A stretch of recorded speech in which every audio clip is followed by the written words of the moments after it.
For over 1,000 years, the powerful Ragnar clan served as the northern defensive wall of the empire, all thanks to their special physique, which, according to rumors, was inherited from dragons. Every member of the clan was born with exceptional magical power, endurance, and a talent for swordsmanship. Everyone received these abilities, except for Theo, the MC of our story. Due to his lack of talent and abilities, everyone considered him a bastard and treated him like trash, even his sword teacher. And one day, when his family's estate was attacked, Theo was simply unable to do anything. He was mortally wounded when he finally realized who had attacked them. It's Randon. His master is the one who betrayed him. Randon laughs and says he watched Theo train every morning. All that efforts, all that struggles were completely pointless. No matter how hard Theo tried, he was never going anywhere. Then he swings his sword and cuts off Theo's arm. Blood pours out and Theo collapses screaming. Randon grabs him by the head and lifts him up, saying everything happening right now is Theo's fault. He forces Theo to look at Rose Palace burning and tells him his family is dying because he's weak. Then someone drags over his mother's lifeless body and drops it in front of him. Randon coldly says her death is also on him. Broken, Theo still tries to fight back. He grabs his sword again and charges. Before he can reach Randon, another man throws a sword straight through Theo's body. He's sent flying and crashes to the ground. Randon casually apologizes, saying he just got carried away remembering the past. As Theo lies there, the world starts fading. He regrets his weakness, and then everything goes dark. But it doesn't end there. He regresses back in time with hidden traits and skills. Theo opens his eyes again, and standing right in front of him is that bastard Randon again. It looks like they're in the middle of sword training. Randon tries to snap him back to reality for being so absent-minded, but Theo still has no clue what's going on. He wonders if he's having flashbacks of his life, and can't believe that the face he flashed back to is Randon's annoying mug. It feels like a cruel joke from the universe. Suddenly, a system window pops up in front of him and he stares at it, completely clueless. The system window tells him to punch Randon in the face as part of his tutorial quest. At this point, Theo is more confused than ever about what the hell is happening. He wonders if this is how flashbacks are supposed to work. He also notices that Randon can't see this system window either. I guess Theo isn't complaining. He just drops his training stick, balls up his fist, and with all the power he can muster, lands a solid punch right on this bastard's face. When the punch connects, there's no change in Randon's expression. He has no clue what this moron is trying to do. Meanwhile, our boy smirks to himself, thinking about how everything feels so damn realistic. Randon finally responds to the punch in anger and throws a solid attack at Theo, sending him crashing backward. Theo is annoyed that he has to endure this pain in his flashback as well. Meanwhile, the bastard master just sighs and explains that he understands why Theo might be frustrated, especially with the awakening ceremony coming up soon and his lack of progress. But he still can't forgive a student who lashes out against their master. The mention of the awakening ceremony shocks Theo because that event happened almost 10 years before his death. Randon keeps on berating him for his behavior and walks away, saying he'll see him in the next lesson. The other clan members snicker among themselves, thinking about how this imbecile is blaming his master when he's the real talentless moron. While his peers continually shower him with insults, Theo finally starts to understand what's going on. He begins scratching the ground and can feel it clearly beneath his fingers. Then he looks at the injury Randon inflicted on him, and the realistic sensation hits him hard. It becomes clear that he isn't just flashing back. He's actually come back 10 years in time to when he was only 17 years old.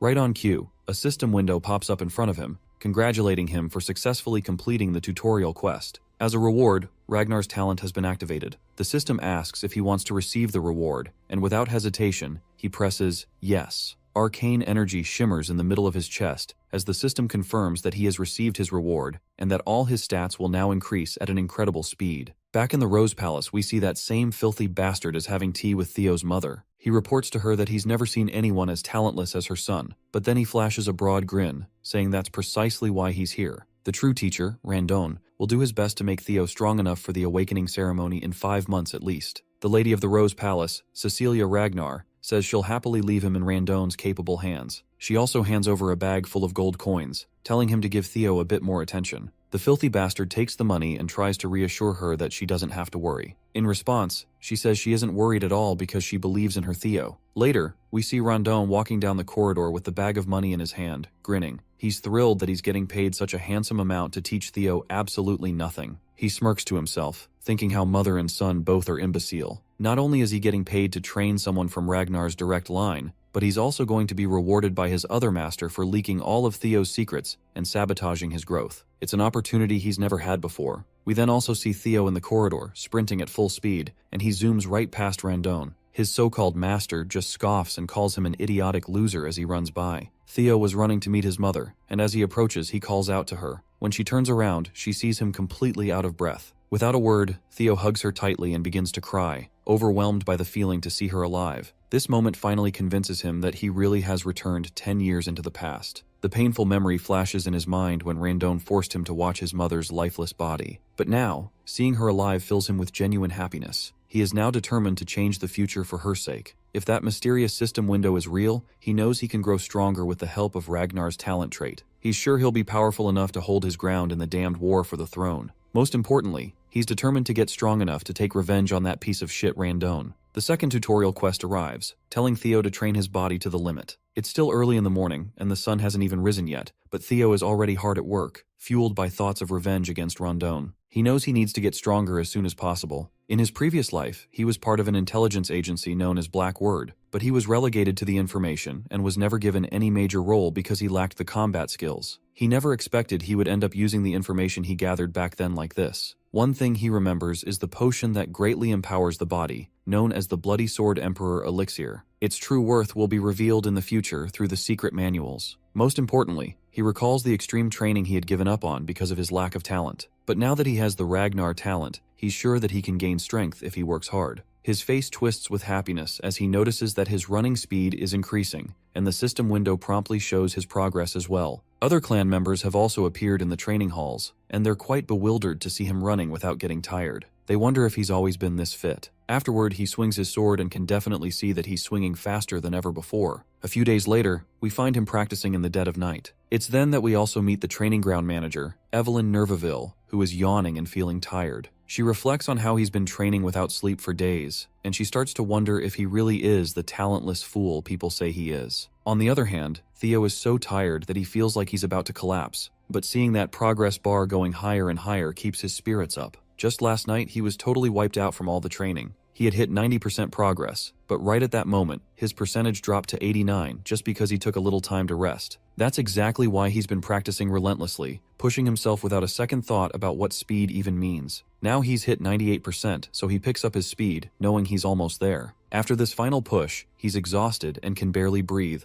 but there's still 1% left to achieve. Somehow, he manages to push through, and finally, his sweat pays off as he sees the 3-digit number he's been craving for so long. The system promptly congratulates him for successfully completing the tutorial quest, and informs him that he has obtained the Dragon Heart as a reward. But before he can read all those juicy details, he just faints from exhaustion, while the system hovers over him, asking if he wants to receive the reward now. His hand trembles as he tries to lift his finger, but he manages to press the yes button. As soon as he receives the reward, a blue light engulfs him, and the hall manager watches in disbelief as he undergoes this power-up. A while later, we see him in a room. As soon as he opens his eyes and looks around, Evelyn appears and reassures him that he's in the break room of Training Ground 4, and reminds him that there was no need for him to push that hard. When Theo spots her, he recognizes her right away, which surprises her that he remembers her and goes on to introduce herself formally as the manager of the 4th training ground. She explains that he lost consciousness while training alone earlier in the morning, so she brought him here to rest for a while. He thanks her for her kindness, and she offers him some water while reminding him that, within the Ragnar clan, opening one's mana hall before the official awakening ceremony is strictly forbidden. Theo has no idea why she's bringing this up but agrees, saying he's aware of the rule. She then asks if he knows why did he break it. He still looks unsure and asks why she's questioning him like this. That's when she reminds him that right when he lost consciousness, there was a mana wave that perfectly matched the opening of a mana hall. With a menacing look, she demands to know if he opened his mana hall. Theo is completely clueless about what she's talking about, but then he finally remembers the incident that took place before he passed out. As we know, he received the Dragon Heart as a reward, and as a bonus for clearing the quest early, he also gained the magic power of 10 of his past lives. When he recalls this, he's at a total loss for words, because getting a Dragon Heart is no walk in the park. You see, a Dragon Heart is special because a mana hall can be placed within it. Placing a mana hall in the heart allows it to operate more efficiently. However, humans, unlike dragons, typically place their mana halls in the lower abdomen because the human heart can't handle that kind of power. That's why every warrior, especially those in the Ragnar clan, longs for a Dragon Heart, and it's the quickest way to become overwhelmingly powerful without placing the mana hall into the abdomen. However, humans have never been able to overcome the natural limitations of their heart. But now, with the Dragon Heart given to Theo as a quest reward, he's in an awkward situation. The rewards are incredible, but it's clear that this has put him in a tricky spot. On top of that, he is sitting before Evelyn Neville, a high-ranking swordswoman who is now retired after losing her left arm and has become the manager of the training grounds. Evelyn was the commanding officer of the White Armored Dragon Cavalry, and her skills were so remarkable that even the demon dragon revered her. Known for her fierce principles, she was not the type to care about status or strength. She could not tolerate dishonesty or cowardice. At one point, when she found him inflexible, she relinquished her position as his direct master. In other words, if she discovers his dragon heart and mana haul, he could very well lose his head. But he smiles because he has a plan in mind. As long as he doesn't get caught, there's nothing to worry about. He makes a sassy comeback to her accusations, asking how she can talk about executing him just based on her gut feeling. He asks if she can handle the consequences of her words. The girl falls silent, unable to counter his question. Theo further tries to demoralize her by reminding her that he is also an heir of the Ragnar clan. If they find out that the suspicions against him are baseless and false, it could be seen as defiling the Ragnar name. She agrees, acknowledging that these are the rules. With a menacing look on his face, he asks her if she knows what the punishment is for humiliating an heir. She confidently replies that it's execution. He is glad that she understands, and tells her to think before she speaks. The lady is blown away to see this new side of him and wonders if this is the same person she knew. In any case, she's sure that what she saw was definitely a mana wave, so she decides to investigate further. Even if he is of Ragnar's bloodline, rules are rules, and she intends to hold him accountable. However, she soon realizes that he actually doesn't have a mana haul. Her expression quickly falls as she understands she might have been wrong. Theo just feels cocky and asks her if she's satisfied now. According to the rules, she sits down at his feet and, without a shred of hesitation, tells him to just execute her, claiming she will pay for her sins with her lowly life. As she bows her head lower and lower, he reveals to us that dragon hearts are different from ordinary mana halls. The existence of a dragon heart is essentially a mana haul that can be controlled freely by its user. In other words, he can hide his mana at will. Plus, the fact that humans can also possess a dragon heart will only be discovered a few years later, so Theo is confident that no one can accuse him of having one. Instead of executing her, he places a reassuring hand on her back and tells her there's no need for that. He walks away, saying she did her job and that not many would risk their lives to demand the truth from an heir, which he appreciates about her righteousness. But the truth is, Theo just doesn't want to kill her because she is one of the strongest. Keeping her alive would benefit him in the long run. He then explains that the restriction on opening mana halls before the awakening ceremony is meant to prevent overflow. He's glad to see her concerned about someone like him, who is a bastard of Ragnar. And with that, he leaves her sitting there quietly. Theo walks confidently, feeling on top of the world as he recalls that not only does he have the dragon heart, but he also gained 10 years worth of magic power from his past life. A few days later, we run into this shithead once again, screaming at Theo, telling him to swing a bit more to the right. It seems like Theo is pretending to be weak, and it's getting harder to listen to Randone insult him every chance he gets. Theo can't help but notice how this bastard is subtly but deliberately teaching him weird sword techniques. He's becoming more certain that there's a mastermind behind Randone's actions, and he's convinced that the person who gave him that final blow in his previous life must be the true mastermind. Theo decides it's time to find out who that mastermind is, and a smirk spreads across his face as he realizes what he should do next. Randone, meanwhile, keeps yelling at him, and that's when Theo snaps the stick he was holding in two. He lets this jerk know that he can't listen to his yapping anymore because his lessons are utter trash. He further asks this piece of work how he even became a mid-rank swordsman with the trash skills of his. To further provoke him, Theo reminds him that he'd probably struggle even against demonic beasts. Of course, Randone takes the bait and is fuming at this point, but Theo isn't backing down either. He strides toward the old man and makes it clear once again that his skills are pathetic. We soon learn that Theo's plan is to provoke Randone into resigning from his position. And if things go south with Randone, Theo is certain this bastard will contact his mastermind. The scene then transitions to Camellia Palace, where we see a man bursting into a pub with a big grin on his face. He calls out to someone named Axion and announces to everyone that the bastard of Ragnar is going to duel his master next week. The man in question, Axion, just sits there silently, unable to even lift his glass from the table. Meanwhile, the excited guy keeps going on about how Theo was blaming his instructor for his lack of talent, and is confident that Theo will be left disabled after the duel. Suddenly, the glass Axion was holding smashes into the loud guy's face, knocking him out cold with a single hit. The guy is seriously pissed off, and makes it clear that he doesn't care if some bastard ends up half disabled. Of course he doesn't care. After all, he's just another Ragnar, specifically, the Four Hounds of the North, Dark Tiger Axion Ragnar. The man standing next to him is Remington Narcio, one of the Four Hounds of the North, Silver Lion. Just then, another guy makes his entrance, and this pissed off man is Ed Troyven, the Nine Dragon Sky Dragon. He looks particularly worried and says that things might go wrong if they let their guard down. But Axion reassures him that this is only true for people with talent, so they don't need to worry about Theo, who is essentially a muddle-headed nobody. However, Ed points out that with the Ragnar clan, unprecedented things can happen, even from the slightest possibility. Axion responds that it's actually a good thing that Theo is trying to mess with Rendon, which means that the instructor should be more than capable of handling our boy.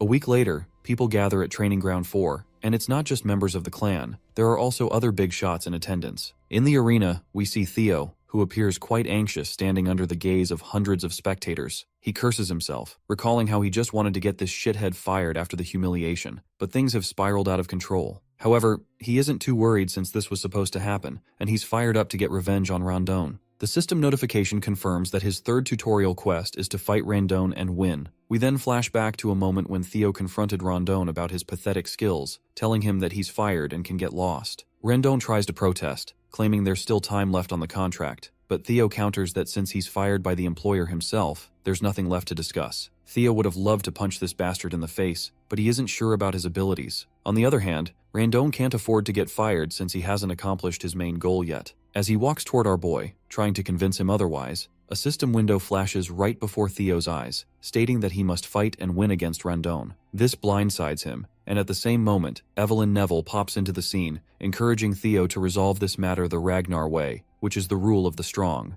A sword match will decide everything, eliminating the need for a tribunal. They should just follow the will of the victor. The old bastard finds his chance and quickly agrees that this is a brilliant idea to solve the dispute. This leaves Theo at a loss for what to do while Evelyn keeps insisting that this is a great idea. However, Theo isn't so sure about it. He doesn't feel ready to beat this bastard yet. But eventually, Theo finds himself confronting Rondon. The people in the crowd smirk among themselves, sharing how pathetic Theo is. They whisper that he doesn't even know how to swing his sword, and are sure he's going to get crippled today, because there's no way he can beat a mid-rank swordsman. Rondon then cockily tells our hero that if he apologizes now, he'll pretend nothing happened, as there's no need to risk his life over his pride. But Theo has sass for days and fires back, saying that Rondon should be the one apologizing. He warns the old bastard that if he doesn't want to become a one-armed swordsman, it would be best for him to accept that he's been fired and leave quietly. Rondon simply smirks with a big grin on his face, thinking about how this fight is in his hands. He decides to take advantage of the opportunity to kill Theo while pretending it's just an accident. Once the battle starts, Rondon invites our boy to come at him first, offering the first strike as his teacher. Theo charges at him with his sword raised, and everyone's jaw drops when they see this imbecile charging recklessly, not even knowing how to swing his sword properly. Rondon delivers a few sword strikes, but Theo manages to safeguard himself. Meanwhile, the old bastard continues his barrage of swings. As he corners Theo, he thinks to himself that this is the obvious result. After all, Theo isn't even a low-ranked swordsman, he's an apprentice swordsman. He strongly believes that while Theo's skills may have improved slightly, it's still not enough. He admits that if Theo were at least at the level of the Four Hounds of the North, it would be a different story. But in his mind, there's no way this imbecile from the Ragnar clan could ever beat him. The scene then transitions to a few days earlier, where Theo turns to Evelyn and asks her what she was thinking when she suggested the match. She simply replies that she was trying to help him. If he wants to cut Rondon out, he needs to be strategic about it, as she strongly believes Rondon has someone backing him up, so just firing him won't solve the problem. Theo asks her how she knows all this, to which she responds that it was obvious since Rondon was teaching him a bizarre sword style. She had someone secretly investigate him. Theo is bewildered to hear this.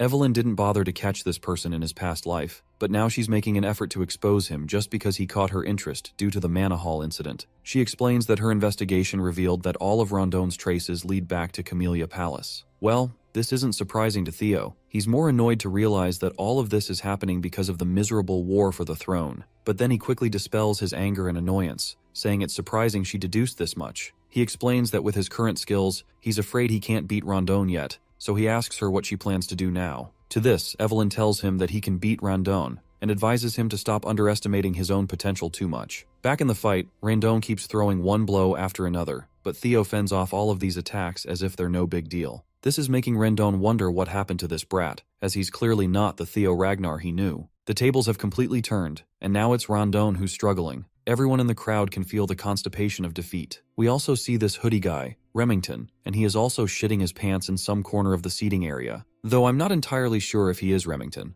Meanwhile, Evelyn is having the time of her life watching the fight. For some reason, she's really proud of him. Then, the scene shifts to the past, and we find out that in just 1 week, she's the one who personally trained him. She admits it is technically against the rules for her to do so, but since Rondon is a jerk, he doesn't deserve to be a teacher anyway. This revelation puts a smirk on our boy's face. He's feeling a mix of excitement and arousal, convinced that having Evelyn in his debt was totally worth it after all. However, there's one thing he's concerned about. He wants to know what's her real reason for going so far to help him. He asks if it's because of what happened last time. She agrees that's true to some extent, but she also mentions there's someone she knows who would like him, because that guy is obsessed with collecting talent. Back in the present, the battle rages on, and Randon is getting more desperate by the minute. He starts to wonder if this brat has been acting like an idiot and pretending to be weak on purpose all this time. In the middle of the fight, our boy asks him who's backing him, which makes the old bastard lash out, questioning what he means by that. But Theo reminds him that he already knows he was teaching him trash lessons on purpose. He finally gets blunt and asks if he's working with Carmelia Palace. This revelation leaves the old coot stunned for a moment, and the old man's reaction confirms to Theo that it's true.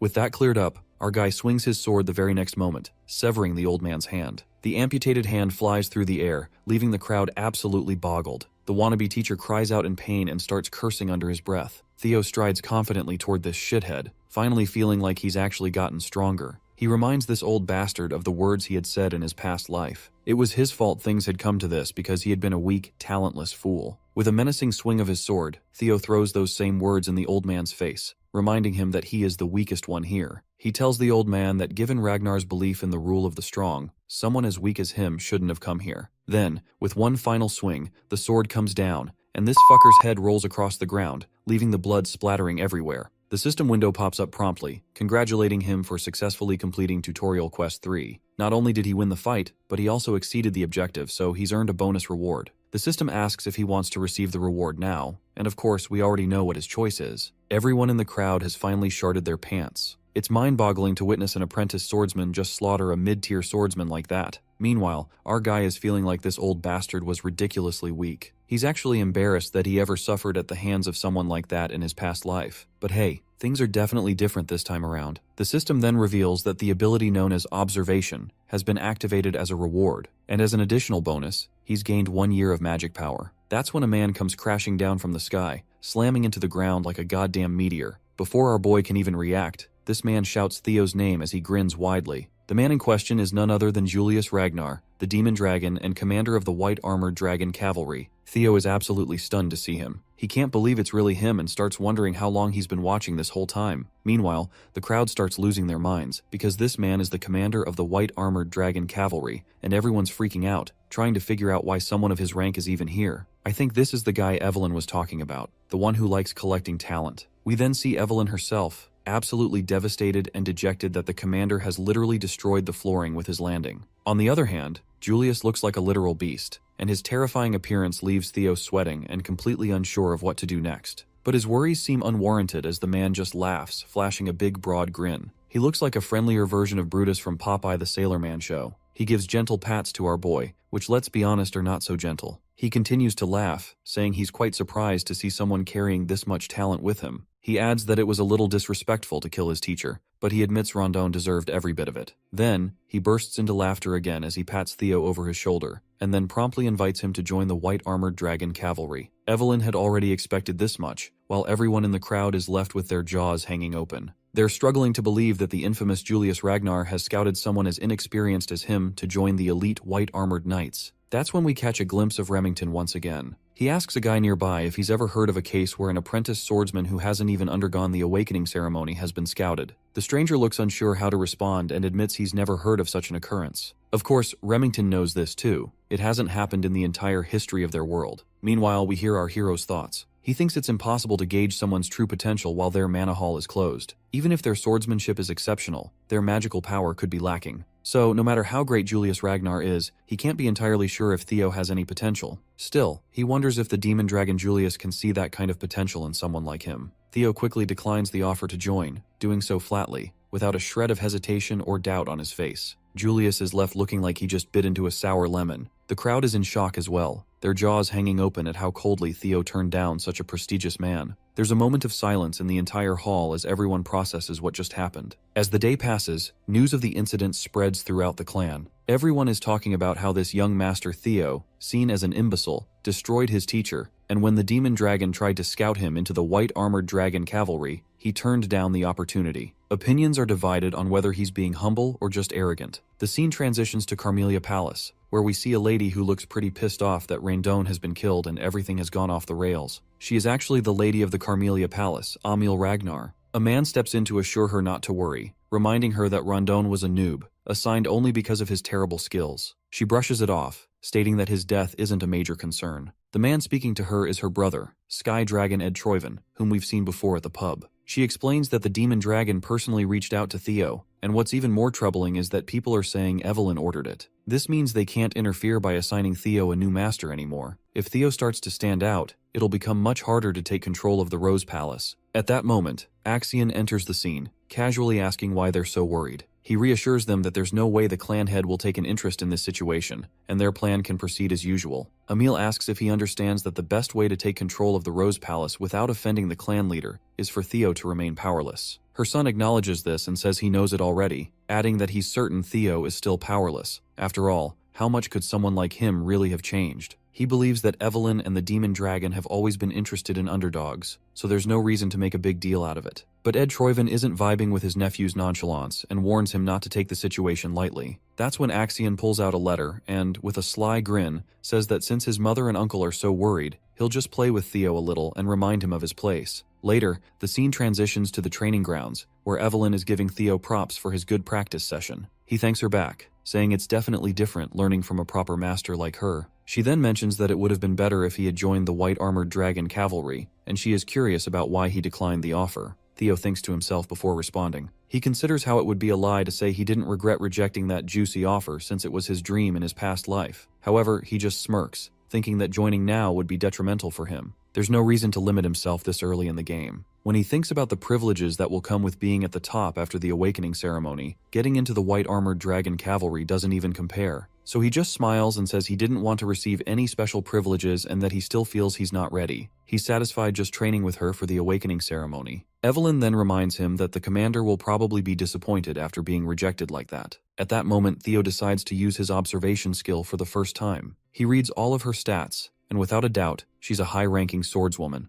He learns that she admires his humility and character, and she feels a sense of energy and purpose teaching him, which is something she hasn't felt in a long time. We also read that she misses the white-armored dragon cavalry. Theo is thrilled to realize just how useful this observation skill is. He then squints a little and notes the last line about Evelyn missing the white-armored dragon cavalry, which he finds quite surprising. That's when a guy enters the scene, introducing himself as Sybil Drea. He mentions that he's come from the Southern Inspection Post and has something he needs to discuss with Theo. Theo finds this guy a bit intimidating and isn't sure what this discussion is going to be about. He then decides to use his observation skill again, and he learns that Sybil possesses a strong longing to spar with him. The revelation makes him sweat with anxiety, and he feels terrified at the thought of fighting someone with such a scary face. Right on cue, the system notification pops up, showing the 4th tutorial quest. His main goal is to discard the title of Imbecile of Ragnar, and he has already made almost 28% progress. Sybil Drea was quite frank with his intentions. He declared that he wanted to follow the young master Theo. He even honestly confessed that he was one part of the masses that just ignored the seemingly untalented Ragnar. He used to believe that the title of Ragnar's imbecile was a perfect fit. Theo appreciated the honesty, but he could not help but feel a little pissed off. The bastard was practically bad-mouthing him without realizing what he was saying. Sybil had a change of heart when he came to learn that the young master came out every morning to train harder than anyone else. Moreover, he was honored to see the results of such efforts in the fight against that fraud, Rendon Harvey. Sybil reveled at the sight of the instructor's head flying in the air. He was astounded to see Theo's miraculous growth firsthand.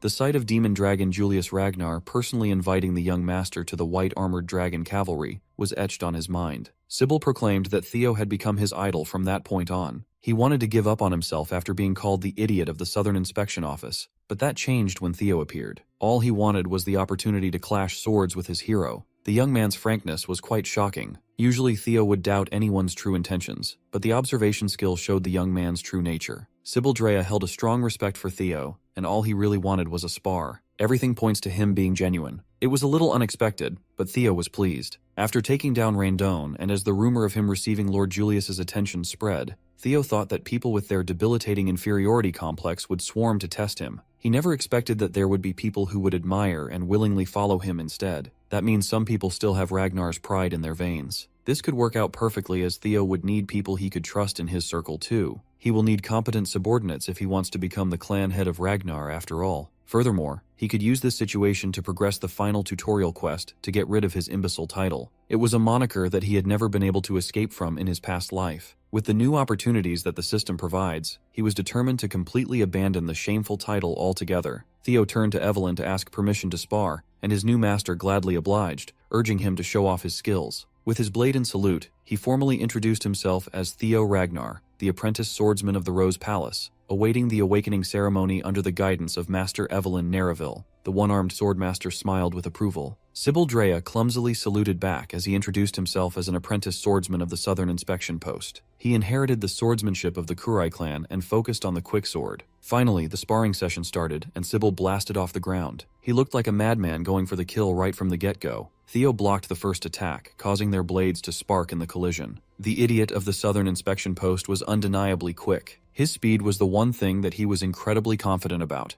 Just from their first exchange, Sybil could already feel that the young master's skill was the real deal. Meanwhile, Theo was wondering why the kid was labeled an idiot in the first place. If he faced this guy in his previous life, he would have struggled to take even just a few hits. But of course, he had come a long way from the previous him. Theo went on the offensive and swung his blade to send Sybil flying like a rag doll, losing grip on his sword. For the current Theo, this was child's play. Poor Sybil almost threw up his insides from the excessive force that hit his solar plexus. He eventually crashed against the training area's stands. Fortunately, he wasn't gravely injured. Sybil tried his best to stand up and praise young Master Theo's mastery of the sword. He immediately conceded the loss with gratitude. Theo remained graceful in victory and saluted the young man, telling him that it was a good fight. While holding his sword in salute, he stared at his reflection from the dazzling blade. An idea struck his mind. Maybe he can also use the observation skill on himself. Upon activation, he discovered that it does work. His talents included observation, player, Ragnar, and a bunch more beyond his current access. He's a level 1 swordsman with balanced stats and an abnormally high 190 points in magic power. Now that he has finally perceived stat points, they will be notated with numbers from now on.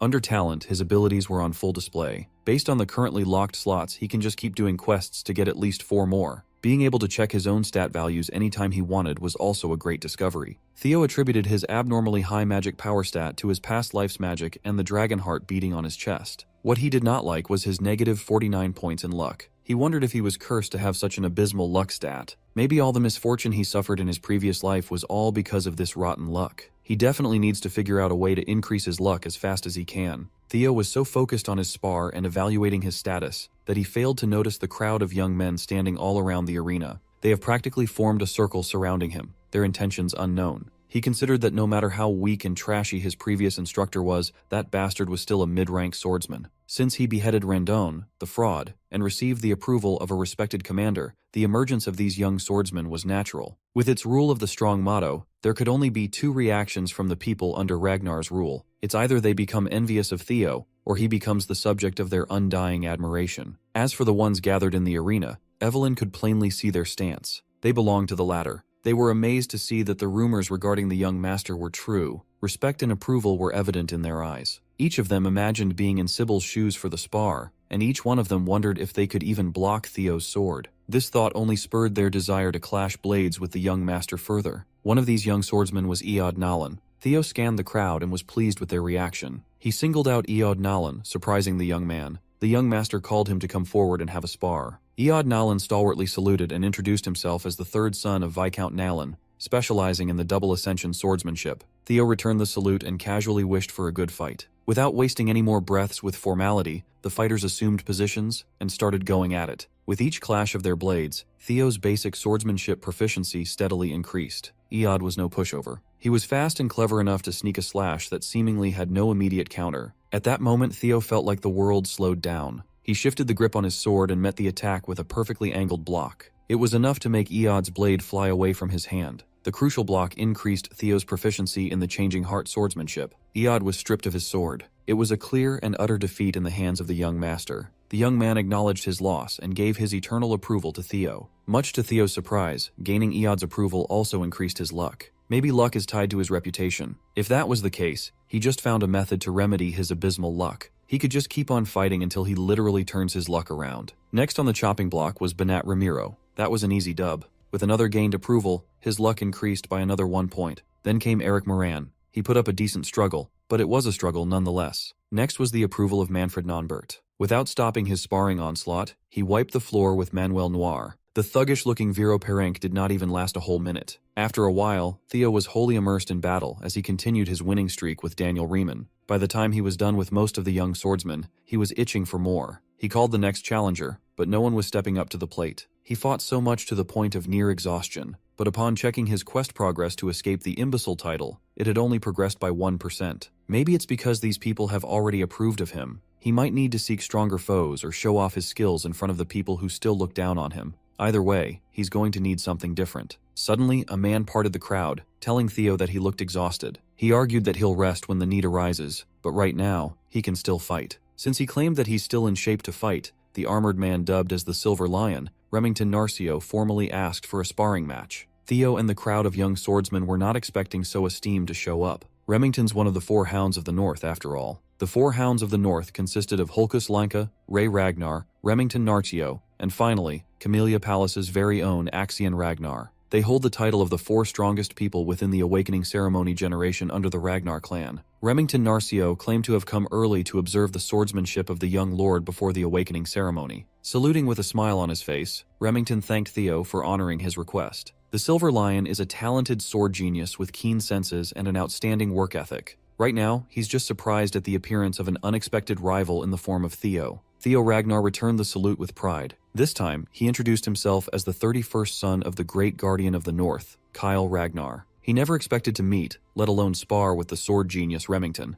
He respected this man in his past life. When he stated that he was honored to be able to cross swords against the famed young deputy clan head of Narcio, he meant it. Immersed in the intoxicating vibe of fighting non-stop, Theo just wanted to show Remington his skills. Both of them are looking forward to a great fight. Theo watched as the Silver Lion's aura exploded to a terrifying degree, and he wondered if his current self could actually defeat Remington. Both fighters charged forward, their blades colliding and sparks flying. How strong could one of the four hounds of the North be? Each one of their clashes shook the stage fiercely. Theo kept his eyes on the prize as shards of steel flew all over the arena. Remington smiled as he did the same. One of the fighters' swords was cleanly cut after sustaining quite a bit of wear and tear. Evelyn did not let her gaze wander as she watched closely. The young swordsmen who were defeated at the hands of Theo were speechless. In the middle of the deathly silent arena, the broken blade's clanging noise as it hit the ground reverberated. It was Theo's sword. In a single clash of sheer strength, Remington sliced his blade cleanly, stopping his attack inches away from lopping Theo's head off. To everyone who saw what happened, the result was clear. Young Master Theo lost. Sybil refused to believe that his idol would be trounced so quickly,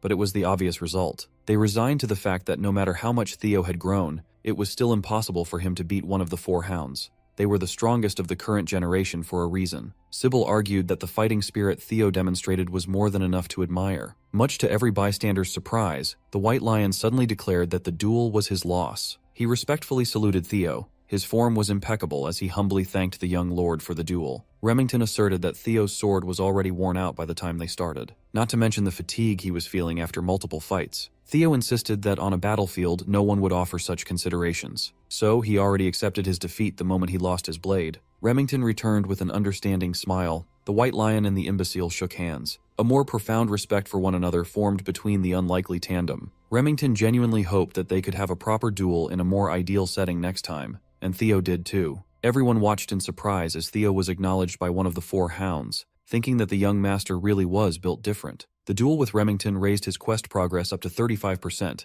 a massive jump, all things considered. Evelyn sighed in relief from the sidelines. This could not have ended more perfectly. Theo finally had a gauge of just how strong the hounds were, thanks to Remington's display of power. By obtaining talent and secret manuals through quests, Theo had become incomparably stronger than he was in the past. But he felt true power the moment he crossed blades with the White Lion. He was reminded that he's still greatly lacking in a lot of aspects. It was a shame that the duel fizzled out thanks to his current condition, but he still gained a lot from the brief exchange. His luck increased by 10, and his reputation has dramatically improved. As for the quest, he's still a long way from finishing it all at once, so he might have to actively look for other methods. He needs to set a stage to gain approval. Remington confessed that he did not come to this place for a simple duel. He actually wanted to extend an important letter to Theo. It was a formal invitation to the so-called Scaled Dragon Society. Just hearing the name of the Scaled Dragon Society made all the young swordsmen's blood rush to their heads. It's a high society group with an exhaustive selection process. Furthermore, Remington himself was inviting the young master. To be invited to the Scaled Dragon Society was an honor for any rising star. Theo modestly asked if it would really be okay for him to be admitted to the club. The White Lion hurriedly assured him that he was more than qualified. Besides, he insisted that it was not that serious of a group in the first place. Most of the prominent members simply view it as a social group for peers waiting for the upcoming awakening ceremony. Theo can't discern if Remington had ulterior motives for this invite, but he knows that the Scaled Dragon Society is currently centered around his half-brother, Axion. It's a gathering filled with snakes who look at him with contempt and ridicule. That also made it the perfect environment for Theo to progress in his quest. In addition, it would allow him to do some recon on Axion and the Camellia Palace. Seeing no reason to refuse, Theo took the letter of invitation and formally thanked Remington for going out of his way. He promised to participate and enter the den of his enemies. Remington happily shook his hands, glad to have roped in another rising star. He also told Theo to never hesitate to ask him about anything. The meeting will be in 2 weeks, so that's all the time he has to prepare and set up a plan. Evelyn took a drag of her cigarette, seemingly worried about his new disciple. Moments later, the news of Theo getting invited to the high society gathering reached the Rose Palace. Theo's mom, Cecilia, burst into his room with an excited smile plastered on her face. He was just about to personally deliver the news, but that doesn't seem necessary anymore. Cecilia had already gathered the palace's grooming team to his room. Since he had been invited to participate in something significant for the first time, his mom was naturally excited. It was a club featuring Axion, the son of that cunning Amel, and brilliant talents like Remington. The youngsters even garner attention from the council itself. Cecilia knew that everything, from how Theo dresses to how he composes himself, would be under close scrutiny. She took out a tape measure and started taking Theo's sizes. Cecilia knows that her boy would show no fault when it comes to etiquette, but attire and demeanor are different matters entirely. Fortunately, this was a facet of high society that Cecilia could personally help him with. She used to be a successful actress, after all. She was just glad to be involved and to be of assistance to her dear son. Theo knows that his mother had always carried the weight of having an illegitimate child as a commoner concubine. Cecilia carried the guilt of giving her son such a shameful label, even though that was not her fault at all. In the cold Ragnar clan, where strength trumps all, he could only imagine how hard it must have been for her to have such a weak child in the past life. Cecilia might be acting excited and joyful, but deep inside, she was a mother concerned about her son's well-being and nothing else. She held Theo tightly and assured him that his mother would always believe in him, that he'll be able to do anything. The warmth of his mother's embrace melted the coldness in Theo's heart. She returned the embrace and held his mother with love. This time around, he's determined to work his ass off to stop making his mom worry about him. While she was excited at the thought of her son joining the Scaled Dragon Society, all Theo could think of was pulverizing the whole damn snake's nest. 2 weeks later, the night of the society banquet arrived. Remington personally came by the Rose Palace to pick Theo up in a lavish carriage. As soon as he saw the young man, he thought he was seeing a different person. Theo had ditched his training clothes and obtained some exquisite drip thanks to his mother and the palace staff. Instead of a warrior, he looked more like an aristocrat. Remington commented on his new look, and Theo took it as a joke. The White Lion wasn't joking. He was genuinely impressed by the young master's transformation. Theo had to admit that his body had undergone a massive overhaul. He grew taller, his muscles developed perfectly, and all of this was a result of a mere 2 weeks of diligent training. During those 2 weeks, Remington surprisingly came to see him to train together every day, and they have gotten pretty close now. He also gained quite a decent following with Sybil and the others. Evelyn was saddled with teaching a whole battalion of Theo fanatics when she only agreed to teach the young master for a short interim. It was a lively 2 weeks of training, to say the least. Even now, Theo was still recovering from interacting with so many overeager people. Today, he's headed to his first formal banquet. Remington assured him that there was no need to be nervous, but the White Lion left him with a single warning. He explained that his friend, Axion, can be very mischievous at times. It was actually Axion who made the invitation to Theo, saying he wanted to meet the new rising star. Moreover, this entire banquet had been prepared for Theo's sake. Getting all this information certainly changes things. Not for the worse, mind you. This was actually better for Theo. He's already looking forward to being greatly insulted left and right. At the banquet hall, the Dark Tiger, Axion Ragnar, had already started sipping on expensive booze. He was quite excited to turn the imbecile of Ragnar into his new toy. The carriage pulled up in front of a lavish palace, signaling their arrival at the banquet's venue. Remington and Theo got out of the carriage. The young lord immediately scanned the place. He's about to enter the Camellia Palace, the home court of the scum who instigated Raindon to interfere with his growth. In the past life, they consumed him, his mother, and the entirety of the Rose Palace without mercy. His thoughts of vengeance were interrupted by Remington's invitation to go in. The lively Remington had received news that Axion would personally come and greet them, and he should be waiting at the entrance by now. It was obvious why that bastard Axion invited him in the first place. The fool must be thinking that since the imbecile of Ragnar is acting up, it's up to him to stop Theo's momentum. But the young master did not willingly come inside the snake's nest without a plan either. He will make Axion understand just who he's trying to mess with. As they got close to the palace, Theo stopped in his tracks as soon as he saw something in the corner of his eye. Up on the higher floor of Camella Palace, the bizarre blue light of a system quest called to him. He was momentarily distracted by a possible quest inside the palace, so he didn't notice something rapidly descending in his position. Remington tried to save him from the unknown material, but it had already exploded with white smog before he could get close. Remington panicked and hurriedly called Theo. Thankfully, he was fine. It was just a sack of white flour aimed at him and launched from up above. Remington was furious at the childish prank. Theo acknowledged that he would not have been able to dodge,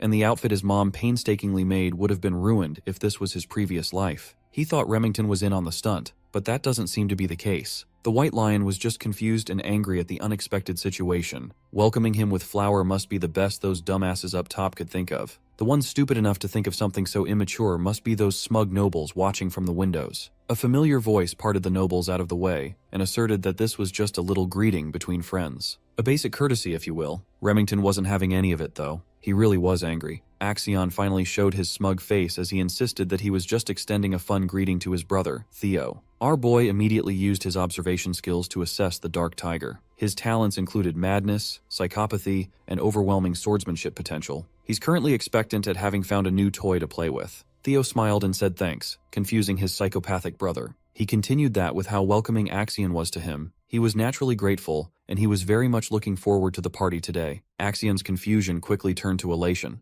This brother of his had really become fun since the last time they'd seen each other. Finally, Remington and Theo entered the banquet hall, where every member of the promising noble society was gathered. It was an extremely private event, so only a select few were invited to wine, dine, and converse with their fellow talented peers. Everyone was focused on today's special invite. They can't understand why Axion would invite a bum. Even if Theo is also from a direct line of the Ragnar blood, he's still widely known as the imbecile. Having such trash in the Scaled Dragon Society was an unpleasant surprise for most. They had to admit that the drip was cold, though. Most nobles were privy to the fact that Axion was just playing with his new toy. Seeing as the trashy nobles didn't even bother lowering their voices, Remington apologized to Theo, insisting that these gatherings aren't usually this scandalous. Theo was just letting them talk trash about him as much as they wanted. In fact, the more people badmouth him, the better. That would make crushing them later much sweeter. Also, he noticed that the location of the blue quest light was nearby. He was pretty sure that it could be significant, but he doesn't have a natural way to approach it yet. Axion, the host of the party, descended the stairs to ask his brother if he was enjoying the party. Theo forced himself to calm down and just proceed with his plan as he mapped it out. He smiled and thanked Axion for inviting him again. Axion sarcastically apologized for the flower incident a few minutes ago, playfully admitting that he went a little overboard. He closed the distance between himself and Theo in the blink of an eye, grabbing his brother's shoulders tightly as he pressed Theo to accept his apology in front of everyone. Remington wanted to intervene, but Theo interjected that Axion had nothing to apologize for. He insisted on using Axion's words that the prank was just a greeting between brothers. The psycho was at a loss for words. Theo was just too calm and composed to rattle. He laughed and patted Theo on the back as if he was a proud brother. He never knew that the kid had spunk. He had changed a lot from how he used to be when they were little. Axion actually liked him more and more now. The nobles took in the sight of Theo smiling, going along with his brother's whim, calling him Axion's bitch. They even commented on Theo's illegitimate lineage compared to the noble blood of Troy Van. While it's true that they were half-brothers, the nobles believed that Theo and Axion were on an entirely different level, even if they were both Ragnars.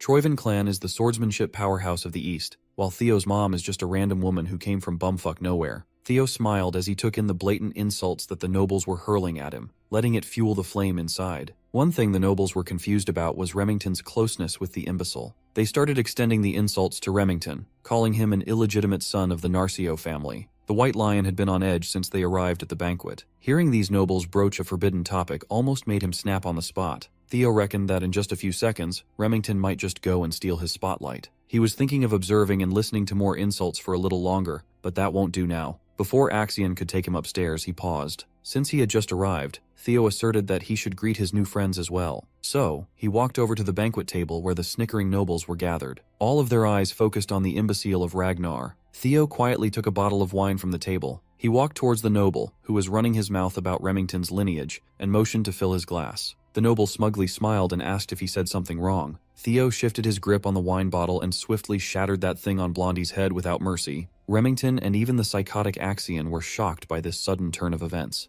Blondie grabbed his head in agony as blood stained his piss-colored hair. Theo stood on top of him, still holding the bloody broken bottle. The bastard dared to sit up and curse at Theo for humiliating him in front of everyone. Before he could run his mouth with a litany of the usual arrogant noble yapping, Theo sent a kick that broke the bastard's jaw. Theo's straightforward plan had finally started, as his eyes turned cold and crazy. He insisted that he was just giving Blondie a little greeting only to get a hurtful response back. The other nobles stopped in their tracks, scared and confused by what was happening. Meanwhile, Theo's quest progress was starting to go up, reaching 43% now. Remington had spent 2 weeks of training with the young lord, and he knew the guy to not be a hot-headed thug. He considered that Theo might be doing this for his sake. As Blondie continued bleeding on the palace floor, Theo asserted that this was his form of welcome greeting. He stepped over Blondie's arm and situated the noble's limp body on top of a platform, while slowly applying pressure. Since he sent his hellos already, it's time to say goodbyes now. Blondie desperately shouted for him to wait and stop what he was about to do, to no avail. Theo stomped on the bastard's arm and completely shattered Blondie's bones, sending a horrifying cracking sound all over the banquet hall. The nobles who were running their mouths freely just a few minutes ago were stunned and tongue-tied at the ruthless display of punishment.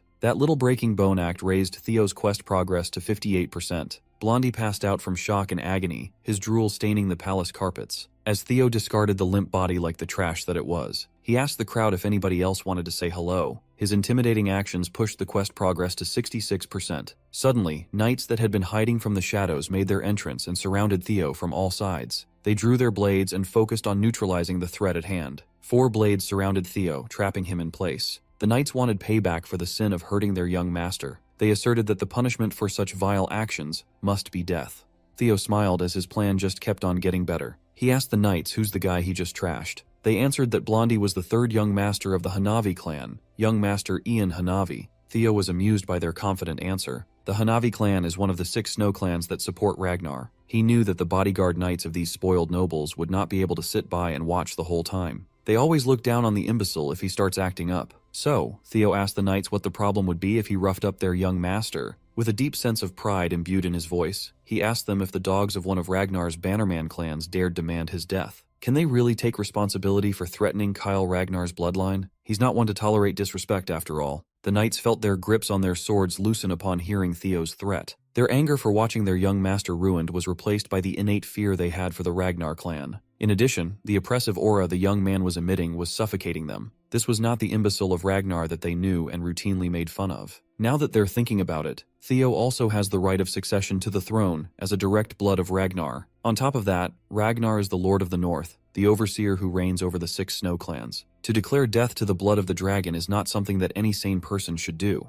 It is a sin for which the destruction of an entire insignificant snow clan would not even be considered unreasonable. That protection and prestige haven't been applicable to Theo for such a long time as a useless descendant that most people forget. But that won't do anymore. All 4 knights knew that they had made a colossal blunder, and they needed to apologize. But Theo had already issued the kill order to a mysterious presence lurking nearby. The swift glint of a blade blinded everyone with its speed. The next thing you know, 4 severed heads were already flying in the air, night blood staining the palace floor. Theo was as calm as the eye of a storm as the blood of his enemies swirled around him. The mysterious presence he ordered to slaughter the knights steadily landed on the carpet full of grace. It was none other than his master, Evelyn Nereville herself. With more blood spilling all over the place, the arrogant nobles finally felt the threat looming over their heads. This is not a joke anymore. Theo's quest to escape the imbecile of Ragnar title had reached 70% completion. Axion had no choice but to watch as his banquet turned to Theo's show of force and dominance. Evelyn looked at his disciple and asked when he realized that she was tailing him. Well, it was a given really. He doesn't exactly know why she followed him all the way to Camellia Palace, but thanks to her, Theo will be able to turn the tables on these morons without worry. As the crowd was stunned into silence, they seemingly waited for Theo's next action.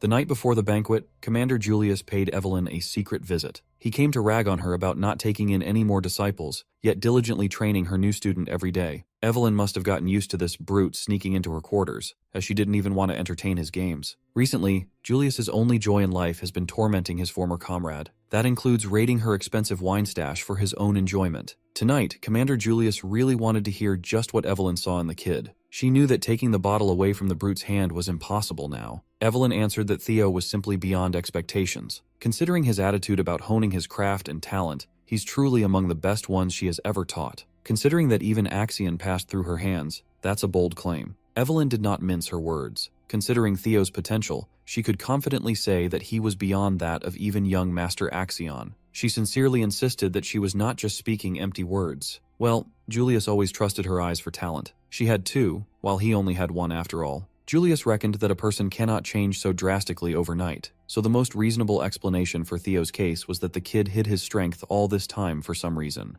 Admittedly, it was odd to believe that someone would do that for such a long time, only to start suddenly showing it off now. As a trainer, Evelyn believes that being hasty in one's steps makes one bound to trip and fall. But what she saw in Theo was different. It seemed like he was being chased by something intangible, like he was pushing himself out of fear. That's also why she's worried about his attendance at this scaled dragon society. Julius finished the bottle of wine and ascertained that the Axion brat really was worthy of worry. He was also the one who suggested that Evelyn should just follow the kid to be safe. Commander Julius feels like something will happen at the banquet. It might be different from what Evelyn's worried about, but something will definitely happen. Being a Ragnar himself, he knew from first-hand experience that when wolf cubs who are hungry for blood gather, they start to establish a hierarchy. The commander laid out a uniform on the table and urged Evelyn to try to tempt Theo to join his unit once more. Not only the kid, but Julius also wanted Evelyn back in the white-armored dragon cavalry. He refused to give up on Evelyn. He doesn't want her to retire just because she can't ride a dragon anymore. She has to come back and take responsibility for what she started. Julius exited Evelyn's quarters, thanking her for the delicious wine. She lost an expensive bottle, but she might have just regained her purpose. Back to the present. Inside the Camellia Palace,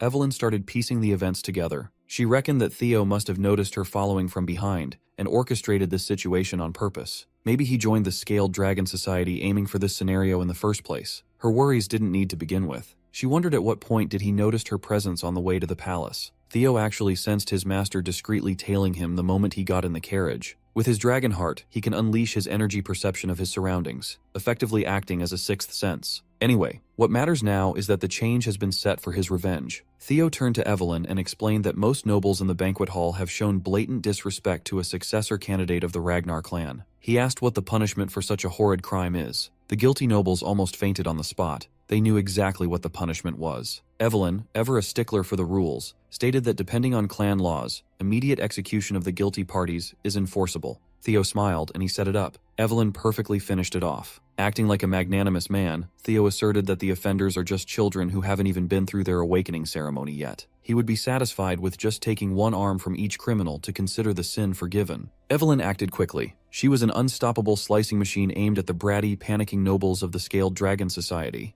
The second son of the Byron clan tried to move out of the way, only to get his right arm severed. The first son of the Red and White Mercenary Corps screamed in agony as his blood spurted from his stump. The dainty arm of the fourth daughter of the Ceres Merchant Guild was not spared. The third son of the Clark clan tried to run, but outrunning Evelyn was practically impossible. When the first daughter of the Howard clan got turned into a one-armed Stumpy, Theo's quest had reached 79% completion. One of the pathetic nobles crawled towards Axion or Axe for those close to him to beg for help. Axe just repeated his brother's words. He can't intervene as this was just another form of greeting. The crawling noble saw a glint of blade in his periphery, and then his arm was sliced cleanly, his blood almost staining Axion's clothes. As the first son of the Parank family twisted and turned in anguish, Axe looked at his former teacher. Evelyn nonchalantly met his gaze and nodded. Axe never expected to meet his former trainer in the middle of such a grisly sight. Evelyn saluted with her blade. Axiom observed the bloodied banquet hall and ascertained that Evelyn only aimed for the ones who made outright comments about the bloodline. Theo made it so that even as a fellow successor candidate, Axiom would not have the authority to stop the slaughter. It only took Evelyn a few minutes to cut the right arms of 14 people under Theo's orders. As for their status, they can still take their arm to a priest right away and get them reattached.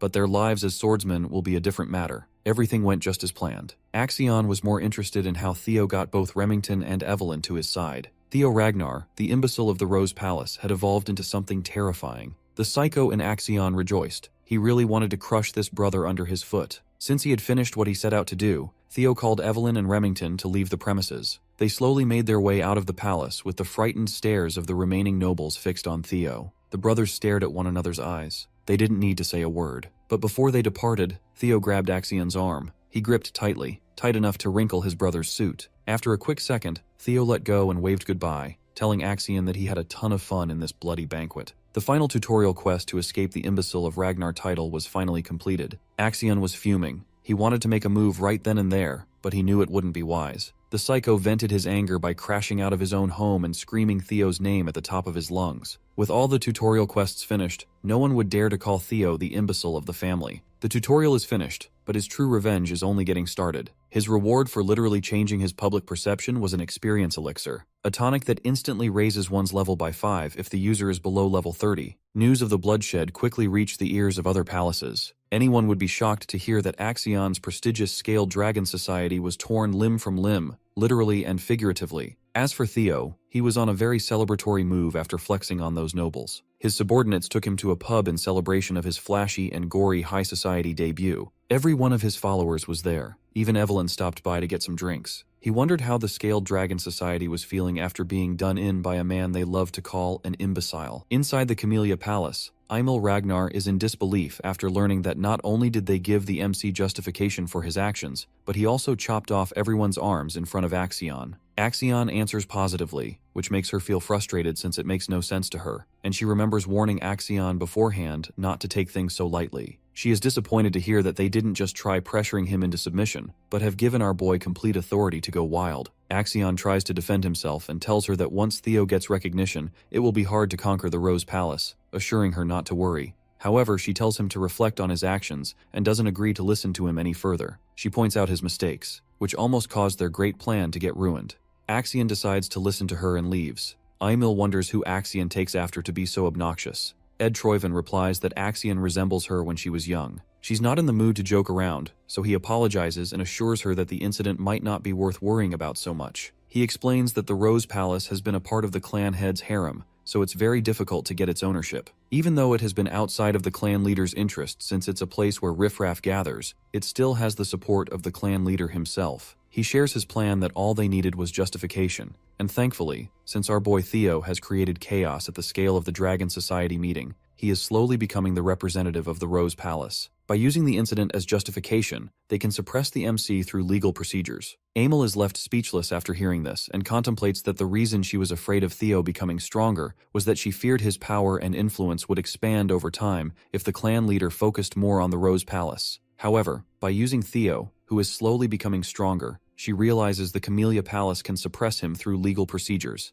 and the Rose Palace will have no other choice but to bow down in front of the Troyvens. She believes the plan might actually work, and asks Ed how long it's going to take to prepare. The guy assures her that all preparations are already finished, and tomorrow morning when she wakes up, she will hear some great news. He comforts her and tells Emil that she can enjoy a bath and sleep well for the night while sharing that he has prepared an aromatic candle for her from the South Akron volcanic region. Emil decides to depend on her elder brother and shows her gratitude. Meanwhile, inside a tavern, Remington expresses how shocked he was and says he didn't know Theo cared so much for him. Our boy doesn't understand what he's saying and finds it funny to see him act drunk after drinking just orange juice. Remington says that despite enduring insults directed at himself, Theo didn't hesitate for even a second and stepped up for his friend as soon as Remington started getting insulted. He feels embarrassed and regrets not doing anything. Remington looks at the MC and feels surprised that Theo has been enduring the times when everyone looked down on him and saw him as an untalented, useless child, but he still ended up not giving up and becoming stronger. Even against opponents whom he doesn't have a slight chance of winning against, he showed strong willpower to win his battle against the Camellia Palace, which no one defies. Remington recognizes that Theo has the courage to wield his sword without any hesitation,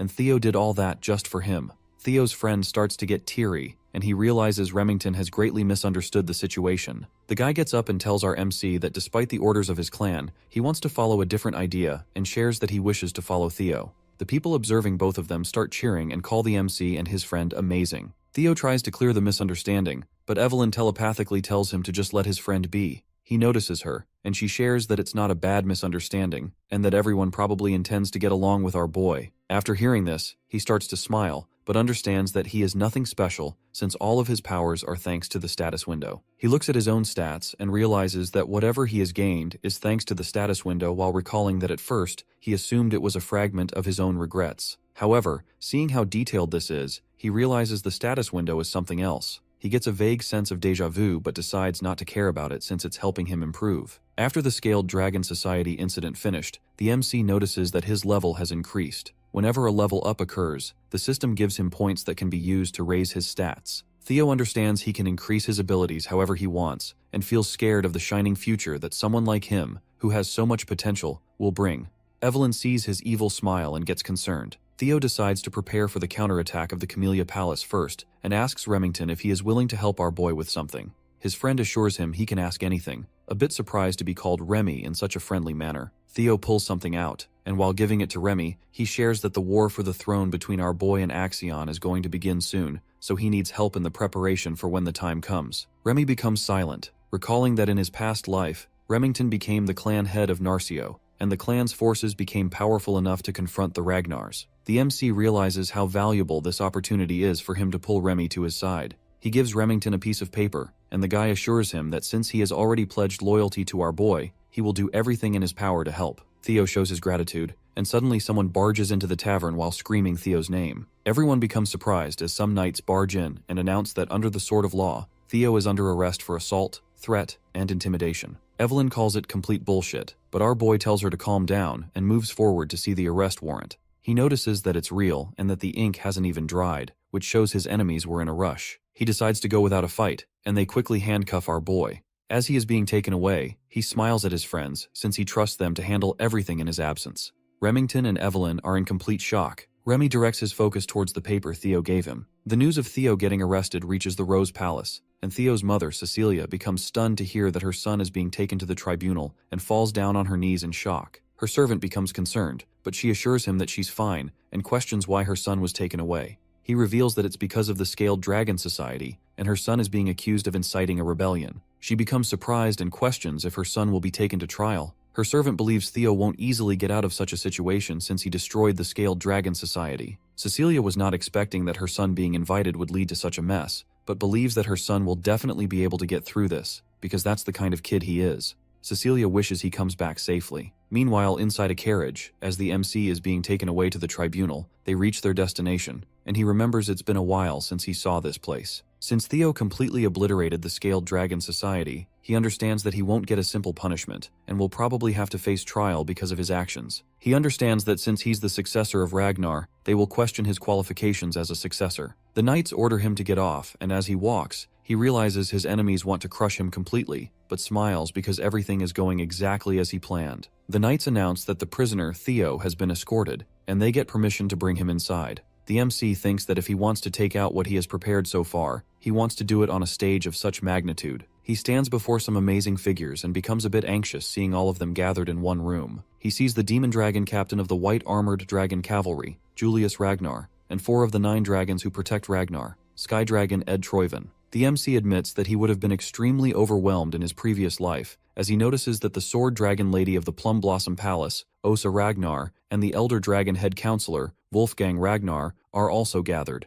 Wolfgang sees our boy, and the MC remembers that it has been a while. He was not expecting to see Wolfgang in this place. Our boy understands that Wolfgang values bloodlines, so to him, a half-blooded illegitimate child like our boy must seem completely disgusting, and he notices Wolfgang does not even try to hide it. The man asks our boy if he is aware of the fact that he was summoned to answer for his crimes. He continues to tell our boy that the Byron clan, the Ceres Merchant Guild, the Red and White Mercenary Corps, and even the Hanavi clan are all cutting ties with the main family because of his foolish actions. Wolfgang becomes angry and calls him a bastard, questioning if he can bear the damage he has caused. He makes it clear that our boy is going to be held accountable for dragging Ragnar's honor through the dirt. Theo agrees with him and admits that he was far too careless. Instead, he should have cut off their heads, not just their limbs. Everyone becomes shocked, but the MC continues to tell them that all the other clans are their subjects. He says the Lord has given them land and honor, and the subjects are the ones that need to offer their loyalty and lives to the Ragnar. This is the way of chivalry, and despite knowing this, they defied their lord. The MC shows his frustration and says that if he had known about their insolent behavior, he would have severed their heads instead, and tells Wolfgang they should be punished to restore the principles of chivalry. He says he could not just sit by and watch Ragnar's honor, maintained for over centuries, get trampled on. Everyone becomes speechless while Julius calls our boy impressive and expects he will be given a normal punishment after the justification. Wolfgang thinks that the MC is mocking them with his sophistry, but Osa Ragnar understands his opinion and admits that Theo is correct. Wolfgang is surprised to see her take his side. Osa explains that Ragnar is strong, but it's not truly great, so they still need to listen to the voices of their vassals and knights. Otherwise, their clan will inevitably fall because she thinks that they can't rule the world with power alone. He understands her, and decides to keep that in mind. The MC observes that the first wife of the clan head, who is the best swordsman in the north, is fortunately taking his side, and is not hostile toward him. He is surprised by her actions and doesn't understand why she is doing that. Osa hopes our boy understands that the punishment he is going to receive is justified. He asks about the punishment, and Wolfgang tells him he will get 3 months of probation. Theo shares his wish to participate in the ceremony, which angers Wolfgang, as he thinks our boy is talking back, but Osa decides to take his words into consideration and allows our boy to participate in next year's awakening ceremony. Ed believes that it has already been decided that the children Theo injured will be participating next year, but thanks to the demon dragon's interference, our boy got a lighter punishment. Ed is satisfied with the results of his plans and knows that the delay of the awakening ceremony brings dishonor within the Ragnar, and since the MC is the one representing Rose Palace, for him to carry such dishonor will allow the Camellia Palace to forward take the Rose Palace. He starts smiling and believes that as his plan is put into motion, our boy won't be able to do anything about it, and he will have no choice but to accept defeat. Ed knows that if Theo decides to appeal, he will get killed, but Ed believes our boy is not that foolish. The MC announces that he wants to appeal, surprising not only Ed, but everyone else as well. Ed tries to stop himself from smiling as he calls the MC a huge fool, since his arrogance has no limits. Ed looks happy that things are becoming easier for him. Julius questions if our boy is aware of what it means to appeal. He answers positively and understands it's not something that can be resolved with just 3 months of probation, so the demon dragon definitely pulled some strings. But he decides to follow his plan, and tells them that in the strong and proud Ragnar, appealing means war. Theo is not planning on taking even a slap on his wrist, and says that in the end, only the strong speak the truth. He thinks he should be rewarded for his actions, which leaves everyone speechless. Meanwhile, at the hidden northern branch of the Ceres Merchant Guild, as everything is engulfed in flames, Evelyn fights off the last guy left. Remington realizes this is where they were hiding, just as the MC said. Remy and Evelyn find something after destroying the place. At the trial, Ed's eyes light up with joy as he sees the Troyven Camellia Palace is now finished. As the MC stands before all the important figures, Wolfgang questions if he wants to take an issue that can be easily resolved if he waits 3 months into a war. Wolfgang calls it arrogance and questions if our boy is confident he can face the forces of 15 clans alone. Theo says that this is something he needs to handle. Since, in their case, the difference in power is huge, he thinks appeals through proxy battles are a normal thing. The MC understands that appealing means deciding the winner and the loser through a battle. However, if the war is completely impossible to win because of the sheer difference in power, each force is allowed to send a representative, and the winner gets decided after a 1v1 sword battle. This is how a proxy battle goes, which means our boy will represent himself. While there is a high chance that the representative of the plaintiff is going to be Axion, Julius understands that if this goes on, it is guaranteed that the MC will lose. He questions if Theo has a plan in mind, and thinks that if our boy believes someone will step up to be his representative, he will be disappointed. Theo requests to have a proxy battle in a week, just as the rules say. Ed thinks he can see through our boy's plan and understands that he is planning on having Julius or Evelyn as his representative, but no one is going to agree with him, so he will have to fight personally. Ed decides to send Axion as his representative to make the MC understand his place by finishing him off. Ed decides to announce his representative, but suddenly all of them hear someone and become completely speechless. Someone walks in and praises Theo's clever plans as he observes that our boy has changed a lot since he last saw him. He is the clan head, Kyle Ragnar. As soon as he enters the trial room, everyone bows down to show their respects, and the MC also gets on his knees and greets the incarnation of the great dragon god.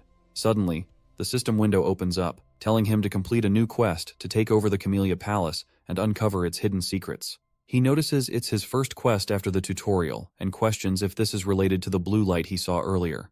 The MC realizes he completely forgot about it because of what's been happening lately, and remembers that there was something there. He stops contemplating and decides to focus on the present as he faces his father. He needs to take care of the situation first since the king himself appeared, which is an insane variable that can jeopardize his plan. The MC asks the reason his father is here. Kyle tells him to stand up and says he heard about the whole situation and understands that his son is trying to make an appeal through a proxy battle. Theo responds positively, and his father says he recognizes it's going to be difficult for his son to enter the battle himself, and questions who Theo is planning on choosing as his representative for the proxy battle. Our boy realizes his father is trying to test him, and says there is no one who can stand in his place, so he is naturally thinking about stepping up himself and being his own representative for the appeal. His father believes his son will lose, but Theo thinks he shouldn't come to such a conclusion without even letting him try. The MC becomes determined to face his challenges and not bend against anyone willingly. After hearing all of this, the king bursts out in laughter and asks the other members of the trial if they heard what his son is talking about. The king becomes impressed by our boy not lowering himself against anyone, and recognizes that this is the best way to describe the Ragnars. The king praises his son for such an amazing attitude.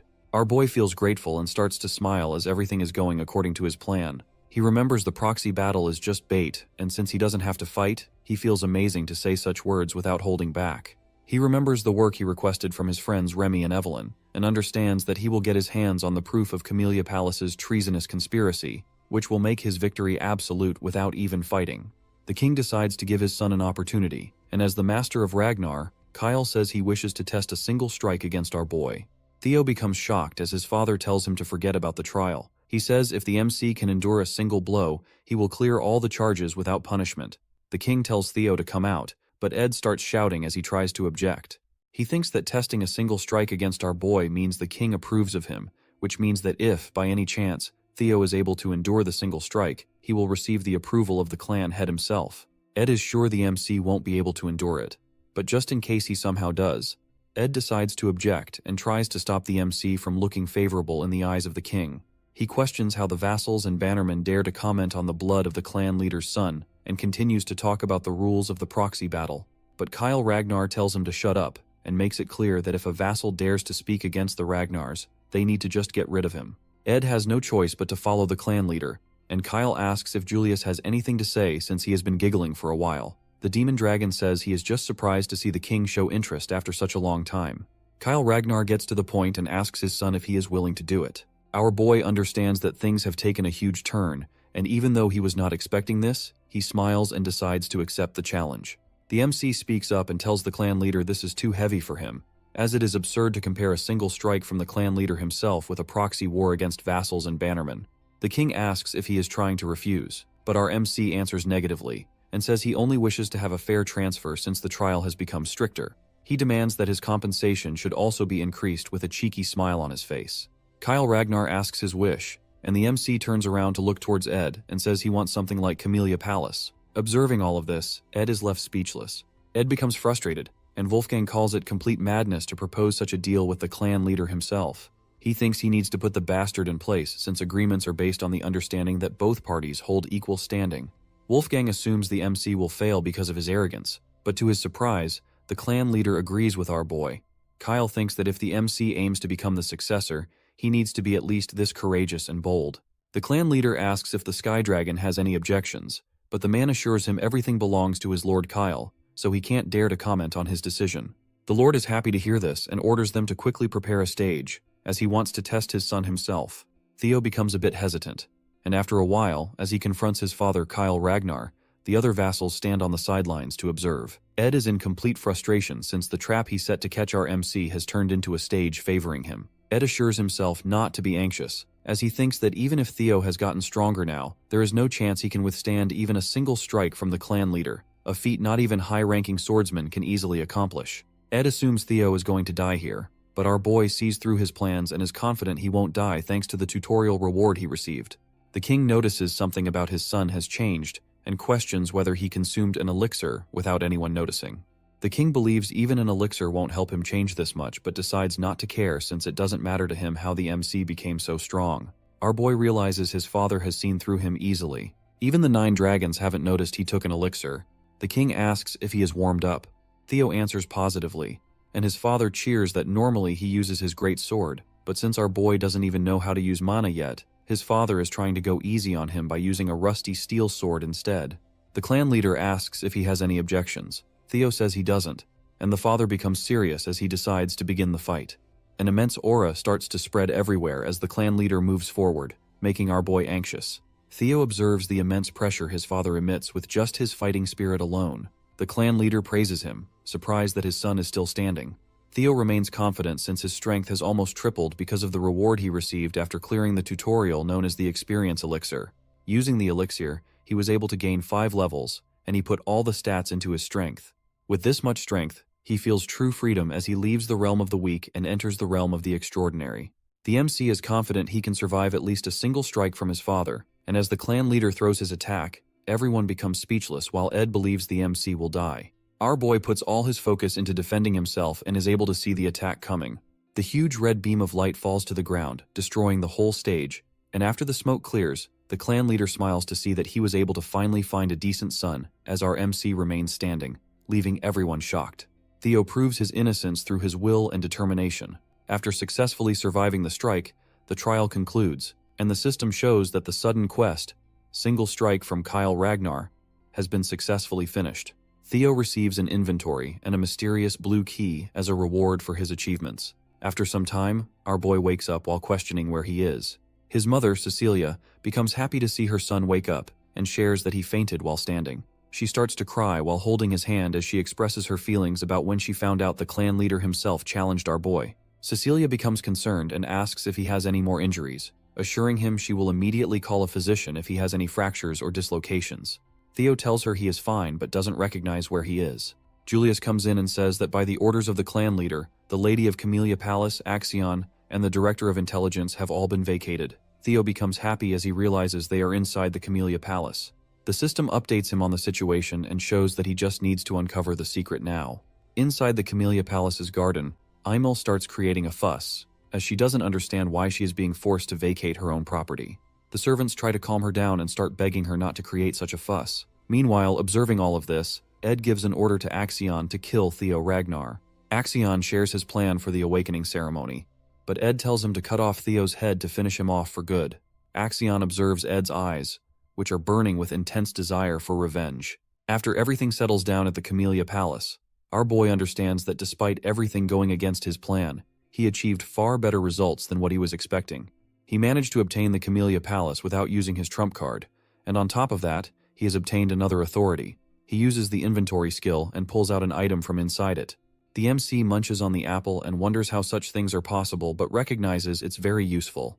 Theo pulls out the blue key from his inventory, which he obtained recently, and believes that it is definitely related to something important. As he focuses on a door, the keyhole suddenly lights up. Theo decides to unlock the door, and as he opens it, he is surprised to see a deep tunnel. The system tells him he has discovered a dungeon for the first time, and the experience he gains inside the dungeon will double as a reward. Seeing a cave inside the Camellia Palace, he assumes it is another quest of some kind and decides to clear it since he doesn't want to miss out on any experience. Before he enters, he remembers he shouldn't go inside the dungeon and prepares. After a while, he comes back with his inventory filled with weapons and decides to check the dungeon. As he walks forward, he notices a huge wolf staring at him and recognizes that it is big enough to be a demonic beast. The wolf monster pounces on him, but our boy is able to defend himself with a shield. He notices the wolf is very strong but quickly pushes it back, determined not to lose in a battle of strength. As he confronts the wolf, it charges toward him while screaming. He quickly slashes the wolf with his sword but fails to injure it and realizes its hide is too thick and the wolf is fast, meaning he won't be able to win against it with half-hearted attacks. The MC recognizes it's no ordinary wolf and might even be as strong as a demonic beast. He admits it won't be easy to defeat the wolf, and suddenly the monster tries to use its claws as it charges toward him. He wishes he could replicate the ray of light he observed when facing his father's single strike. He calls it amazing and tries to use the pure white arc on the wolf, but fails to copy his father's move, accepting that it's not going to be this easy.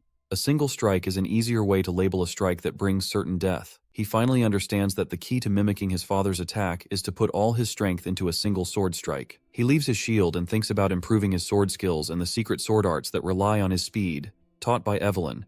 As he charges toward the wolf and stabs its eye, the monster starts screaming and takes a step back. Our boy realizes his plan is working and attacks the wolf once again, believing he'll win. 2 months later, at the training ground, Eod observes that the number of people is increasing. Sybil agrees with him and thinks they need to change the training grounds. A rumor about the clan leader teaching the young master Theo a single strike has been spreading lately. So many people now want to spar with him. As Sybil is talking about our boy, someone comes from behind and addresses him as a lackey. It is Henry Morris from Plum Blossom Palace. He questions when the incredible young master of theirs is coming, as it has been 2 months already. Morris is disappointed and says he assumed the young master never missed a day of training. He calls the MC a coward and thinks he ran away after a fake story of his spread too far. Sybil becomes angry, but Henry doesn't stop and thinks the whole rumor might be a total lie since there were no witnesses. He assumes our boy exaggerated it. Henry assumes the Scared Dragon Society being destroyed must also be fake news. But Sybil's patience runs out, and he punches Henry with all his might, completely destroying his face. Another guy from the Plum Palace becomes angry and insults Sybil, calling him a dropout, but everyone in the training ground starts glaring at him. Sybil calls him a shit-face while making it clear that no one can compare to their young master. Eod is surprised to see his friend call someone ugly with such a face. Sybil shares that he was already annoyed to see the guys from Plum Palace who kept coming here to cause trouble, and makes it clear he won't let anyone disrespect their young master Theo. Sybil and his comrades pull out their swords and declare war on the guys from Plum Palace. They also become determined to put the dropout losers in their place, but as they are about to fight, someone comes between them and freezes all of their weapons instantly. Everyone is surprised, and Sybil recognizes it is Ray Ragnar from the Four Hounds. Someone also joins in on the fun and starts laughing. It is Hulkus Lanka of the Four Hounds. Sybil is surprised to see two members of the Four Hounds suddenly appear, and Hulkus notices someone is missing. Hulkus asks one of the Plum Palace guys where the Luster Tiger is, which confuses him. Hulkus becomes fired up and questions if everyone is deaf, as he is asking for the master of the training ground. Hulkus announces that he is here to challenge our MC, Theo Ragnar. Meanwhile, inside the dungeon, the MC reaches his limits, and his sword shatters as well. The system notifies him that he has leveled up. Suddenly, multiple system windows start to pop up, showing that his stats are increasing, and he has hunted 170 demonic beasts. Our boy sits on the corpses of the monsters he has defeated, and the system shows that only one monster is now left. Theo drinks a healing potion to restore his strength and remembers that he almost died multiple times, but the healing potion always saved him. At first, it was difficult for him to defeat the monsters, but as he leveled up, things became easier. He is still surprised to see how fast time flew by. He has already spent 2 months inside the dungeon. The system shows him that only one demonic beast is left. He realizes that it's definitely a boss monster as he notices some stairs. The MC starts walking forward and enters the 5th floor. He looks at his broken sword and realizes it won't be usable, so he decides to enable his inventory and pull out another one. He finds only one sword and realizes it's his last one. Our boy remembers he received this sword from his mother as a birthday present. The MC recalls his past life. He had a lot of friction with his mother leading up to the awakening ceremony, so he decided to toss the sword away in his room and let it go to waste. He observes the ceremonial sword and realizes it's a good one forged from white snow steel.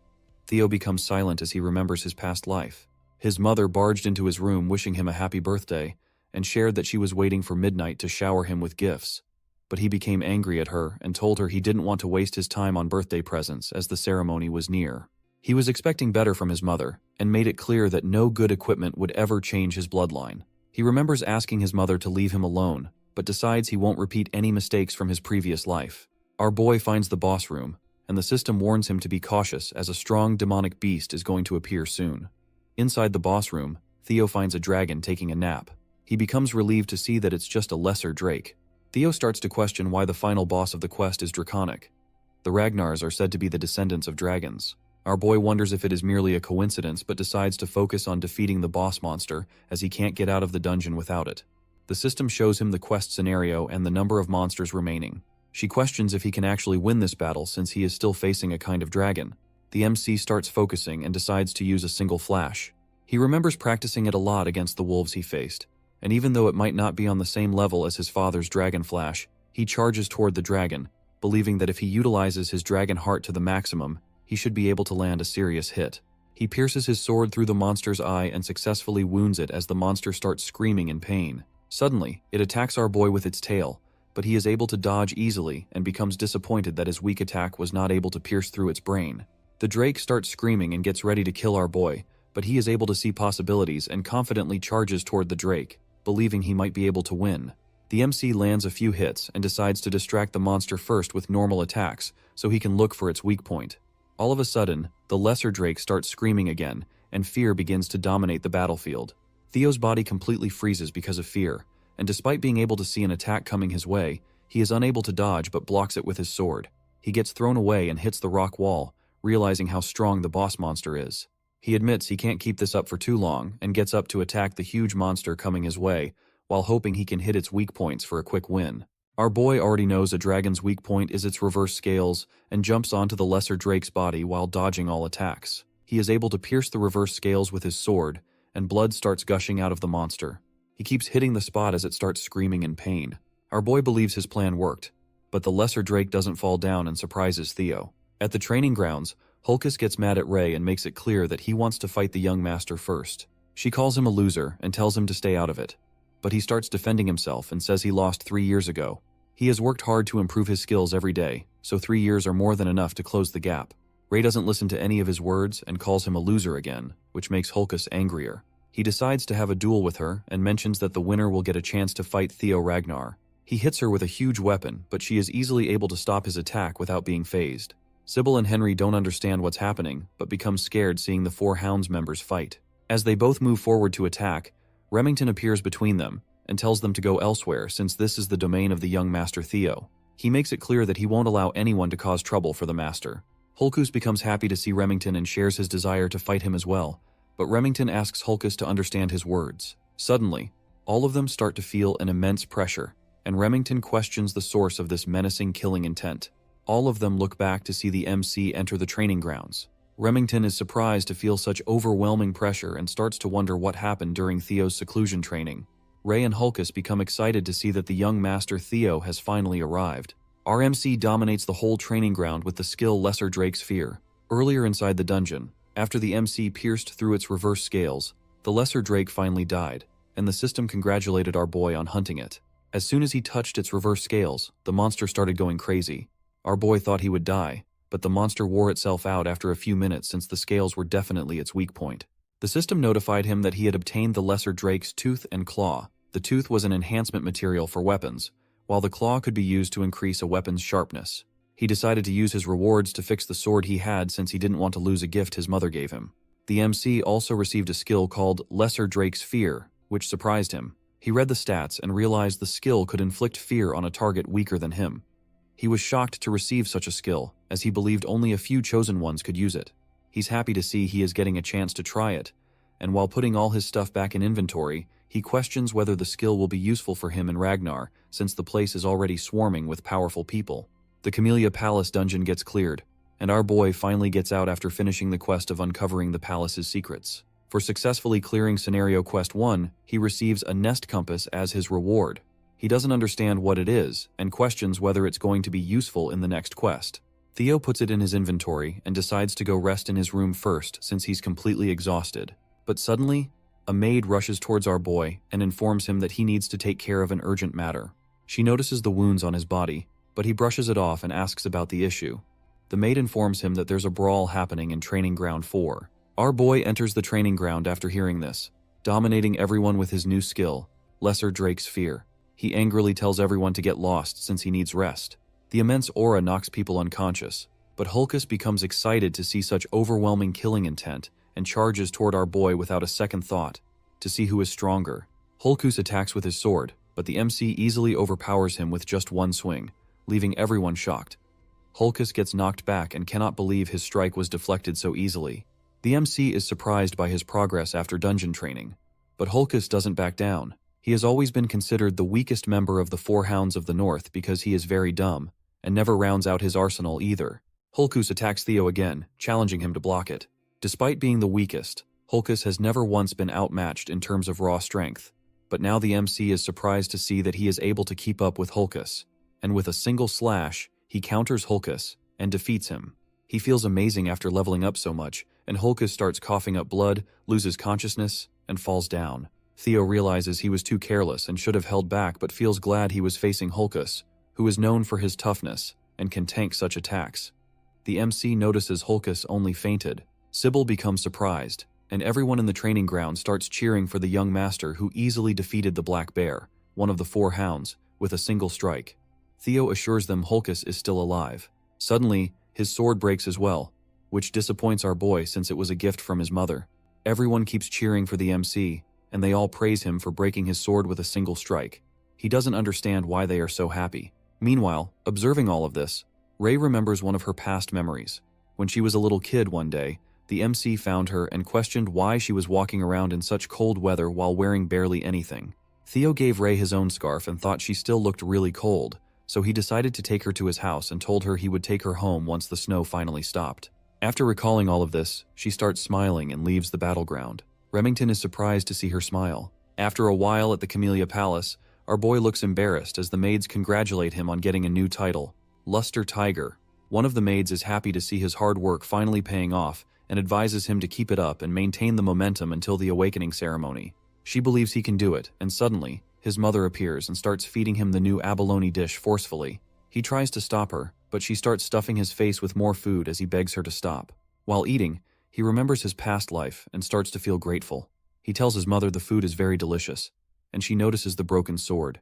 She becomes shocked, and the MC starts sweating anxiously. He tells her it broke during his training and starts apologizing since it is a precious gift she gave him on his birthday.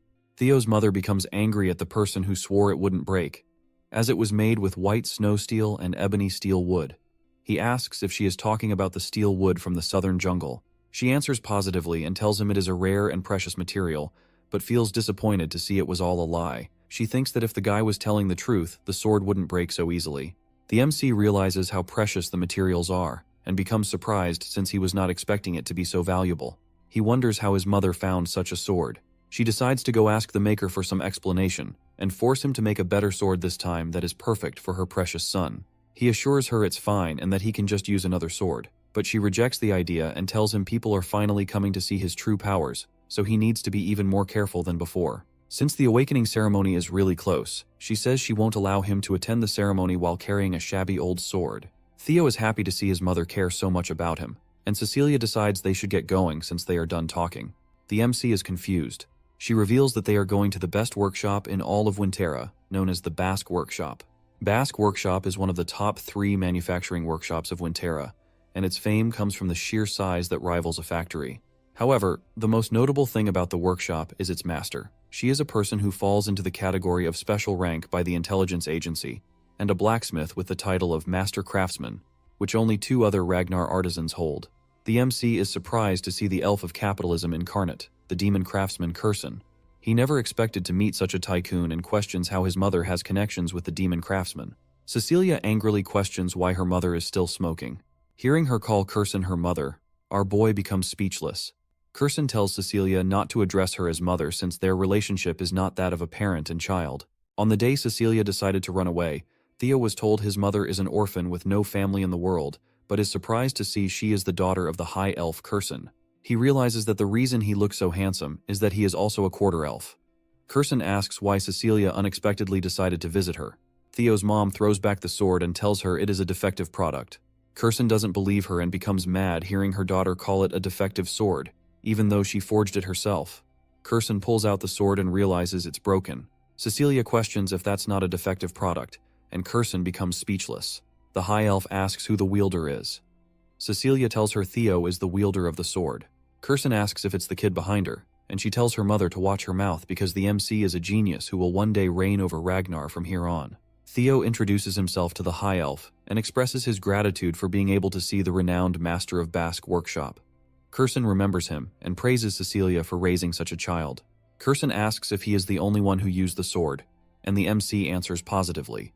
Cecilia thinks the sword is defective, but Kurson becomes surprised and realizes it's going to be a long conversation, so she invites them inside. As they all walk in, the MC asks if his mother is related to the demon craftsman. She says he is right, and he becomes curious if Kurson is her real mother. Cecilia tells him he wouldn't know since she didn't speak much about it, but even though it was for a short period, Kurson took her in as a foster mother. Cecilia shares that her mother loves anything she finds beautiful, whether it is music, jewels, theater, or even people. She says that is the reason Kurson took her in as a foster child. Kurson tells them to stop talking about the past, calling it pointless. Cecilia thinks she is lying, and her son asks how she ended up getting out of this place. Kurson reveals that Cecilia left because of her desire to marry the Ragnar clan's leader. Kurson never expected her daughter to willingly go to such a miserable place, and is surprised she has survived for so long. Cecilia says she couldn't resist the manliness and handsomeness of the clan leader, who loved her dearly. Kurson is disappointed that despite running away from home, she came back last year and started begging Kurson to forge a sword to gift Theo. Kurson calls her shameless, but Cecilia becomes annoyed to hear her say such things in front of her son. They both start arguing, and the MC smiles, as he has never seen his mother talk like this. He remembers that in his past life, he never tried to learn anything about his mother, and was an extremely ungrateful son. He questions if he was just too obsessed with the clan, and notices that Kurson cares a lot about his mother as well. He wonders why she didn't do anything in his past life. They finally reach their destination, and Kurson shares that this is the room she lives in. Cecilia asks why her mother brought them so far inside, and demands her to make the best sword for Theo to make up for it. Kurson suddenly tells Cecilia to wait outside as she grabs Theo and quickly closes the door, leaving Cecilia outside. Inside her room, Kurson completely ignores Cecilia calling her and decides to get straight to the point. She asks if the MC has the relic of the primordial dragon, Our boy becomes confused and questions if she is talking about the ancestor of the guardian dragon that protects the clan. He shares that he has heard about the legend that treasure has been distributed across Winterra for the descendants of the Ragnar clan. She makes it clear that it's not a legend and questions if he really doesn't have any relic. Kurson starts to tear up and becomes frustrated, wondering how he was able to destroy her sword, even though she poured her heart and soul into forging it. She doesn't believe the sword can break against anything other than a relic and questions if our boy has any idea how precious the sword was. He tries to apologize and remembers that the sword got damaged while he was fighting a lesser drake. He doesn't understand anything about relics, but she gives up and decides to show him instead so he can understand faster. She shows him a casket that's completely sealed with chains and asks if he notices something. The MC starts to see the blue glow and questions if it is a quest after recognizing it as the same glow he saw from the door of the dungeon in the palace. Kurson shares that she doesn't see anything but believes he was able to notice something judging from his actions. She starts dragging the casket and tells him she has tried many times to open the sealed casket and obtain the item inside, but she always fails. She puts down the shield casket and mentions the primordial dragon's relic. Kurson shares a story of the primordial dragon that removed one of its fangs and forged a blade from it, known as the monster sword, White Moonlight Blade. She tells him that if he tries to break the seal on the casket and is successful, she will hand him the sword known as the White Moonlight Blade. The MC looks a bit confused, and she reveals that if he fails to open it, he might lose his life in the process. She questions if he still wants to try it, and the MC starts smiling out of excitement. He makes it clear that the sword is now his. The system shows that the next scenario for the quest is to be chosen by the primordial dragon's relic, the White Moonlight Blade. The White Moonlight Blade is a sword of the leader of Black Snow, who is one of the 9 dragons known as the Black Dragon. Very few people know about the sword because everyone who has ever seen or talked about it has either died or gone missing. Our boy remembers a mysterious man who noticed him and was surprised he was visible to Theo. The MC ended up seeing the true form of the sword through sheer coincidence and doesn't understand why the Black Dragon let him live. He is surprised to find out that the Black Dragon's White Moonlight sword is here, and it is an actual relic of the primordial dragon. He remembers running into the Black Dragon 4 years ago and realizes Kurson was in possession of the sword during that time. She asks if he wants to open it, and the MC starts smiling, becoming determined to obtain the sword no matter what. He tells her it's his sword now, and while observing the casket, he realizes it's very similar to the Camellia Palace. He tries to use the blue key to open the casket. Kurson is confused as our boy unlocks the gasket, and a weird light starts to shine. Suddenly, Kurson becomes concerned as our boy starts getting pulled inside by a mysterious black fog. The MC tries to free himself but fails and gets dragged into a mysterious place. He opens his eyes and doesn't understand where he is. Theo recognizes the Rose Palace while everything is engulfed in fire. He doesn't understand why he is seeing all of this again, and while watching his past memories, he realizes he completely forgot how weak he used to be. Because of this, he needs more power, enough to defeat Randone and crush the Camellia Palace. A griffin starts messing with his brain and grabs our boy, ready to eat him whole, but the MC wakes up and grabs its beak, catching it off guard. He becomes aware that the monster is trying to take over his mind by using his desire for power against him. The MC realizes this is why it is called a monster sword. The mysterious griffin calls him insolent and tries to free itself, but the boy confidently tells it he has already conquered all the despair it's trying to show him a long time ago. He questions if the monster was hoping he would be tempted by its useless powers, even though he has already seen many quests. The griffin becomes confused, and our MC notices it looks very different from the griffin in his memory. The monster tries to free itself, but our boy doesn't let go and remembers it was at least 10 meters tall, but right now they are both of similar heights. He questions if the griffin became smaller because it was seen for a long time. He decides not to care about it, and makes it clear that the Moonlight Sword is now his as he tries to punch the griffin with an evil look. The monster tries to talk it out with him. Meanwhile, inside Kurson's room, Cecilia starts screaming after seeing her son knocked unconscious. She tries to wake him up, but nothing works, and Cecilia starts crying as she questions her mother why her son is unconscious like this. Kurson becomes speechless as Cecilia cries and says she never asked her mother to do this. She just wanted a sword for her son. Kurson observes that there is a monster's energy linked with Theo's bloodstream, which is something she has never seen or heard about before. She was hoping he would be okay since he already possessed a relic. Cecilia tells her mother that if anything bad happens to her son, she will never forgive Kurson for her actions. All of a sudden, the MC grabs the Moonlight Sword, and a mysterious light starts to form around his chest. Cecilia becomes concerned and tries to wake him up. Theo finally opens his eyes. She hugs her son tightly as she starts to cry. She tells her son she was very worried, but he assures her not to overthink it as he is completely okay. The system congratulates him on hunting a griffin and finishing the quest. As a reward, he becomes the owner of the White Moonlight Sword. The MC understands that he survived because of his luck. The griffin was easily defeatable because it was just freshly unsealed, and any psychological attacks were of no effect on him. The system notifies him that he has observed the monster energy of the White Moonlight Sword, so now his magic power has greatly increased. His magic power surpasses 200, and his body starts glowing. Our boy learns that his magic power has started to gain divinity, and has increased to the level of a high-ranking swordsman. He feels disappointed to know he can't use the magic power right away, as he needs to hold himself back until the awakening ceremony. Kirsten expresses how surprised she was and congratulates him on succeeding. He questions if she is going to keep her promise, and she assures him that elves do not lie. He notices the sword is being rebellious and questions if the sword still hasn't acknowledged him as its master. He becomes a bit anxious, but the elf assures him the sword is acting this way after being trapped for 400 years. She says since the sword is finally out in the world, it wants to release all the pent-up frustration. Kirsten suggests he can try taking a swing at the wall with all he has. He questions if it will be okay, but she starts mocking him and thinks he is worrying for no reason because, even if it is the legendary sword, a swing from a brat like him who is inexperienced and hasn't even had his awakening ceremony can't damage the Basque workshop. He becomes unnerved to hear this and decides to give it a try. Our boy understands that he can hide his dragon heart whenever he wants, so this is a nice opportunity for him to test out the new legendary sword he just received. He walks toward the wall and tries using all of his magic power. The MC excuses himself and removes the cover of the legendary Moonlight Sword as he gets ready to take a swing. Kirsten observes him and becomes concerned. She tries to stop our boy, but he ends up using an attack known as Single Flash, completely destroying the workshop's wall. Cecilia becomes astonished while Kirsten's eyes fill with anxious tears at the sight of the destruction. Contrary to what Kirsten thought, my guy literally split the building wall in half with just one swing of his sword, and he was not even aiming to destroy the wall. Kirsten couldn't help but sink into despair at yet another costly loss from our boy, especially after the sword he had just broken.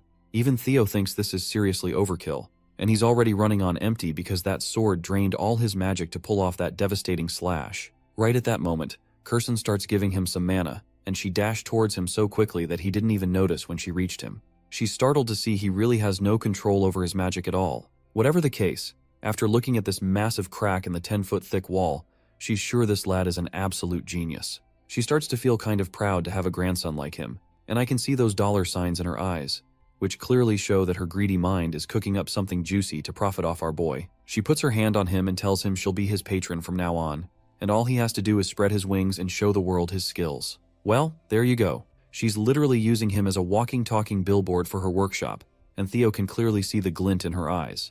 He bluntly tells her he can see those dollar signs shining right back at him. As the night deepens, Theo and his mother prepare to leave Basque's workshop. After exchanging their last goodbyes, they part ways. We see the fangs she's holding, and it turns out Theo gave them to her as wall repair funds. She's thrilled to have this loot from a Drake, and is sure he must have snagged it while obtaining the relic. She's also feeling proud of her daughter, thinking about how she raised such an incredible son. Right at that moment, someone drops by and greets her with her title of Demon Craftsman. Kirsten freezes for a moment at the sound of this familiar voice. She turns around and asks why he's here, but this mysterious crow of Rober Ragnar just simmers with a red glint in his eyes and doesn't say a word, leaving us hanging in suspense. 5 days pass, and the day of the awakening ceremony has finally arrived. As usual, Evelyn and Theo are in the middle of a sparring session. After exchanging blows with him, she can tell that his swordplay has gotten stronger and faster overall. My guy just flashes a grin, saying he's really glad to hear this because he never thought someone like Evelyn would ever praise him. The onlookers, as usual, are sweating their balls because they feel like weak sauce compared to Theo. You see, it's been half a year since Theo began to change, and Evelyn is amazed that he's already grown strong enough to push her back. If he awakens his magic today, it'll be the birth of a monster. After they spar for a while, the lady gives him props, saying he's done a great job and that he might even aim to become the valedictorian of the awakening ceremony, and her prayers are with him.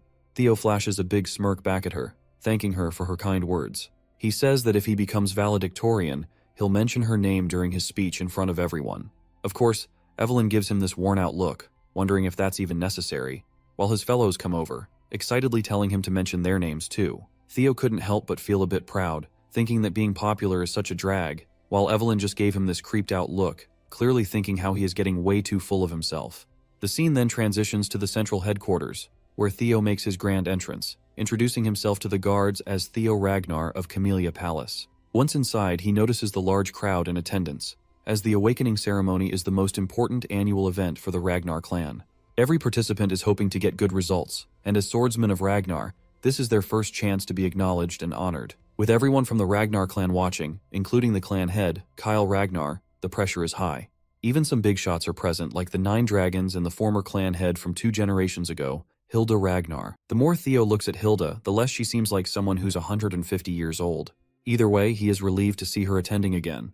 The conductor then bangs a drum to grab everyone's attention. This guy is Vana Ragnar, the judge of the ceremony and a Dragon Gate swordsman.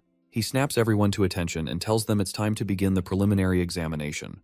The prelim involves grabbing a sword placed on the ground and leaving a mark on the steel wall on the platform. He reveals that the wall is forged with a mix of white snow steel, so ordinary steel blades won't even scratch it, but that changes if they channel their magic power into their attacks.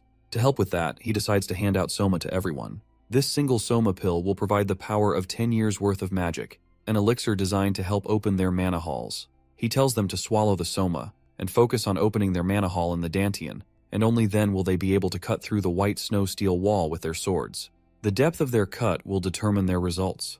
Vahana screams out that from now on, the participants whose names he calls will have to step forward, grab a Soma, and get on the platform. The first participant is Theo Ragnar, and they tell him to come forth. Of course, my guy steps forward promptly, and as he's taking that pill, he reflects on how, in his past life, Axion was the valedictorian. He then grabs a sword and walks toward the white wall, determined that this time won't be like the past. As he does, a system window pops up with Scenario Quest 3, become the valedictorian of the awakening ceremony to clear the quest. We then cut to the 150-year-old Hilda asking Kyle if this boy is the one he mentioned before.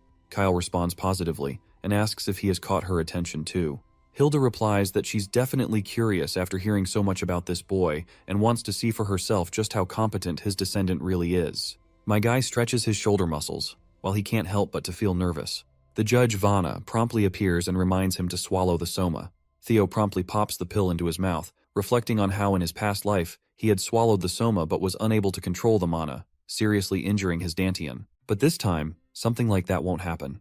As soon as he swallows the pill, he feels a surge of power, and the mana begins to scatter around the area. Vana finds himself bewildered to see this brat causing a mana wave of this size. He's worried Theo might not be able to properly control it. You see, when someone swallows Soma, they need to handle it with care. In order for the mana hall to settle in the Dantian, the more talented Ragnars, who have loads of mana, need to be extra cautious. If not, they can end up disabled, and Vana is certain this brat is done for.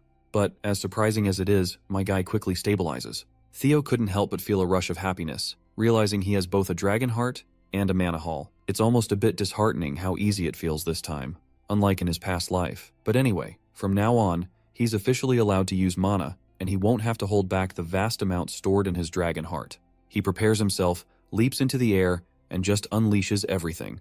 A dragon manifests from his mana, soaring straight toward the wall. In a single flash, it hits the wall, creating a giant crack. Vana is left absolutely boggled, and he announces without a doubt that Theo Ragnar has passed. The spectators are equally bamboozled by such a display of power.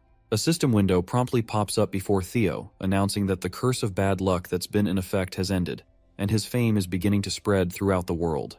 A genuine joy spreads across our boy's face because he's finally reached the same starting point as the others. The system further reveals that many people have taken an interest in his impressive performance. Osa Ragnar Plunus wishes to take him in as a disciple, while Julius Ragnar is discontent with the amount of attention focused on him.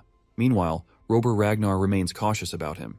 And lastly, Hilda Ragnar shows interest as well. My guy is thrilled that not only the Black Dragon and the Sword Dragon are paying attention to him, but the fact that he's also caught Hilda's eye makes him especially happy.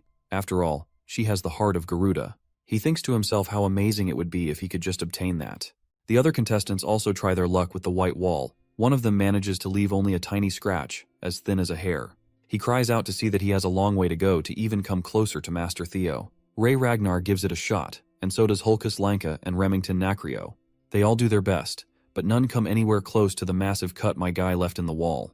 This poor guy is absolutely devastated that all 4 Hounds of the North had monstrous results, yet not a single one of them made a mark as great as the young Master Theo. It's finally Axion Ragnar's turn, and as he walks forward, people start murmuring among themselves. Some say that at this rate it's a contest between the Luster Tiger and the Dark Tiger, while others doubt even Axion can match that level. The fact that people are talking about Theo like this only angers Axion beyond belief. He strides toward the wall with his sword in hand, and once he swallows the Soma pill, he's fired up. The mana crackles around him, and out pops a giant red dragon that slashes directly at the wall.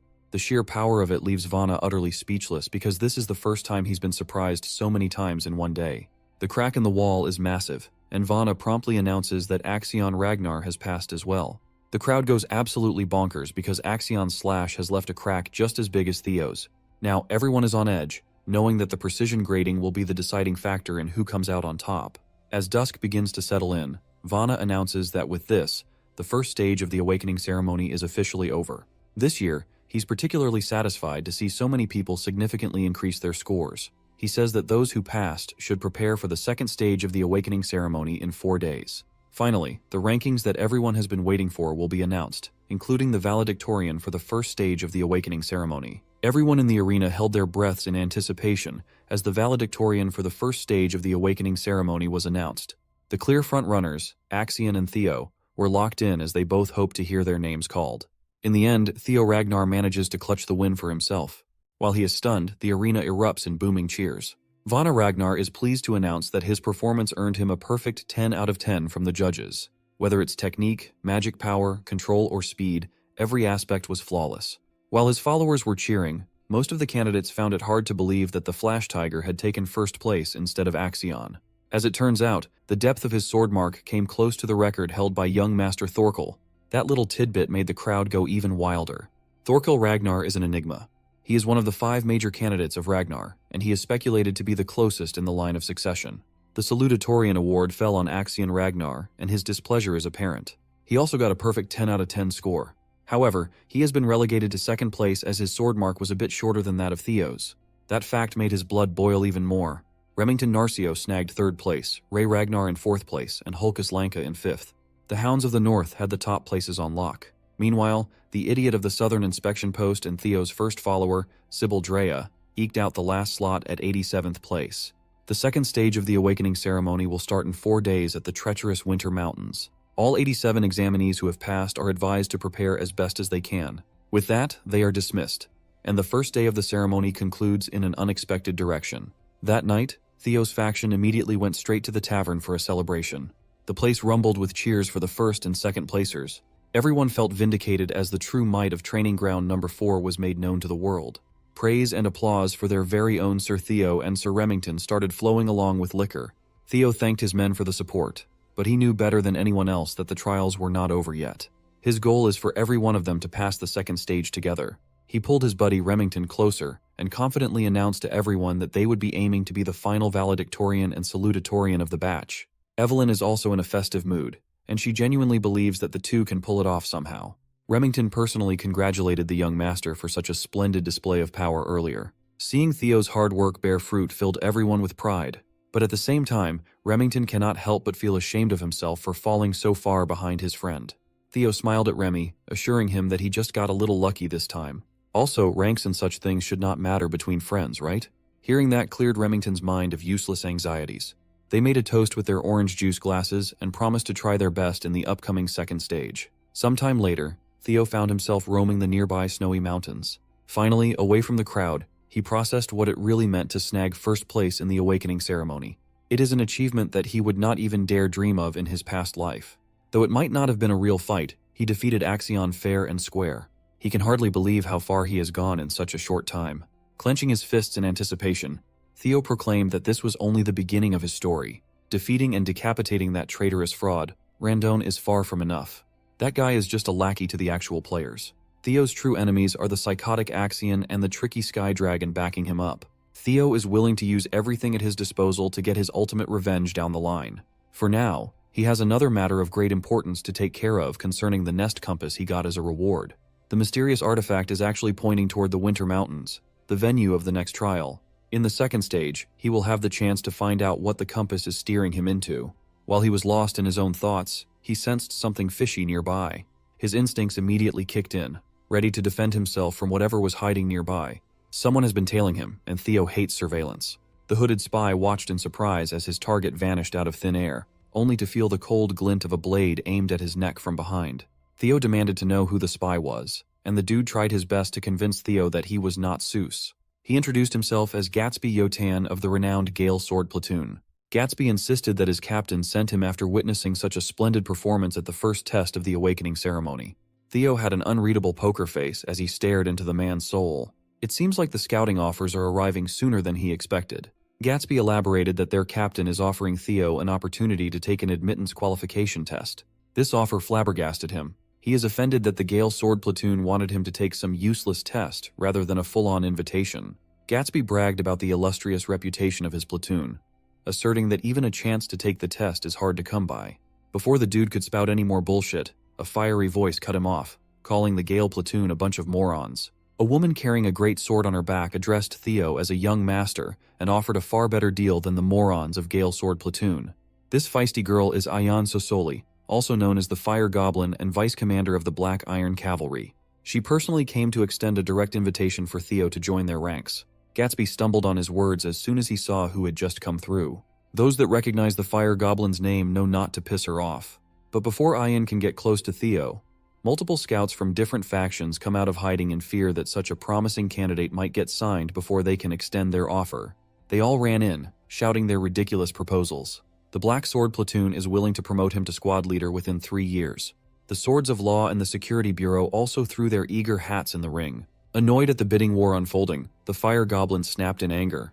The scouts were supposed to entice the young master with promises of assisting and advancing his career, only to fight and bicker amongst themselves. Theo just watched from the sidelines as the idiots cursed and jabbed at one another. He figured that he should just quietly slip away before they pester him even more. But his exit plan might have to wait. Pink plum petals slowly filled the area, dancing in the air. A sultry voice silenced everyone with sheer aura. Even though she knows she will be criticized for being too greedy, the newcomer just can't help herself. Slightly sullying her sterling reputation is nothing if it means gaining an exceptionally talented individual to her side. Lady of the Plum Blossom Palace, the sword dragon herself, Osa Ragnar Plunis, has joined the scouting war, shocking everyone into silence. Ayan was the only one who dared to question what business the clan head's first wife had in this place. Lady Osa confessed that she came with the same intention as everyone else. She has come all the way out here just to see Theo Ragnar personally. While Theo is dealing with the ridiculous situation he was put in, the salutatorian is relieving some stress by beheading some people. Calling Axion Ragnar a sore loser is an understatement. This dude is wantonly killing his men to get his frustrations out lest he explodes. He weaved, maneuvered, and slashed his way through a number of young swordsmen, treating them like training dummies as he snuffed their lives out one by one. Axion Ragnar is hungry for blood, and blood he shall get. With every dash and slash, he remembers Theo's smug face after leaving a bloody, armless mess back in the Scaled Dragon Society banquet. The image of Theo unleashing so much draconic aura when he took the first slash in the trial has been etched deep into Axion's disturbed mind. Losing by a few inches made the defeat even more infuriating. The only thing running in his mind is the thought of killing and gutting Theo Ragnar. For now, killing his own men will do. By the end of his rampage, he had completely abandoned his blade in favor of using a much more hands-on and brutal approach to venting his anger. By the time he calmed down, the training ground was already filled with lifeless young swordsmen who thought they were just getting a spar with their young master. When another person stepped into the arena, Axion's eyes darted around. Without even looking at who just arrived, he picked his sword back up and motioned to attack. He threw the whole blade with pinpoint accuracy, aiming for the intruder's head. But for someone like the Sky Dragon, stopping such an elementary outburst is simple. He just grabbed the sword's tip out of the air. Ed Troyven cursed his nephew out for being so pathetic when releasing his rage on random people won't change a thing. When Axion got a good look at his uncle, he calmed down a little. The Sky Dragon advised that at times like this, Axion needs to cool his head and come up with a proper plan. Ed Troyven had already put some things in motion, and Axiom only needed to follow. The nefarious uncle and nephew duo are hell-bent on turning the second stage of the awakening ceremony into Theo Ragnar's funeral. Back in the snowy woods, the scouts made way for Lady Plumblossom out of fear and respect. They knew that whatever they tried to offer Theo would be insignificant if she was in the competition. Just as they were about to appeal how unfair that would be, the space between Theo and Lady Osa was severed from the outside world, locking them in her personal domain. Ayan reckoned that setting up an isolation zone could only mean one thing. She might be planning to personally share her teachings with the young Ragnar inside the swirling lump of energy. The inside of the isolation zone was a lot bigger than what it looked like outside, as the space stretched as far as they could see. Theo recognizes this as one of Lady Plumblossom's signature moves. She can freely create a perfectly isolated space severed from the outside. He used to hear stories about the technique, and now he's experiencing it. His popularity is catching up with him. Lady Plumblossom laughed at his reaction. She's certain that Demon Dragon will be furious once he finds out what she's trying to do, but no one can stop her from giving Theo a gift if she wants to. By gift, it can only mean one thing. She slowly unsheathed her blade as she described how intense the clan head's swordsmanship was. It is akin to dragon fire descending from the heavens and destroying everything and incinerating everything in its path. Lady Plumblossom's style cannot be more different than that, for she prefers to embrace countless variations in her sword. Theo looked around to see that the snowy trail he had walked on a minute ago had turned into a tranquil field of vibrant plum trees. Her steps are rhythmic, sending ripples on the surface of the still water floor with each stride. This is the form of the dragon that she pursues, one that contains constant and infinite changes. As the sword dragon began slowly moving forward, she started swinging her sword, making the plum blossom bloom as countless petals gently drifted down. Her blade softly traced through the petals as they danced alongside her blade. She executed a peculiar flow of movement that seemed impossible. She slashed, stabbed, and chopped with a strange tempo. By the end of her demonstration, she slowly lowered her sword, making the petals spiral alongside the blade, beautifully falling on the ground. It was absolute cinema, a feast for Theo's eyes. The ridiculous thing was the entire sequence was performed within just a single breath. What she just showed is the celestial flower rain, the first full bloom technique of the plum blossoms. Opening her eyes, the First Lady's deep gaze turned towards Theo. The young man was speechless as he felt his heart pound loudly. He just witnessed something truly awe-inspiring. Within a single continuous movement, he counted 120 circles and variations. It gave credence to the claims that, in terms of pure swordsmanship, she is above even the clan head. If Theo could absorb and apply even a little bit of what he had just seen into his single flash, his power would undoubtedly skyrocket. He humbly asked her if he's really deserving of such a gift. She laughed lightly and assured him that it was fine as long as he enjoyed watching it. Finally, Lady Plumblossom dissolved the isolation zone. The tranquil field of plum trees vanished, and the snowy woods returned. She asserted that if Theo ever wishes to see what comes after the first technique, he can come to find her whenever after the awakening ceremony. Such a blatant offer shocked the scouts.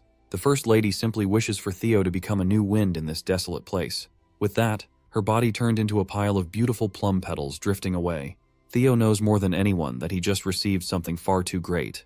It would be hard even for him to act shamelessly and not show any gratitude to the First Lady. Now he's in a complicated position. He reckoned that it would be way too greedy to become Lady Plumblossom's disciple and join the white-armored dragon cavalry at the same time. 3 days later, the second phase of the trial has finally kicked off into full gear. The 87 eligible candidates have gathered at the Winter Mountains near the northern Great Wall. Such a treacherous venue is perfect for the challenge ahead.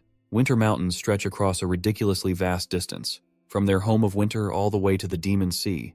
In this place, the Ragnars have shielded humanity with all their might. They have been at war with the cursed land beyond the Great Wall for over a millennium now. They have been culling the Demon Sea, a place where countless demonic fiends lay waste. High-rank swordsman and second-stage exam overseer Jackie Ragnar cautioned everyone that the new generation would inherit that duty one day. This makes Winter Mountain the perfect testing ground.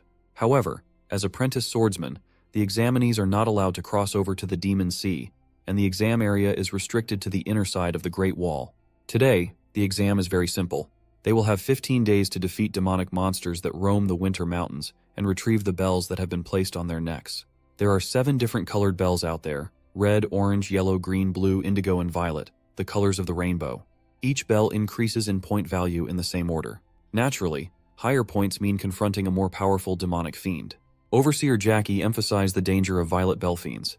Those abominations are at a level that no apprentice swordsman can touch, let alone defeat. Yet they are worth a ton of points. The hunting method will be left entirely up to the examinees. Whatever method they choose to use doesn't matter. All they have to do is bring back the bells to be tallied before the exam ends. Everyone picked up on what the overseer implied. Since they can use whatever method they want, snatching someone else's prey or bells is allowed. No, it is encouraged. They are purposely sowing seeds of discord amongst everyone. But that's just another reflection of Ragnar clan's law of the jungle approach to things. As a final note, the overseer taught them about the totems that repel fiends installed across the mountains. Inside these safe zones, supplies have been buried nearby, and everyone's encouraged to utilize them effectively. Finally, Overseer Jackie formally signaled the commencement of the second trial. As soon as he dismissed everyone, several candidates rushed off and scattered without hesitation. Most of them had the same idea as Sybil. Since the exam will stretch for 15 days, supplies are essential. First, they must secure those resources, and then go with their own strategies. It had only started, but Hulkaslanka loved every second of this test. He is in his element. Axion, motivated by revenge, has come into this exam with a malicious goal in mind. His Sky Dragon uncle heavily emphasized that he must move precisely according to plan. All he has to do is play his role, and Theo will fall. As Axion single-mindedly pushed forward at breakneck speeds, he failed to notice someone tailing him from behind. It was none other than the ever-so-mysterious Ray Ragnar. Seeing as everyone was already rolling out, Theo walked towards the woods to get started too. But before he could get far, a familiar voice called to him. Remy ran to his side and asked if Theo remembered how he said they were friends. The Silver Lion has thought long and hard for the past 3 days leading up to the trial, and it seems that he considers Theo both a friend and a rival. With that realization, a desire has taken root inside him. The desire to truly surpass young Master Theo in power. The young dragon was shocked at first, but he eventually grinned with delight. He knows what Remy is feeling all too well. The moment they first crossed swords in that training ground, a mutual respect for one another blossomed. Theo felt the same way as the Silver Lion. He considered him a dear friend and rival too. Remy heartily laughed in relief as he had been stressing if the feeling was one-sided. With renewed clarity, Remy proclaimed that he would try to beat Theo during the second stage. Theo genuinely wished him good luck with that goal. Without wasting another precious second, Remy exploded in speed and headed deep into the Winter Mountain. Theo took a second to soak the feeling in. Someone incredible like Remington has set him as a goal, someone to surpass. It made him feel a thrill he never felt before. He's finally becoming someone that's truly strong, and it is delightful. Opening his inventory, Theo set the mushy feelings aside for after the trial. He retrieves the nest compass and officially starts the search for the dragon's nest. The compass needle pointed him in a general direction, enough to get started. On the side of one of the deadly cliff faces, the familiar blue light of the system shined through a hidden cavern. The nest compass led Theo to the treacherous outskirts of the Winter Mountain. Upon arriving at his supposed destination, he was confused and saw absolutely nothing that stood out. The compass has turned its needle to the ground, so that must mean something, right? Maybe he needs to start digging until he hits the jackpot. If that was the case, he really should have brought a shovel, as using the white moonlight blade to dig in the snowy soil would have been a gross misuse of a legendary blade. As he was considering what to do, Theo's spidey senses started tingling once more. He steadily took his sword out of the scabbard and turned around on a dime, his eyes fixated on the unwelcomed presence. Sometimes, if the wind is not doing its job, then you have to take to the oars. He sent a sweeping attack, the force of the slash mowing everything on its way down. The trees were cleared in a single file and the ground was wrecked. Spilling some killing intent to the presence tailing him secretly, he gravely urged them to come out. Some unsavory characters started coming out of the woods, confused as to how Theo noticed their well-concealed presence. As soon as Theo saw the man's face, he was taken aback. It wasn't just one man, there were 3. In Theo's previous life, he knew these monsters as the 3 scoundrels of Vuk Mountain, Hyde, Cow, and Rune. These aptly named scoundrels are the scum of the earth. They were widely known as the ones who slaughtered civilians under the guise of accidents during missions. They are the cancer that cropped up as a side effect of Ragnar's rule of the strong. Theo especially cannot ever forget the massacre they committed in Vuk village. While he was working in Black Snow, he was assigned to personally pick up after the bastards. He knows the horror that these 3 will inflict upon the world better than anyone else. In public records, the death toll of the single incident was reported at 761, with another 220 people missing. The shocking part was that none of the corpses could be identified at all. It was because their killing method involved absolutely decimating the heads of their targets for fun. He already considered that their terrible nature would get in the way down the line, so he's planning to deal with them at some point. But he never expected to meet them this early. Since they were expertly tailing him, Theo asked if Axion sent them for a hit or something. One of the scoundrels just laughed at his assumption. He cleared up that they cannot be ordered around by kids. Naturally, they were employed by someone so high up that Theo would never even imagine who was behind the hit. But the young dragon quickly narrowed down the culprit to one person for certain. The head counselor. The reaction of the scoundrels gave it away. Theo correctly guessed who the employer was in one try. It wasn't too hard to guess, given how much they were talking about blood and heritage. An exam proctor is nowhere to be found nearby, so they must have been included in the conspiracy too. Theo's sharpness was a big problem, but the scoundrels were confident that they would get this job in the bag no matter what. The leader of the scoundrels asserted that he feels the best when he crushes a good-looking face like Theo's. Bro is just glazing at this point. The Flash Tiger remained unfazed as he refused to let the 3 out of his sight. He did not even let the mouthy scoundrel continue with the childish trash talk. Theo immediately slashed away, summoning an avatar of an ancient dragon with his force. They hadn't even gotten the chance to close the distance yet. and the scoundrels were already at death's door. Theo chopped his sword thrice in quick succession with perfect precision and executed his newly formulated technique, Triple Dragon's Claw, each one targeting a scoundrel. The young master never shies away from violence, but he does not want to become like these pieces of trash. So they do it as revenge for a crime that they won't commit until a few years down the line. He will do the opposite of what the scumbags did. Only their heads will remain. The destructive power of the dragon's claw was so potent that it could decimate a human body into a pulp while leaving the head intact. He simply flexed on these criminals, giving them the comeuppance they deserved. Theo was actually surprised at how fast these troublemakers fell by his blade. Maybe that's because they were still young at this point in time. He owed this new skill to the celestial flower rain that Lady Plumblossom imparted upon him briefly. He dissected and reconstructed the style for the past 3 days and came out finding a way to use 3 single flashes in a row. Using circles and arcs to draw curved lines of slashes was hard. A whole new world of different transformations and applications has opened. Of course, completing those transformations 120 times in a row like the First Lady is still out of reach. Theo quickly grabbed the severed heads with the scoundrels' pained and surprised expressions have been preserved. He simply threw the evidence down the cliff for beasts to feast on while he went back to thinking about how to get underground. Much to his surprise, he heard a dull thud as soon as the heads reached a couple meters down. Upon further inspection, he ascertained that there was an invisible staircase winding down the cliff. It's now stained with scoundrel blood. The hidden quest to find the unseen stairs and explore the blue cave has officially started. Theo excitedly jumped down from the cliff to head for his treasure. Unbeknownst to him, a strange bird has been keeping an eye from afar. Back in the palace, the officials posted that they were receiving the test's initial results for the first few hours. Currently, Axion Ragnar holds the first position with 41 demon bells collected as he tears through the exam with 20 of his men. Second place is Ray Ragnar. But everyone has been wondering about one thing. How is Theo Ragnar faring? The messenger had to scroll all the way down to the last page of his report for Theo's recorded progress. Currently, the young man has collected 0 demon bells, and he is off on his own without a team. It's safe to assume that he is moving quietly or lying in ambush somewhere. Those assumptions can easily be verified if there are proctors to confirm. Everyone at the table heard Lady Plumblossom's impatience. The head counselor argued that there are no rules that exceptional performance in the first stage would lead to the same caliber in the second. He even proposed that the kid's heart might not be prepared for real battles, especially considering that he is a so-called natural child and not a pure Ragnar. The head counselor assumed that his goons must have taken care of business quickly, doing their job better than expected. Suddenly, the old councilman received a telephonic transmission from Ed Troyven, asking him if he did anything behind the scenes. The head counselor did not even bother to deny the allegation. He's bummed that he couldn't tell everyone else beforehand, but it looks like things have worked out, so that's good.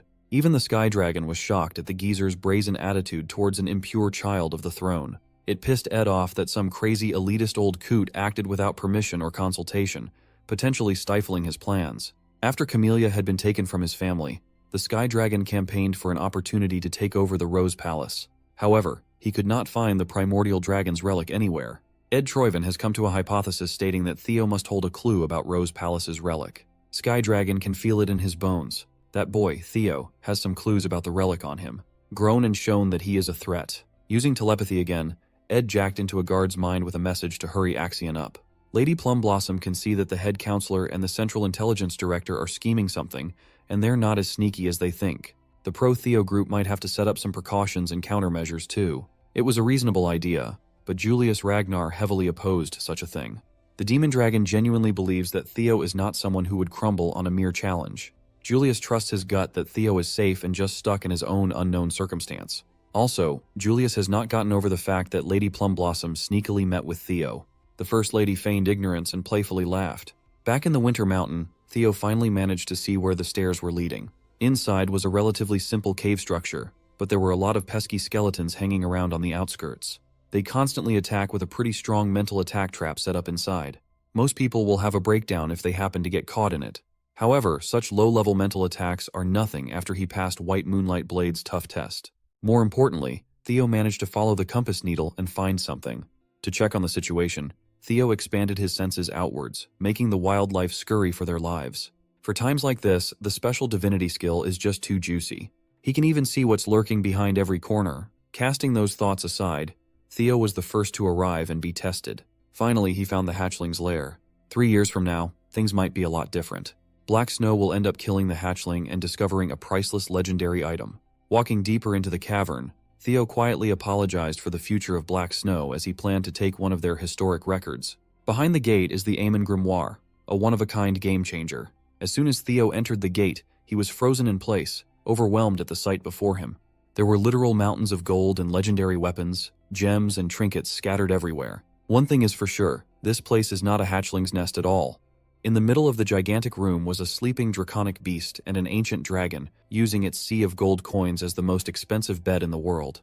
Looking a bit closer, he saw that it seemed to be in a deep sleep, uncaring of the outside world. Theo wasn't delusional. He knew that if this thing woke up and attacked, he could forget about the relic and all the riches in this place, and he would surely die. Could the reports from Black Snow be false? Why is there a full-grown dragon in the chamber instead of just a hatchling? Maybe he's a victim of misinformation, or maybe he just came 3 years too early. Either way, he needs to think of his next move in this unexpected situation. He seriously considered just leaving without touching anything. It's unfortunate, but he can always just come back before the Black Snow can get here again a few years later. But that choice left his hands as soon as the dragon opened its eyes. When he turned around, Theo was locked into a staring contest with one of the most archaic beings in the world.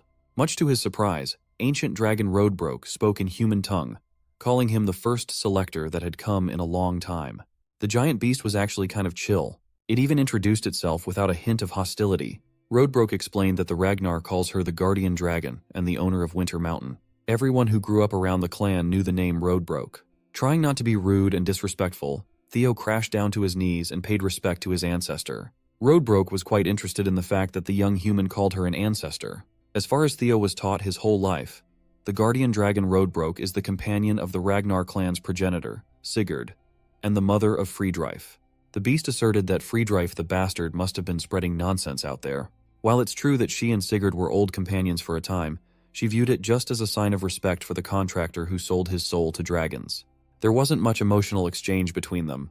It is impossible for humans to mate with dragons in the first place. Maybe the humans in this world are not real monster bangers. This led Theo to ask if his family's line really has the blood of the dragon, or if it is just one big propaganda to lift the Ragnar name up. Roadbroke cleared up that the claim was not wrong at all. Through the long-term contract between her and Sigurd, her dragon's blood is shared. Just as Theo was about to ask more questions about his family's history, Roadbroke cut him off as she was done with the pleasantries. She will now begin her duties as a guardian dragon to the selectors. From this point forward, Roadbroke is going to keep the covenant made at the beginning of the clan, and will allow the selector who passes her test to ask 3 questions. He can finally breathe in relief and thank the gods, as this seems like a non-battle situation. Since his goal is to eventually stand at the peak of the clan, deepening his knowledge of the family's lore is crucial. Through these 3 questions, he needs to get as much information as possible. Outside, the second phase of the awakening ceremony is still in full swing. Axion continued dominating the leaderboard and the beasts in the surrounding area. His 1,000 Dragons roar is already powerful enough to one-shot most enemies. As a white tiger beast fell to the snowy ground, bloodied and lifeless, Axion walked closer. He was heading for the green bell dangling on the poor cat's neck. With another bell secured, that makes 57 confirmed kills. He's quickly racking points up.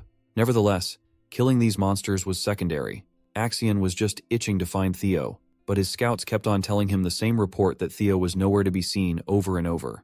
One of Axion's lackeys, Orion Gardner, smugly remarked that Theo must be scared now that he has to risk his life and face real monsters. Orion was determined to attach himself to Axion's entourage the whole way through, no matter what. He fears and believes in the maniac's strength, but he might have run his mouth a little too far when he admitted that Theo got stronger but lived as an idiot for far too long. The next thing you know, Orion's tearing up and gasping for oxygen as Axion's hand slowly crushes his windpipe in a chokehold. Axion reckoned that this pissant of a follower must not know a simple fact because he had never been strong. In the clan, having power means having no need to fear anything.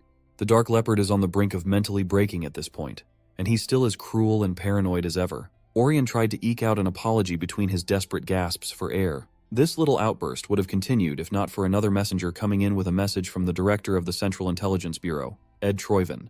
The message was simply a reminder to hurry up and carry the plan out. Axion threw the pissant away like garbage and asked the messenger to send a reply to his uncle to stop pestering him. He doesn't need to be reminded of the goal because no one in this world wants to kill that punk, Theo, more than this psychotic half-brother of his. Meanwhile, Theo is just chilling down in the dragon's den, still trying to think of a fitting question that would give him as much information as possible. After a while, he finally came up with his first question. Roadbroke yawned. She was just glad that the young man finally made up his mind, as the boredom nearly knocked her back into a deep sleep. So, the first question was why the guardian dragon is still here. He kept it short and sweet. Roadbroke instantly clocked his strategy of asking basic questions to figure out some hidden background knowledge and praised the kid. The reason why she's still hanging around is quite simple. There exists a monster situated at the very edge of the world. Its body is spread across the seas. They call this entity the Nameless Monarch. For the past 1,000 years or so, Roadbroke has been lying in wait and staying in her lair because she was tasked with the mission to protect the world. The Winter Mountain and this dragon's den are just an outpost. Theo fell silent, digesting the bombshell that his ancestor had just revealed. He was certain that he did not feel it wrongly. For a brief moment, he felt what seemed like fear in Roadbroke's eyes. Who would have thought that an almost godlike figure who's as powerful as an ancient dragon is still capable of feeling terror? There is an existence out there that brings fear to a deity who has reigned for over 1,000 years. The Nameless Monarch must be one freaky bastard. Theo desperately wants to ask more questions and dig deeper into the lore, but there are more important things he has to find out first. So, for the second question, he asked what exactly these ancient dragon's relics he kept on hearing about. Roadbroke answered that there are about 3 relics out in the world. Though she doesn't know much about them, she can sense that the young selector has been quite lucky. The 3 that Roadbroke knows of are the dungeon in Camellia Palace and the White Moonlight Blade. As for the last one, it's a bit more complicated. Roadbroke called it the ancient dragon Papnir's relic. It is a result of a great ancient dragon's soul fragmenting into 31 different pieces. These pieces were then bestowed upon humans in hopes of protecting humanity and resisting the Nameless Monarch. The form of these ancient dragon relics is not limited. Some could be an item, some could take the form of an experience, and a rare few even turned into intangible yet strange phenomena. Hearing that last part made the gears in Theo's head turn. He can finally see that he always had the last relic in him. Everything he experienced after regressing in time flashed before his eyes. Going through 20 years of life and being brought back in time to the brink of death is the strangest phenomenon one can ever go through.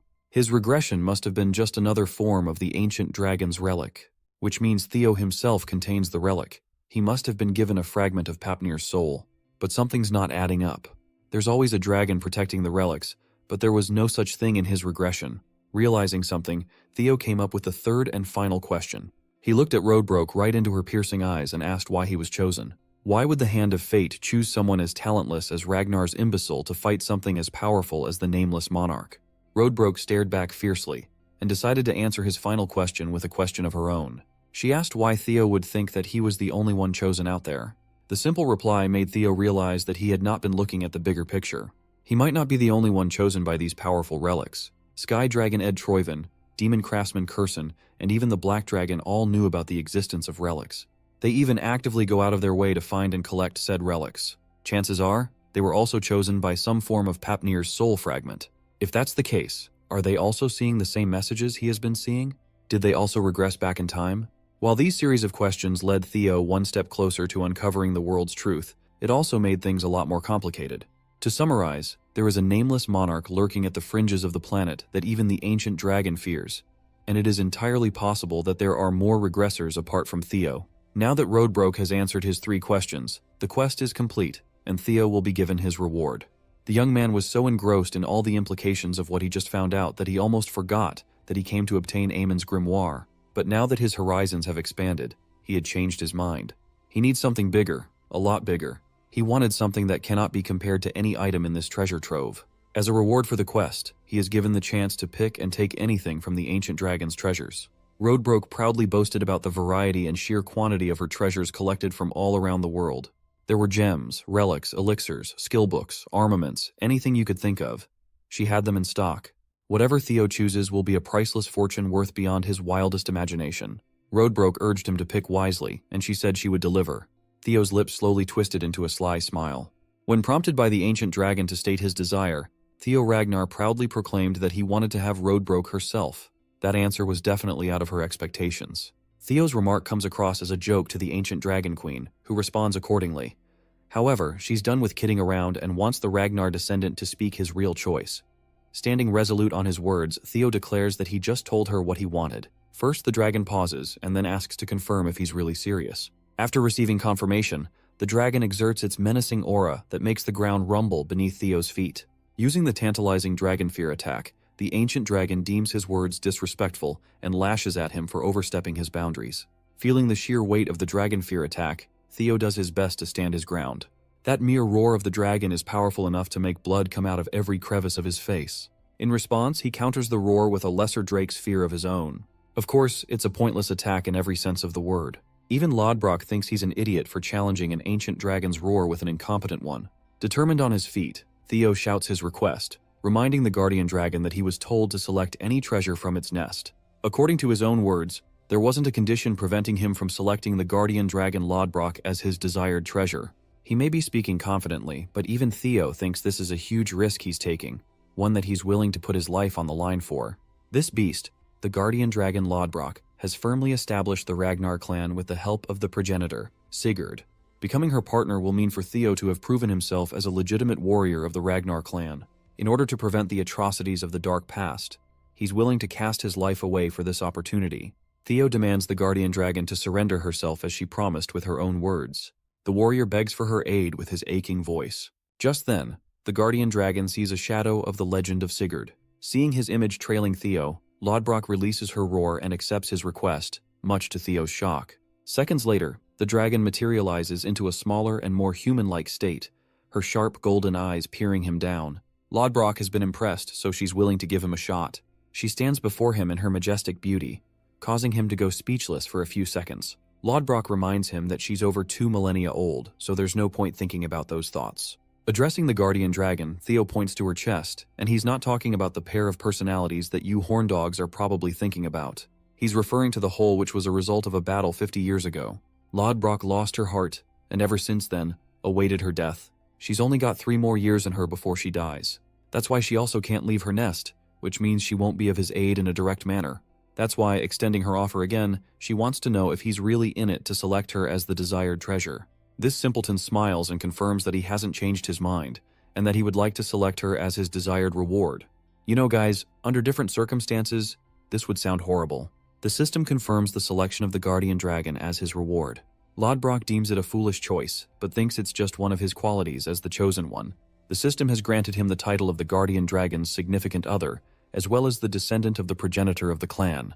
Promising to become even stronger and reach greater heights, Theo confesses that he will obtain the rest of the relics of the primordial dragon Fafnir. A soul link between the guardian dragon and the warrior is established as Theo promises to find something that could very well substitute Lodbrok's heart. After all, among the relics of the all-powerful primordial dragon, he believes there has to be something miraculous to help her out. He also levels up after gaining the experience points as a result. Theo thinks it's only right for him to do that much in order to claim the title of the guardian dragon's significant other. You guys see what I'm talking about, right? She gives him a smirk and hopes to be in good care of her new partner. Yeah, this is going on Santa's naughty list. Lodbrok reminds him that she's still incapable of leaving the domain, so he's gonna have to find a solution for himself until she hibernates for the time being. Also, she's got something for him, which appears to be an ancient book. Lodbrok explains that in order for a true soul to synchronize with her, it's necessary for him to read the artifact and awaken one's mind gate. She estimates that he'll be able to pull this off within a month, recommending that he take his time while skimming through. The system informs him about the bonus reward he just received. It's a grimoire called Aemon. Inspecting its properties, Theo is impressed to find that it contains magical principles that date back to the beginning of time. It's a special book containing rich knowledge of everything in the universe. Theo is glad that he was able to get his hands on this baby, but his real concern is the duration she just mentioned. He asks Lodbrok what she means by 1 month. The guardian dragon expresses that it usually takes that long to awaken a person's mind gate, and asks if he's got something more important keeping him busy. Theo is disappointed to express that he's got to deal with the second stage of the awakening ceremony, which is happening as they speak. The problem is, the exam is only 15 days long in duration, which means he's got less than half a month to work things out. That's why Theo wants to wait until the exam is over to get things going. Eyeing him down, Lodbrok unfortunately confesses that while it's possible, she won't allow that to happen. After all, she doesn't want him escaping so soon. That's why, for this dude, she wants him to open the mind gate even before the second stage ends. Until that time, Lodbrok will make sure that he stays here. Now that's a bone-chilling threat. The total time for the exam to conclude is 13 days, or roughly 300 and then hours, so he's got to wrap it up with that. Let's rewind things a little. There were 3 days left before the start of the second stage, when Axion's uncle talked about the details of how totems created anti-fiend safety zones. The cause is due to the fiend summoning marble resting inside the totem. It's a small sphere with amplified fiend energy resting inside of it, making sure that other fiends are repelled from it. Crushing the marble, he demonstrates what would happen. A fiend monster is released immediately after the marble is crushed, allowing for a summoning to occur at any given time or place. We can see multiple fiends surrounding the man, which goes to show how convenient the summoning marbles are. He crushes them with his dragon spirit, claiming that the objective of the second stage exam is to eliminate fiends and collect points. That's why Theo's only option is to hunt for his fiends for his points. Axion is starting to get a big picture of his uncle's strategy, which involves using the marbles to bait Theo into a trap. Though that's a part of the plan, his uncle reminds him that things aren't so simple. They won't just kill the guy with a simple baiting strategy, because they need to obtain further clues about the relics of the Rose Palace. Since Axion has a crazy hate boner against Taegai, he wants to torture Theo and force information out of him. However, his uncle has to humble this guy with a simple yet provocative reminder. He and Theo don't have an enormous gap in between their strengths, which means he's not going to get things his way like he delusionally believes. At the same time, Theo's actions showcase compassion, which means his followers could be used against him. Axion's uncle recommends he use the dropouts who gathered in the 4th training ground for the job. He thinks it will be easier to use them as hostages, and then extract information from Theo regarding the artifact. Since it isn't a direct approach of strength, Axion is pissed, but he accepts anyway. Fast forward to their plan in action in the present. The Dark Leopard internalizes how Theo shocked everyone by keeping himself hidden until the final moments of the exam. After all, only 12 hours were left until the second stage concluded. The Ragnar prodigy had scored first place with a staggering 800 points and 60 points. Still, he thinks that it's a pity for their plan to fail like that. One of his men wonders if the scoundrels of the council got to him first, which seems like the only reasonable explanation for his disappearance. Felix Ragnar is in 7th place and shares his observation. However, Axion fires back, claiming that his observation just now is bordering the line of stupidity. He provokes Felix by reminding him why Lady Plumblossom decided to take an interest in Theo instead of him. The guy is infuriated that he's reacting harshly when all he's trying to do is help him catch Theo. Felix is pissed as hell by his offensive remark, but it's not Axion who could give a damn about his feelings. He gets up and offers a declaration with his sinister smile. If Theo isn't prepared to come out in the open, he's willing to force him out. He's got both: the members of the Scaled Dragon Society and the Plum Blossom Palace working under him. And it's time to lead the charge and murder the failure of the 4th training ground. This psychopath intends to maintain his killing spree until Theo is forced to come out. Eavesdropping on this conversation from her hiding spot is Ray Ragnar, who is in 3rd place on the exam. The scene transitions to a frost lizard fiend getting slayed by the warriors. They celebrate having defeated a yellow bell creature, thinking that it's a monumental achievement. These poor guys barely have any points for themselves, and there's only 12 hours until the exam concludes. They're worried for Theo, especially since they prepared a whole bunch of supplies. Maybe he's out to do something more important. That's what one of them thinks at least. After all, survival is just the bare minimum requirement of the exam, since rankings don't matter at all. Still, they wanted to see him top the charts and become the valedictorian once more. As they're carelessly chatting, one bastard impales them with his thrust. Orion Gardner has just killed Sybil in cold blood, while the rest of his friends question the actions of the Scaled Dragon Society. They're scared to learn that they've become the targets for the day in order to bring out Theo. These poor guys are going to eat shit for literally just existing. During the same time, we revisit Lodbrok's nest of gold and treasures. The Guardian Dragon is fervently impressed by Theo's remarkable ability to open his mind's gate in less than half a month. The system confirms his initial grasp on the magical principles. This is all thanks to what he heard in his previous life before regressing. The key factor in learning the Aemon Grimoire is the quantity and quality of the magic power. Since Theo shares both a Mana Hall and the Dragon Heart, the tasks come natural to him, and he can learn twice as fast as the average person. As a result, a lower-ranked skill also manifests called the Hatchling Synchro. It allows mind reading of objects using psychokinesis magic. Lodbrok believes that he's proven himself worthy of becoming her partner. With that, he's got the fundamentals down, and the rest can be finished with training. She also tells him that when the time is right, at the higher level, he will start hearing her voice. Finally, she'll receive the greatest buff by being able to cast Lodbrok's power, gaining him the same ability as the progenitor of the clan. But before that happens, the Guardian Dragon requires her recovery, since she's only got 3 years left. However, an optimistic Theo is prepared to impress her with his accomplishments. Satisfied, she declares the completion of the Primordial Covenant. Lodbrok dearly offers him a farewell and hopes to meet him again soon. At last, we saw this guy finally stepping foot outside. It's a good thing he got the pack down, but still, he has no points right now and only 12 hours to go. Even he thinks he's playing life on extra hard difficulty. Theo assesses his options, because if he hunts fiends in the typical manner, it's just going to be an impossible task to score first place in 12 hours. So the only reasonable strategy is to steal bells from other candidates. Remembering how Axion got first place in his past life, he thinks the same would be the case now. So all he has to do is take care of his Ragnar rival and claim the top spot. Of course, that's only easy to say. Behind him, a figure emerges from the woods. They barely made it here with their injuries and immediately caught the hero's attention. This is Ray Ragnar, and she's in really bad shape, which makes our boy wonder if she was attacked by a powerful fiend. Even then, he fails to understand that Ray was bested by a fiend. However, Theo quickly sees a sword slash across her body, realizing that a person was responsible for doing this. He worriedly asks for what happened, but Ray is in no condition to speak and urges him to go west.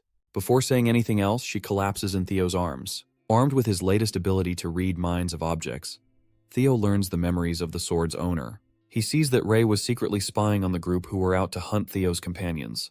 The failures of the 4th training ground were all restrained and brutally beat down. The final decision was left whether to kill them or not. Orion was asked why he ended up bringing 9 of these clowns when only 2 or 3 would have been sufficient in a hostage situation. But before these lunatics ended the lives of the innocent, Ray valiantly stepped forward, exposing herself before Axion. The Dark Leopard reminded him that this is a personal matter, so she wouldn't be interfering. However, Ray refused to let this madness slide and prepared to fight Axion. Axion is disappointed that Ray has been persuaded by Theo and prepares to take her down. Their fight chaotically began with a powerful exchange, but by the end, Ray suffered a brutal slash. Beyond that, the memories are locked because of his low skill level. Theo is infuriated and perplexed as to why Axion went so far as to capture his allies, while Ray is shocked that he managed to uncover the truth without her saying anything at all. He begs her for answers, and in her half-dead state, she explains that Axion's goal has always been to capture Theo from the beginning. However, since he wasn't anywhere to be found, he took matters into his own hands by taking his friends hostage. This strikes a chord with Theo, who is supremely furious. He realizes that his enemies in his previous life aren't willing to back down in this one either. However, this time he's much more capable of taking them on. Theo demands to know Axion's location as well as his intentions. Speaking of which, one of Axion's henchmen reveals Theo's location in the northern cliffside. This information catches him off guard, but his men are more than certain that he's come in contact with Ray Ragnar, which means they'll be coming here soon. Filled with the joy of being able to cut him down, Theo anticipates his arrival with an evil grin. However, he's keenly reminded that there's no requirement to face Theo in a one-on-one confrontation. After all, his main objective is to gather clues of the relics. His men will take care of Theo on the other hand. In the meantime, they want him to activate the summoning marbles to cause a distraction in the surrounding area. Axion is sold on this plan and states that he's willing to follow through. Going back to Ray, she is begging for him not to go. After all, even the Central Intelligence Proctors are a part of this grand scheme to take him down. It's a task beyond his current strength. She advises him about the current state of the exam, which is more of a slaughtering battleground, a trap that was set up purely to kill him. That's why going alone is the riskiest move ever, and it's better to seek the help of proctors. Even so, Theo thinks there's just no time, and while he's grateful for what she did, he can't allow his conscience to ignore the state of his friends. That's why he's willing to go at once after she drops Axion's location. At this point, the girl is convinced that he's gone crazy. The stakes are too high and death is promised if he goes there. She recommends playing it safe this time. In response, Theo lashes out claiming that he has no desire to lose his precious loved ones a second time. They promise to make it out of the second stage together after all. Mouthing the inevitable fate of the Ragnars, Ray reminds him that sacrifices are always on the table. He bites back by pointing out her personal resolve to fight against Axion's cruelty, because not even she could bear to sit around and watch the terror unfold. The scene makes him relive the memories of his original life, where everything he knew went up in flames, all because he was weak in a clan that was meant to foster the strongest. Theo is done with always losing people and being played for a fiddle. He emphasizes how he doesn't want to relive the mistakes of his past. Fueled with his anger and determination, Theo demands to know Axion's location. The scene transitions to Remington Narcio's side of things, who has just come across the abandoned supplies dropped by Sybil and the rest of his friends. There's blood indicating that something is wrong. He turns to confront the 2 warriors standing in the distance, Holkus Lanka, who is in 5th place, and then Erica Lanka in 4th place. Finally, Remington Narcio is revealed to be trailing behind Axion as the 2nd placer. Going back to Theo's side of things, he's out here fighting a snow fiend. The first few attacks he manages to dodge, before quickly finishing the fight in one move, prioritizing other pressing matters. Theo runs in the direction of Axion, hoping that some of his friends are still alive and well. He knows for a fact that Ed is playing with Axion's feelings, and making sure that Theo is taken out without much outcry from the clan. There's the fact that the Intelligence Bureau proctors are siding with Axion, which is the greatest piece of evidence available. Theo cuts down the creatures with his triple dragon's claw strike, reflecting that the proctors who are supposed to kill him will likely suppress Axion from lashing out. Still, he prioritizes his speed, knowing how Axion is just easy to provoke and impulsive in his actions. Lunging for an aerial strike against the fiend, Theo thinks that he could very well manipulate this nature of his in his favor. The sword pierces the creature's head, releasing a pool of blood. Let's see how Ray's doing. She collects her thoughts, remembering how Theo has never once changed from when he was a child. Despite her injured state, she wishes to help him out this time. The hostages are getting brutally smacked around under Axion's heel, who is prepared to cut them down for even making the slightest noise. Again, he's reminded by the proctors not to act on his own to cause unnecessary conflicts. That's why Axion stops his blade and patiently waits. He knows that 4 high-ranking swordsmen from the proctors are being sent to silently assassinate Theo. After all, his uncle is of the opinion that Axion isn't powerful enough to take down Theo, which is frustrating for him to accept, since he regards Theo like an insect. To everyone's expectations, the devil himself decided to show his face. Axion spots him covered in trails of blood like a killing machine of war. Theo is armed with his determined eyes, seeing the hurt state of his companions all around. He glances at the scumbags who caused such a scene, and then turns back to Axion, who had been waiting for him for a long while. Finally, his eyes turn towards the corpse of his friends, making him clench his weapon. Axion picks out his sword, ready to fight, but he's again reminded to stay put. That's why he releases his weapon. To follow up with the negotiations, Axion asks Theo to simply reveal information about the artifacts if he wants to see his friends live. Shockingly, Theo Ragnar questions if he is afraid of him. This is a calculated approach from him, because he was planning on using Axion's nature against him. Theo arrogantly mocks him for being a coward and taking extreme measures, all for the sake of preventing a crushing defeat. Axion's blood boils, but the other guy's shit talk continues. He claims that the only reason Axion is surrounded by his scumbags is to protect his own name. Then, there's the hostage game going on. To Theo, he thinks it's just an all-out effort to prevent a defeat as a man unworthy of the title of the 4 Hounds. Axion is now royally pissed, which is exactly what Theo wants, as he keeps egging him on, challenging him to a duel like a real Ragnar would. Unless he wants to back out like the coward he is, as Theo puts it. This is the final push for Axion, who can't contain himself anymore. Theo lays out the conditions for the fight. If he loses, he'll give up the information and his life. But if he wins, he will walk away with his friends. The Black Leopard has lost himself to his madness, and arrogantly reminds the imbecile of the Ragnar of his place in the clan. He laughs before peering at him with a murderous glare, mocking his understanding of the situation. The CBI tries to intervene, even though they know he's trying to stir up Axion with his words. They urge him to follow the plan, but this guy is done playing around. He accepts Theo's challenge and walks forward to take him on, just like our boy wanted. The proctors watching the scene realize that things are going the opposite way of what they intended. They're prepared to act accordingly as planned if Axion is nearing a crushing defeat. The brutal warrior reminds his group not to step in to carry out the tradition of honor in a Ragnar duel. He also doesn't want anyone to hurt the hostages for the time being. Their fight begins with Theo taking the first slash and surprising his opponent.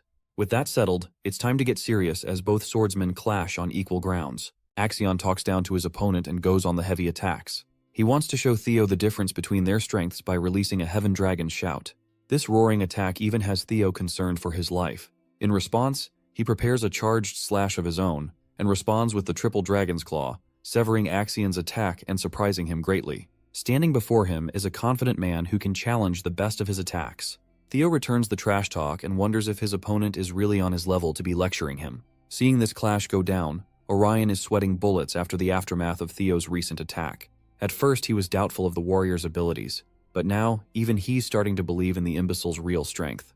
The situation seems tense, and suddenly Axion is the one who might lose the fight. Concerned for his own life, Orion wonders if he should switch sides when there's still time. He also believes that Axion greatly underestimated his opponent. Ultimately, Orion decides against betraying Axion, as the bastard proctors of the Intelligence Bureau are sharply watching.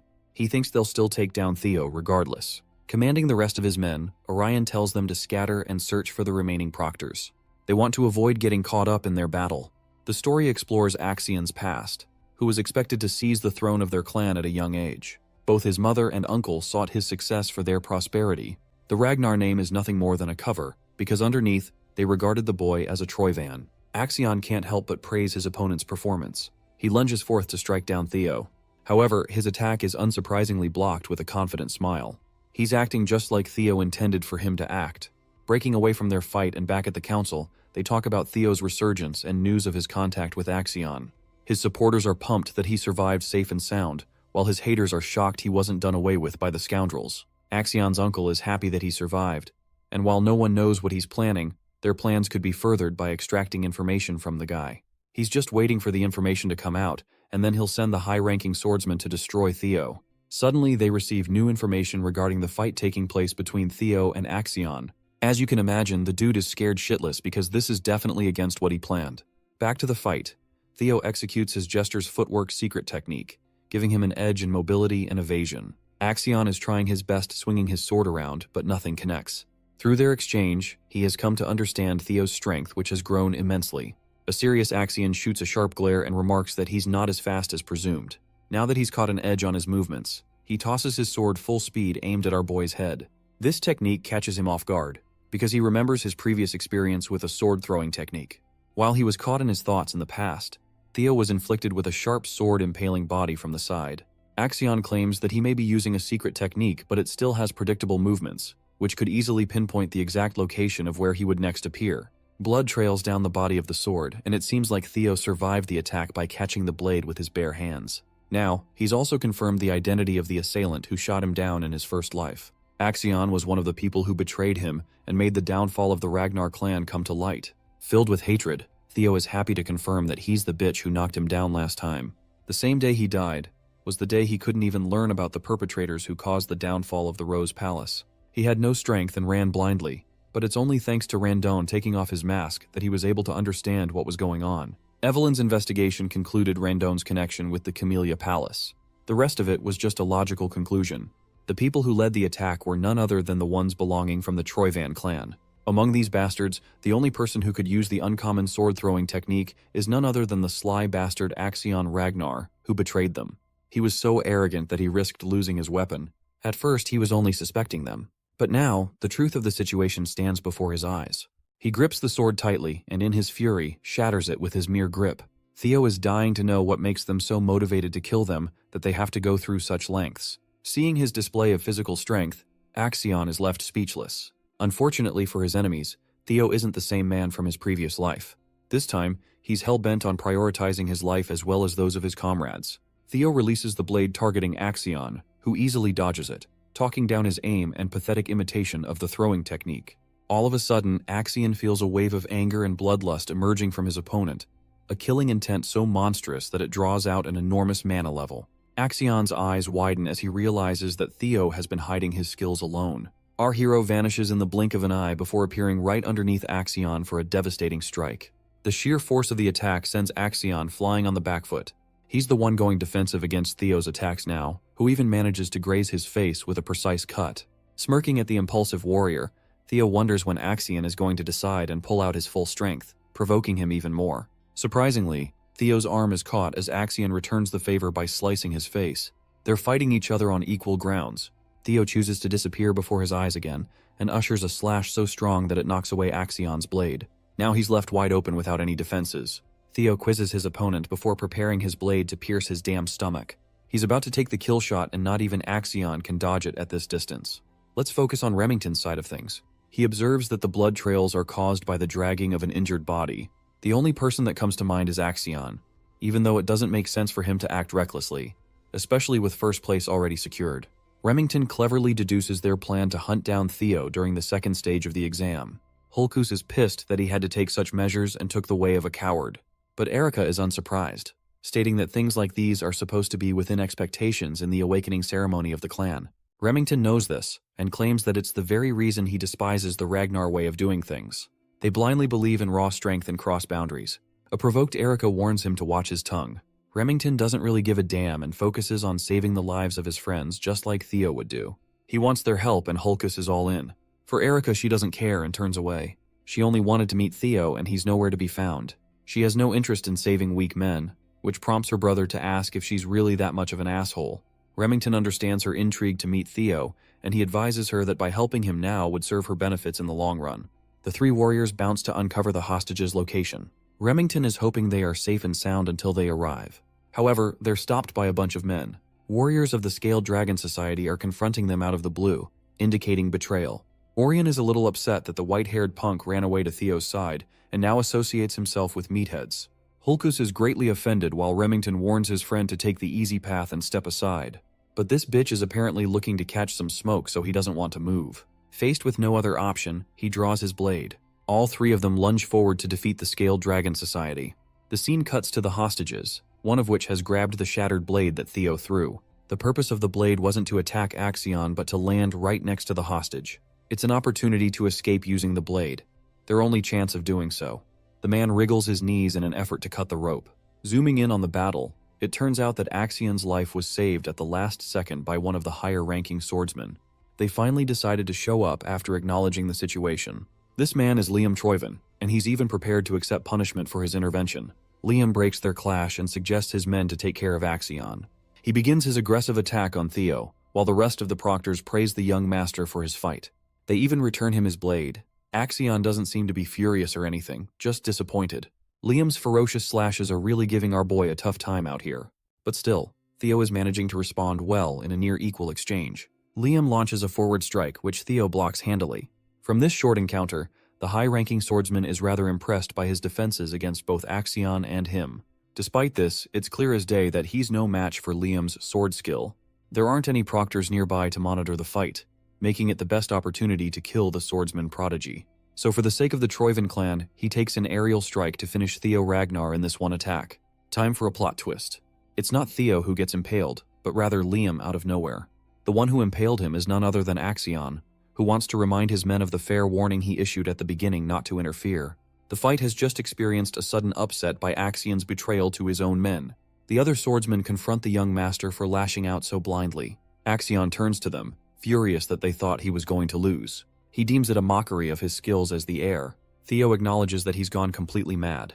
As for Axion, he finally recognizes the man's skill as Ragnar. His uncle fed the boy the delusions of grandeur from a young age, goading him to climb to the top and sit on the Ragnar throne. Axion claims that while Theo is stronger, he's weaker in comparison to him. He declares himself as the man who is destined to become the strongest warrior to claim the throne, so there's just no shot of him being beaten here in this fight. Axion is prepared to cut down anyone who stands in the way of his ambitions and lunges to initiate a slash. But this sword slash just doesn't catch Theo, who has used his speed to soar to the skies. He manages to shock Axion with an attack that actually connects. Also, turns out Liam is still alive, just gravely injured. He tells his men to go and help Axion no matter the cost. They need to kill Theo while they still have the chance. However, the high-ranking swordsmen are against the idea, seeing how it led to Liam's downfall. Liam doesn't care and orders them to go, since they'll all die if the young master doesn't make it out of the fight. Axion is seriously on the back foot, completely baffled that he's being outclassed right now. He remembers his uncle's words, who told him that the Ragnar clan is a realm of unpredictable outcomes. Anything could overturn the impossible odds. Axion is in denial, inches away from defeat. He always looked down on this guy, called him a worm, an insect, and even an imbecile who didn't know his place. But it turns out his uncle was right about their skill gaps. Still believing in the delusions of his own strength, Axion lashes out despite being brutally injured. He is now blind in his advances as he spouts maniacal beliefs of his destiny and fate. However, Theo thinks very little of such things. He thinks his ambitions led to the very demise of the ones he cherished. That's why, if Axion isn't willing to concede, he's going to forcefully subdue him. Saying that, Theo channels his powers, casting a beautiful blue dragon. One last time he roars Triple Dragon's Claw, declaring to become strong enough to slay anyone in his path. His attack pierces Axion clean. We get a beautiful frame of his body rupturing apart. When the smoke settles, a corpse hits the ground, its head severed from its body. Axion's head descends from the air and plummets to become a paste. Blood trickles down, but nothing can be done now. The victor of this long fight is Theo Ragnar, who stands firmly after exacting his revenge. Lastly, Liam is left dazed at the sight of the young master's headless state, a fitting death for an arrogant man. Knowing his fate if news of this blunder reached the Sky Dragon's ear, Liam spurred his remaining men to at least kill Theo in retaliation. As high-ranking swordsmen, the Troyven protectors snapped out of their daze and charged forth. Theo stood tall. A satisfied but wry smile was etched on his face. He is in grave trouble. Even if he was in tip-top condition, trading blows and surviving against a coordinated attack of 4 senior proctors would be improbable. With his current condition, it's even more hopeless. His stamina had reached the limit, and his mana pool had run dry from killing Axion. All he could realistically do was buy some more time with what little he had left in the tank. By his estimation, help should be coming any time now. The proctors finally got in range for one final effort to avenge the young master. Thankfully, the valiant Remington Narcio and the lanky siblings pulled together and arrived just in time. They surrounded Theo, forming a formidable wall of defense to shield against the proctors. From Remington's perspective, it's only natural that comrades should have each other's backs in times of need. Theo looked at the reliable Silver Lion and felt relief. Erika Lanka shot Theo a glance, pleased that the rising star she had heard so much about had handsome looks. Hulkus Lanka, on the other hand, was elated to see someone strong enough to kill Axion and hold his own against powerful swordsmen. Pumped up by the cavalry's arrival, Sybil Drea forced himself to get up and lend his sword to assist his young master. Remington turned his blade against the corrupt proctors and listed down their crimes. He would gladly pass down judgment on these low lives, directly interfering with a sacred tradition. Now that things have gotten even more complicated, and with additional witnesses to their misdeeds, the proctors turned to Liam Troyven for the next move. Realistically speaking, they are doomed no matter which path they go down. They couldn't even find out anything about the Rose Palace's artifacts. That was their primary goal. They couldn't get rid of the biggest thorn in their plans in Theo, and the young master died under their watch. With so many witnesses and traces of their fuck-up, it's basically a game over. Even so, the proctors still believe that their Sir Liam would think of a way to slither out of this hopeless situation. When things get too convoluted, it's best to go down the simplest route. Just kill everybody. Liam still has the marbles in his back pocket. They could cover everything up by staging an abnormal outbreak, which led to the extermination of all candidates on site. Disguising their botched torture and assassination plot as a freak accident would erase all traces of the Troyven family's involvement. With desperation, Liam dropped 20 fifth-grade monster marbles on the ground.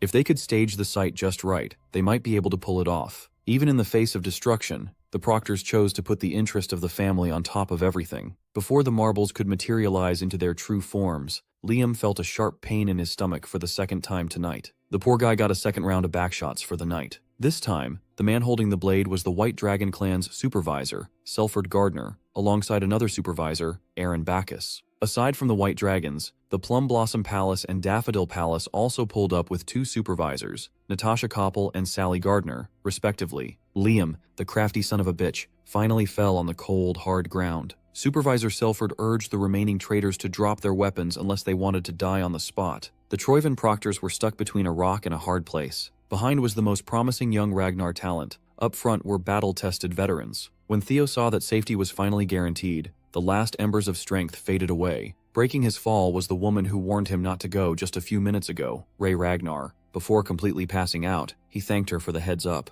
While the criminals were being taken away into custody, Remington finally dropped the heroic act, running to his comrade with utmost concern. The Lanka siblings butted in. Erika wanted to make sure that Theor remembers her, and Hulkus just wanted to schedule another duel. Pushing them to the background, the rest of the training ground 4 boys came pouring in to wholeheartedly express their gratitude to the young master. All of them were crying their eyes out. Hearing and feeling all the care and concern of his people, Theo Ragnar smiled. This is the type of strength he had been longing for. Ray, of all people, understood his very nature. As the last embers of his consciousness fade, Theo requested some bells. He would be good with just enough to get first place. Moments after the arrest of the traitorous proctors, news arrived at Ragnar HQ. Of course, Ed Troyven could not believe the words coming out of the messenger's mouth. The round table of Ragnar's big shots remained silent as the messenger repeated the report. Axion Ragnar's death sent a thunderbolt of disbelief across the room. Hearing that his nephew died in some test where he arranged for another fledgling's assassination nearly made the Sky Dragon crash out on the spot. While Unc Ed was trying hard not to go feral, the announcement of the second round blooming ceremony commenced. Gathered at the starting point, the survivors of the grueling test looked visibly worn. Stepping up to the front and demanding everyone's attention, an old man praised everyone for their hard work. Announcing the official conclusion of the ceremony was one of the 9 dragons, the Zenith Dragon, Faro Ragnar. Everyone in the family knew who the Zenith Dragon was, so the new generation was absolutely starstruck.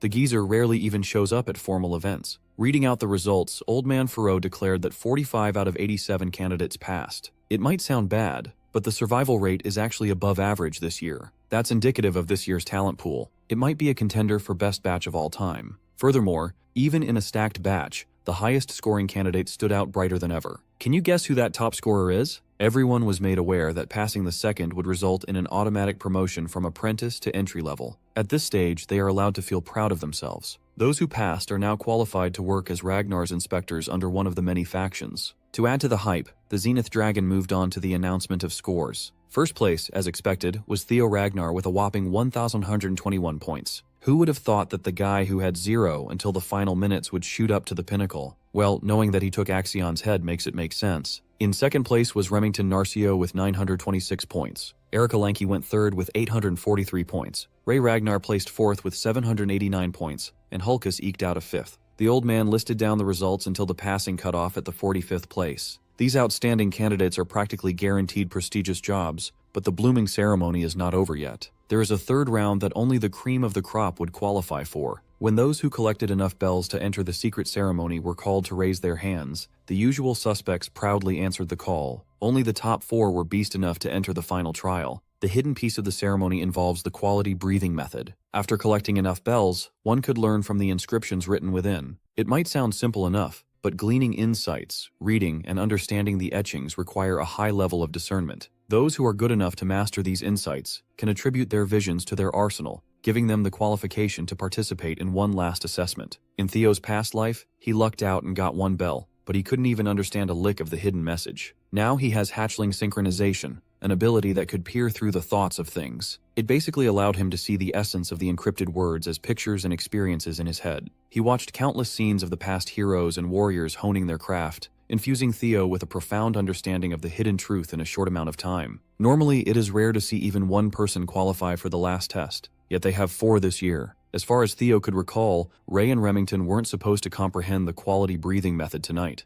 Perhaps his actions affected their progress too. With the icy floor open, Old Man Faro invited the top 4 to show him what they had. Going by the count, Theo Ragnar took to the stage. With Axion out of the picture, a lot of things will change fast. Instead of dreading the future, Theo felt serene and centered. Now he has all the tools to create a better future. Walking towards the center of the clearing, sparks crackled around his feet. The sparks quickly grew fiercer, turning into full-blown thunder. After sifting through a ton of bells, he finally became attuned to his natural attribute. To showcase his comprehension, he entered the first stage, granting his mana with the Roaring Thunder attribute. The second stage of comprehension involves expression, manifesting the thunderous mana. Seeing their boss looking like the god of thunder, the training ground boys were hyped. Usually, outstanding candidates could stop here, and they would be hailed as true geniuses. But Theo Ragnar is built different. They haven't even invented a word that could encompass his talent. Using the dragon heart beating in his chest, he demonstrated the third level of comprehension, complete and absolute control. In the crowd, Erica Lanke is drooling at the sight of the strongest man in her generation,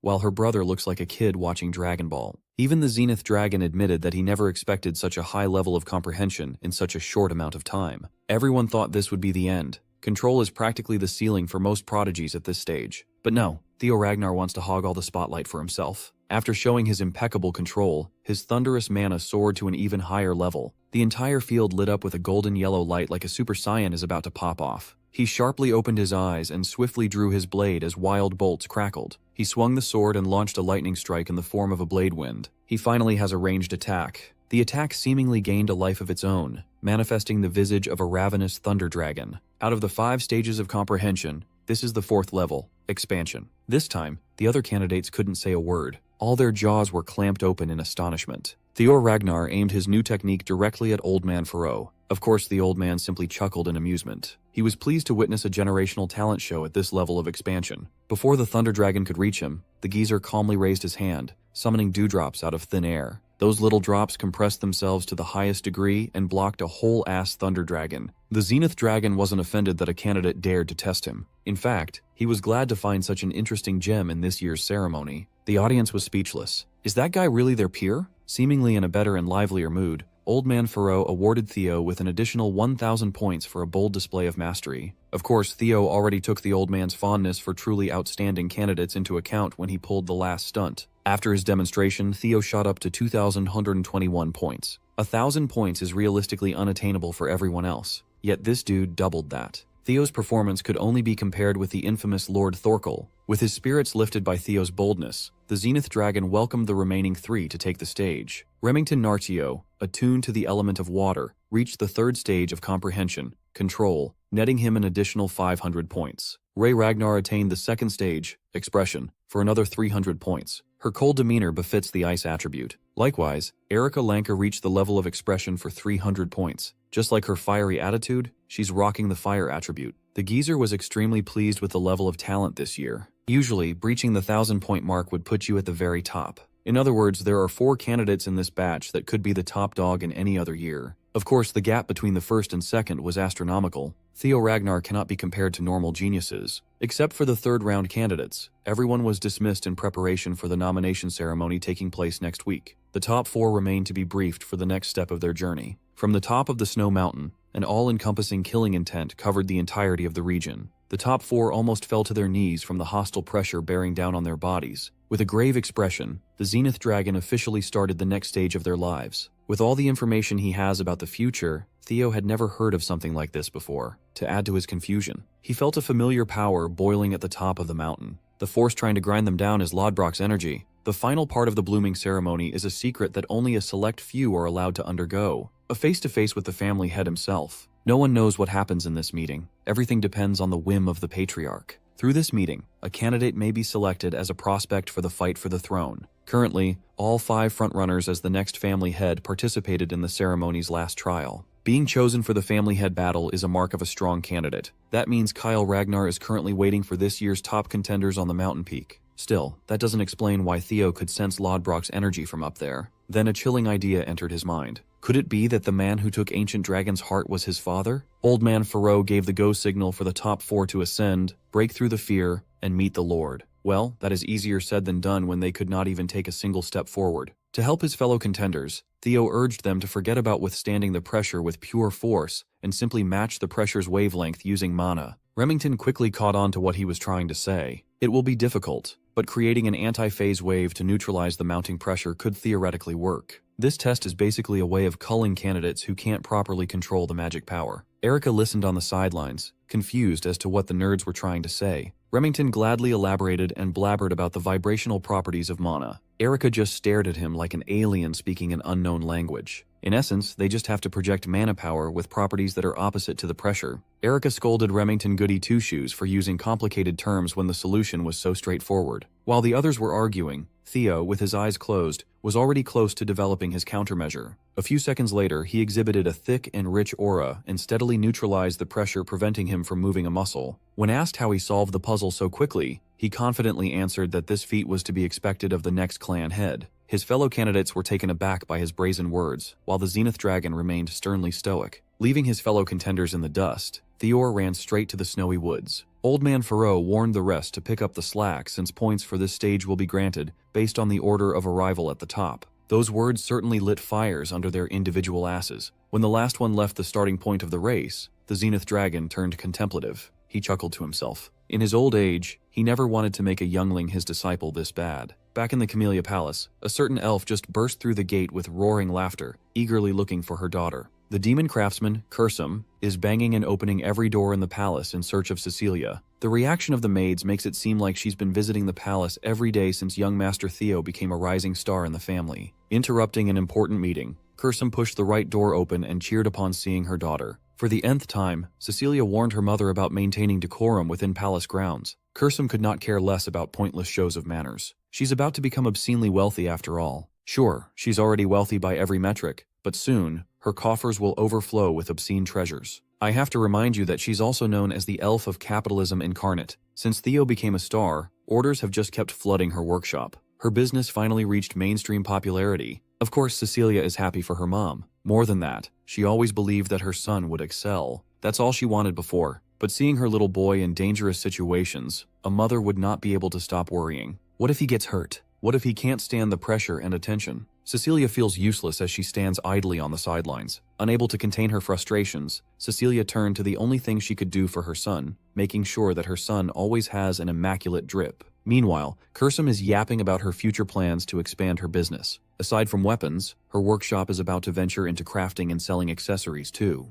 Profits from that expansion alone could make her revenue grow tenfold. Since Cecilia had been thinking of ways to help her son more, she turned to her mom with a proposition, an order for a specially made prosthetic arm. Up in the snowy mountain peak, Kyle Ragnar is howling in laughter upon hearing his son's blatant declaration of aiming for the throne. The boss talked to a little black bird, assuring the little birdie that he's not the type of father who would stand in the way of his child's dreams. Not to mention, it is important to stop the ambition of youth. He was once like Theo in his younger years after all. In fact, the apex of the mountain filled with ownerless blades, the graveyard of swords, is proof of that undying ambition. All Kyle Ragnar wants is the prosperity of his family. To make that happen, he is willing to take care of anything or anyone that stands in the way. With a graveyard stretching as far as the eye could see, what's one more victim? For some reason, the Blackbird looked worried about this year's contenders. Kyle Ragnar promptly declared that his blade doesn't recognize blood ties when the big picture is on the line. After all, he is fully aware that his damn son is a regressor. That's right. The plot fucking thickens. Finally, the time has come for father and son to meet at the peak. Kyle Ragnar looked at Theo's ragged state, his smirk quickly fading away. The air of the jovial and happy-go-lucky father is gone. Now, he looked like the guardian of death itself, surrounded by the blades of his fallen enemies. It took Theo 4 hours to climb the steep mountain, when it would normally take him just 1. He was seriously hampered by that suffocating pressure. Kyle beckoned his son and asked if he knew what the Graveyard of Blades signifies. Most Ragnar kids have been told the legend of their father and the myth of this final resting place. This place embodies what it means to be the clan head of the Ragnar family. This is a position where the head must take on the heavy burden of infinite threats and challenges with no one to rely on. The position obeys the rule of the strong. A clan head must stand tall above every mortal. When asked if he has what it takes to seize such a position, Theo answered with a resoundingly confident yes. His father warned him not to give such a definitive answer so lightly. In Kyle's journey to the top, he had to send thousands upon thousands of souls to the afterlife. Not everybody can carry all that resentment. In this place, Kyle is reminded of his bloody warpath. He can still hear his victims' curses and threats of revenge beyond the land of the living. Even so, Theo's resolve remains unyielding. The kid knows what he wants to be. As for his reason, everything goes back to his past life and thirst for vengeance. If he can seize the throne, he can finally bring an end to the damned bloodshed inside the clan. Achieving that mission is the top priority. Of course, he can't give that kind of answer to his father. So, in true Ragnar fashion, he elected to answer the loaded question with his sword. Kyle Ragnar grinned. His boy definitely knows what to say in situations like this. Since he chose to answer with his blade, he shall no longer be treated as a son, but as a challenger instead. Kyle is also itching to see what this brat learned from a special someone. Theo was certain that his dad was referring to Lodbrok. This pretty much confirms his suspicion that Kyle Ragnar took the ancient dragon's heart. He tensed up in defense, but it was way too late. It only took his father a nanosecond to cleanly slice him in two. When he realized what was happening, he could not feel his lower half anymore. Theo Ragnar felt death creeping up to claim him once more. Cleanly sliced like a piece of meat, he slowly lost hold of life. Kyle Ragnar wasn't fucking around. This is one of his terrifying techniques, the heart sword. After cutting his son down, the patriarch turned to the concerned black bird. He assured the feathered avatar that there's no need to be worried about the little prodigy. Only those with hardened will and resolve can break out of his heart sword. This is certainly a cruel challenge for a greenhorn in the middle of the awakening ceremony, but if Theo has it in him, he should be able to come back. But if he showed half-baked resolve, it would be better if he just dies here as a body with a lost soul. The patriarch doesn't need a regressor that could bring harm to the clan. Theo's soul was transported to an endless void at the boundary of life and death. He could feel the familiar sensation of death grinding his remaining essence into nothing. He quickly came to terms with his cause of death. Not everybody could survive an attack from a demigod after all. Theo reflected on his accomplishments in this life and tried to convince himself that he did all he could. He stole the Camellia Palace from the Troivans. He killed Rendon and that rabid dog Axion, the bastards who cut his previous life short. Everything else aside from that would just be a stroke of luck. Compared to his first go-around, he lived a happier, albeit shorter life this time. Perhaps it would be fine if he just lets go and rest peacefully for good. As his will waned, accepting his untimely demise, the last bit of his soul evaporated like a dewdrop. Before the last droplets of his being were erased from existence, the griffin residing with his sword interfered. The giant bird forced himself into the infinite void to reprimand his boss. If the kid was going to give up so easily like this, the griffin would be incredibly pissed. Hearing the snarky voice talking trash to him, Theo's soul sparked once again. That first spark and the bird's sobering words were enough to wake him up from thinking like a loser. This will not be Theo Ragnar's final resting place. His soul quickly grew back to its original form, drawing upon his undying will. He had already given up once in his previous life. He can't possibly let his story end so soon. After rebuilding his soul, Theo went above and beyond to manifest a blade that could cut through the endless void. Theo remembered his solemn vow to himself. His body, mind, and soul might break, but Theo Ragnar will never yield. Inside that empty space of nothingness, he brandished his blade with a desperate reluctance to pass. His purest slash to date proved to be sharp and strong enough to cut through the possibility of fading out of existence. The illusion of death shattered,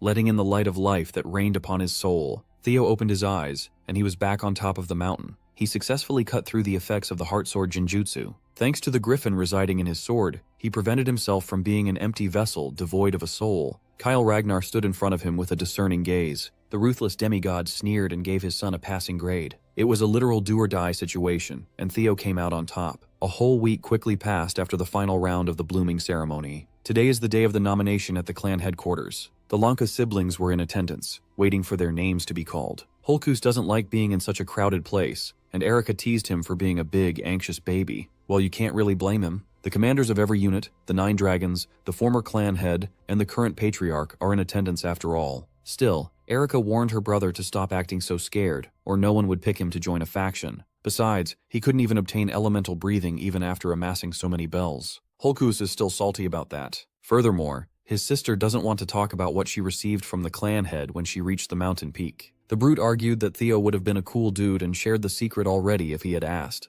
The life of Alanka is dedicated to being the sword of Ragnar. Since that's the case, Holkus has already committed himself to the coolest and strongest man in their batch. The man who has it all: power, character, and ambition. Holy glaze. Holkus is determined to bet his life on the young master, even though he never really talked to the guy. He thought he could just be directly folded into Theo's camp by slyly joining the same unit that he would join. This is only possible because, for some unknown reason, the patriarch is not taking Theo into the clan head's manor. That means scrubs like Holkus and other fans should be able to follow their idol into whatever faction he chooses. Cutting through the noise of the arena and the crowd, the ceremonial drum was beaten, signaling the start of nominations. Without further ado, the overall valedictorian of the batch, Theo Ragnar, was called up to receive his honors. The crowd was filled with civilians and swordsmen alike, every one of them cheering for someone who was once subjected to the worst insults. Theo took it all in with a smile as he stood before the Ragnar higher-ups. In the middle of the crowd, Evelyn Nereville silently cheered for the young master she helped nurture. If it were up to her, she would like to see the young man join the white-armored dragon cavalry. Of course, that would just be a selfish dream on her part. As class valedictorian, he has proven his ability to excel in every single category,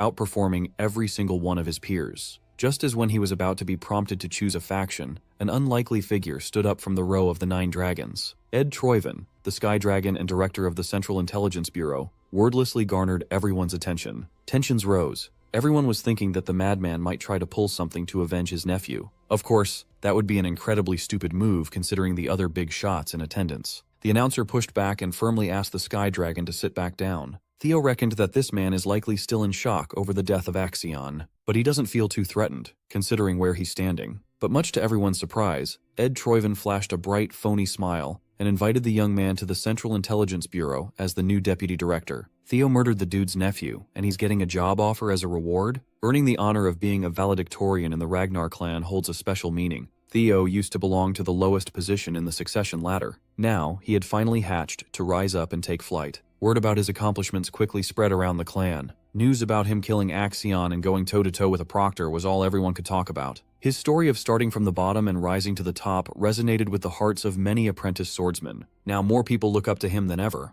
The perception of the general public quickly changed from disdain to admiration. The imbecile of Ragnar no longer exists. What took his place was a generational genius with monstrous potential. As he stood in the middle of the stage, the system rang out. The 3rd scenario quest has been successfully cleared. As a reward, he obtained an ether core. Theo was pleasantly surprised. He spent so long without hearing from the system that he forgot about his quest. Considering how long the quest took to complete, this ether core thing should be something really nice, right? He couldn't even enjoy his reward without a two-faced asshole offering him a deputy director seat to one of the family's most integral factions. Using observation on Ed Troyven, he discerned that this asshole is aiming to take him under his wing to be used as a pawn in order to uncover the secrets of the primordial dragon relics. They knew that already, but it's nice to have confirmation. The Sky Dragon probably suspects that he already has one of the relics. Unfortunately for Ed, Theo would never prostrate himself to a Troyven. It is his life's mission to crush that cursed family with his bare hands. The demon dragon Julius immediately protested about Ed's thinly veiled coercion.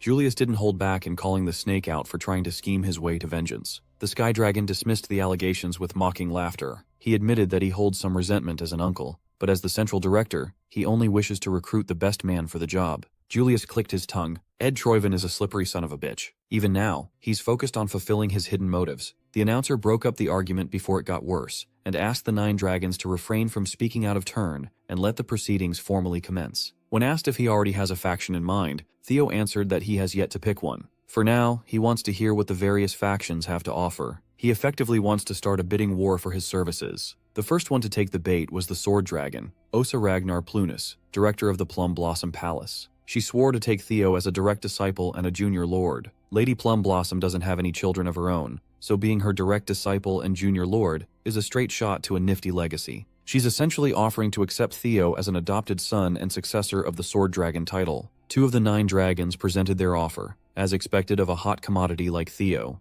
With such lucrative offers on the table, most commanders and directors won't be able to compete at all. Despite the intense bidding war, another prominent figure wanted to throw his hat into the ring. He made a flashy and thunderous entrance, a bird crashing down from the skies. Covered and masked up with bandages, Robert Ragnar, head of the Black Snow, also known as the Black Dragon, has joined the bidding war for Theo. The audience was aghast. Most people had never seen this guy make a public appearance before, but he was closely watching the awakening ceremony from the start. Robert conceded that Kyle was right, and the boy was quite interesting. If he agrees to work with Black Snow, the Black Dragon will gladly appoint him the rank of Null Snow. As a covert intelligence agency, Black Snow agents move in the shadows. The exception to that is the Null Snows, the highest-ranked officers within the faction. They're allowed to have a public persona to attain fame and honor. In Theo's past life, there were only 8 of them in the faction. He tried so hard to attain that rank, but it was practically out of reach, yet now it's being offered right out of the gate. Stealing the spotlight from the Black Dragon, Old Man Pharaoh, the Zenith Dragon, spoke up. Theo Ragnar left quite an impression on him during the 3rd stage, so he wanted to say that the Zenith Academy would gladly take on the most promising talent the family has had in a long time.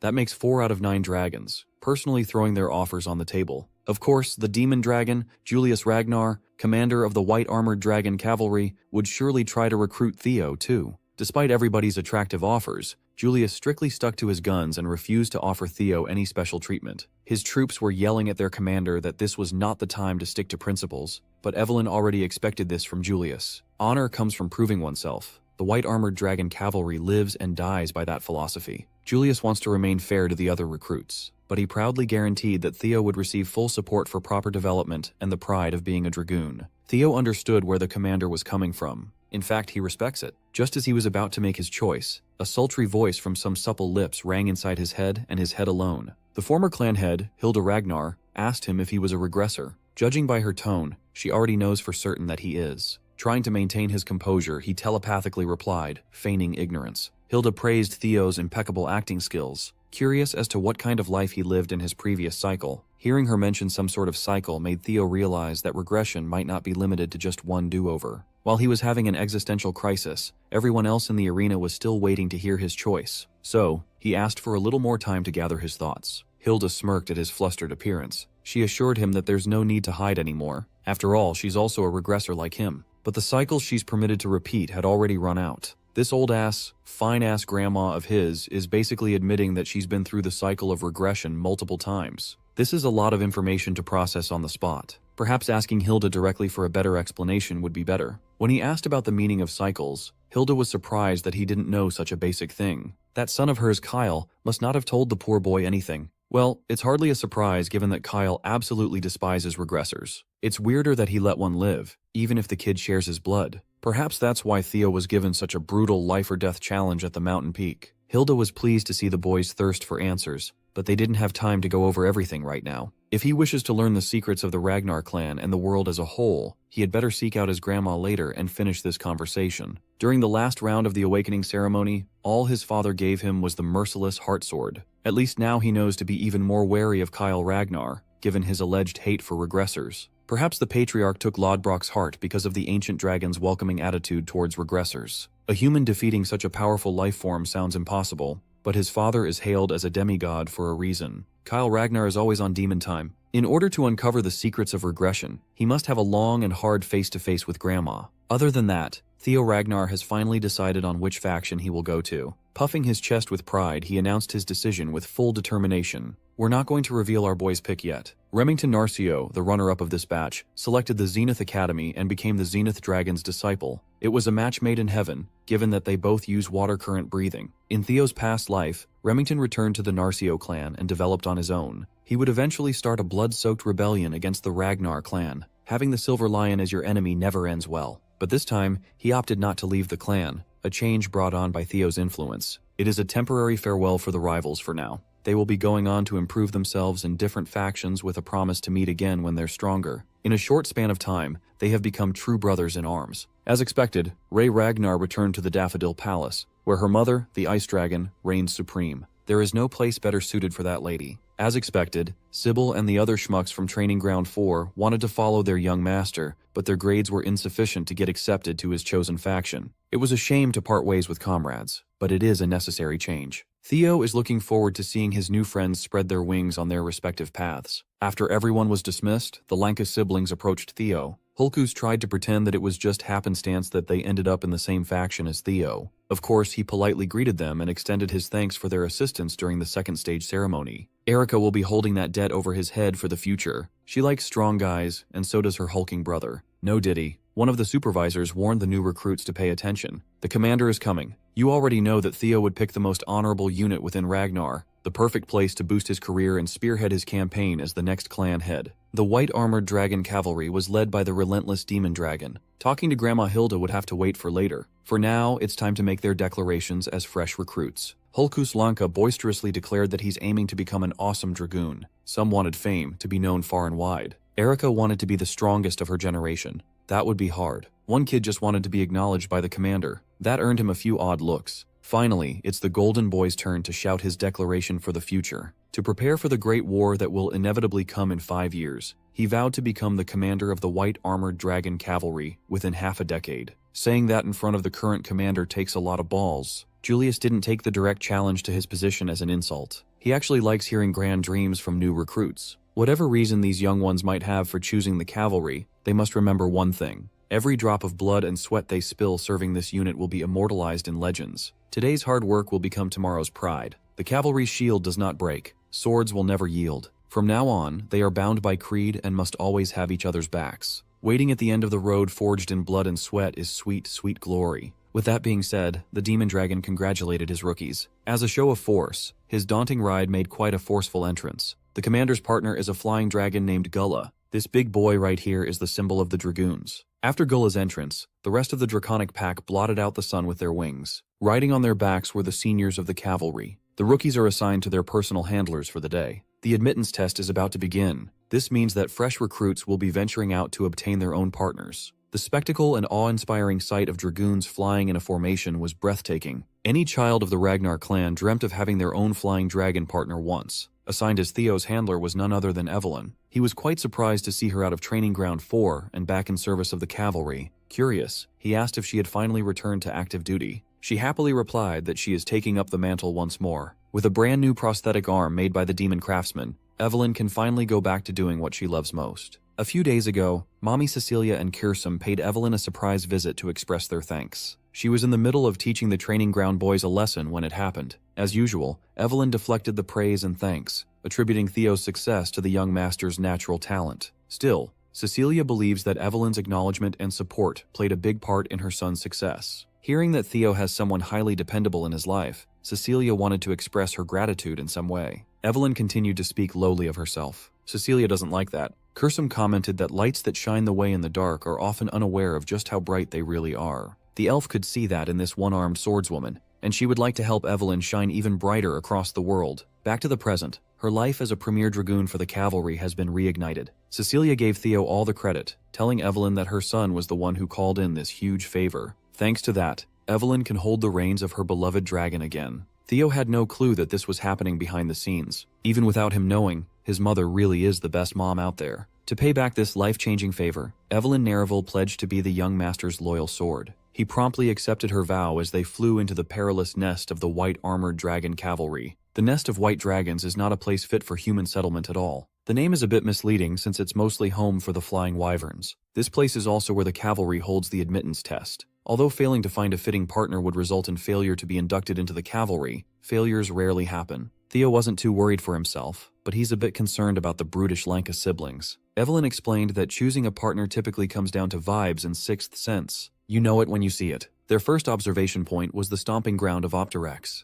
A large brown scaly wyvern is regarded as a tyrannical predator. Next was the den of the poisonous aviarii. Sporting serpentine bodies, they are capable of spraying violet poison mist and using their stingers as lethal weapons. There's also the blade dragon, Sigia. They are classified as docile herbivores that normally prefer burrowing and nesting underground. They rely on an ambush against enemies. Up in the skies are the speed dragons, velociraptors. They are small, quick, and smart. They hunt in packs and spew fire from their maws. The wyvern species managed by the cavalry are mostly categorized into these 4 groups. Unfortunately, Theo did not vibe with any one of them. Accessing his memories from the first life, an infamous wyvern came to mind. 6 years after the start of the Great War, a massive mutated wyvern would raid the White Dragon's nest. It would slaughter hundreds of mounts raised by the White Armored Dragon cavalry. It was aptly dubbed the Evil Shadow Dragon. That day, 8 villages burned to the ground and dozens of warriors fell. Alarmed, the Ragnar clan would categorize the Evil Shadow Dragon as a Class 2 calamity, a demonic fiend.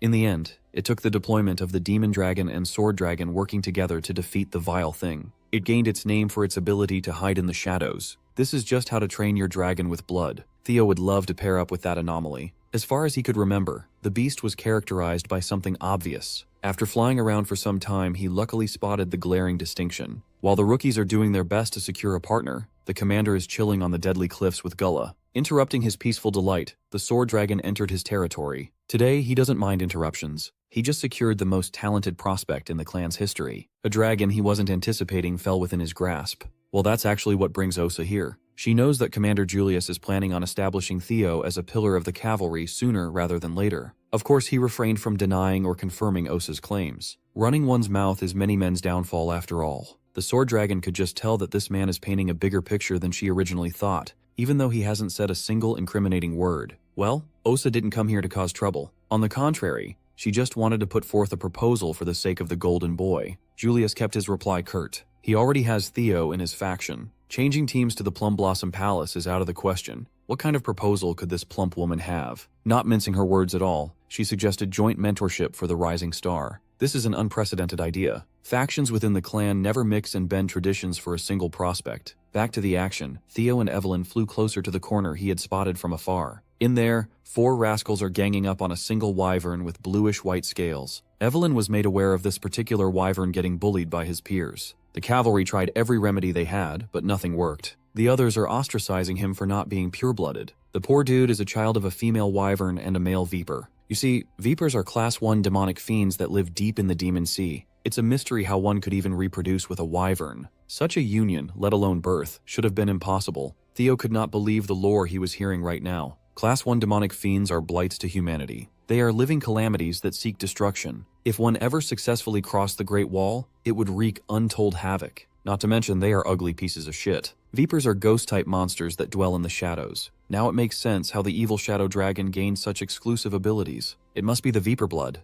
The birth of this white wyvern caused a significant uproar in the cavalry. There were some pushbacks, but they decided to accept him into the nest for observation. Then came the bullying and the other wyverns refusing to accept a half-blood. Seclusion won't be a viable solution, so the cavalry doesn't know what else they could do. Hearing what the little fella has lived through, ostracized for being different in origin, resonated with him. The cavalry gave him the name Umbra, which means shadow in the ancient language. Theo smiled. He has a feeling that his partner is finally here. Without warning Evelyn, he got up on the saddle and announced his choice. Instead of waiting for Evelyn to safely park her ride, the madman leaped out of the flying beast. No preparations or parachutes. He was way too excited about getting acquainted with Umbra. Evelyn felt her heart skip a beat when the young master skydived on a whim under her care. Theo is simply too determined to help Umbra live a different life this time around. He got his second chance. Why shouldn't the evil shadow dragon have the same shot at a new life? Stimulating his mana, Theo landed like a lightning strike straight from the heavens. Surprised, Evelyn didn't have time to stop the young master's recklessness. On the way down to the cliff face, Theo pulled multiple blades out and launched them with differing speeds. His eyes lit up as Hatchling Synchro activated, gaining control of the blades through psychokinesis. Using this nifty trick, he was able to break his fall and use the blades as footholds in midair. He looked as though he was running downwards, defying the laws of gravity. Learning psychokinesis is one thing. Utilizing it in such an ingenious way is another. Evelyn was amazed.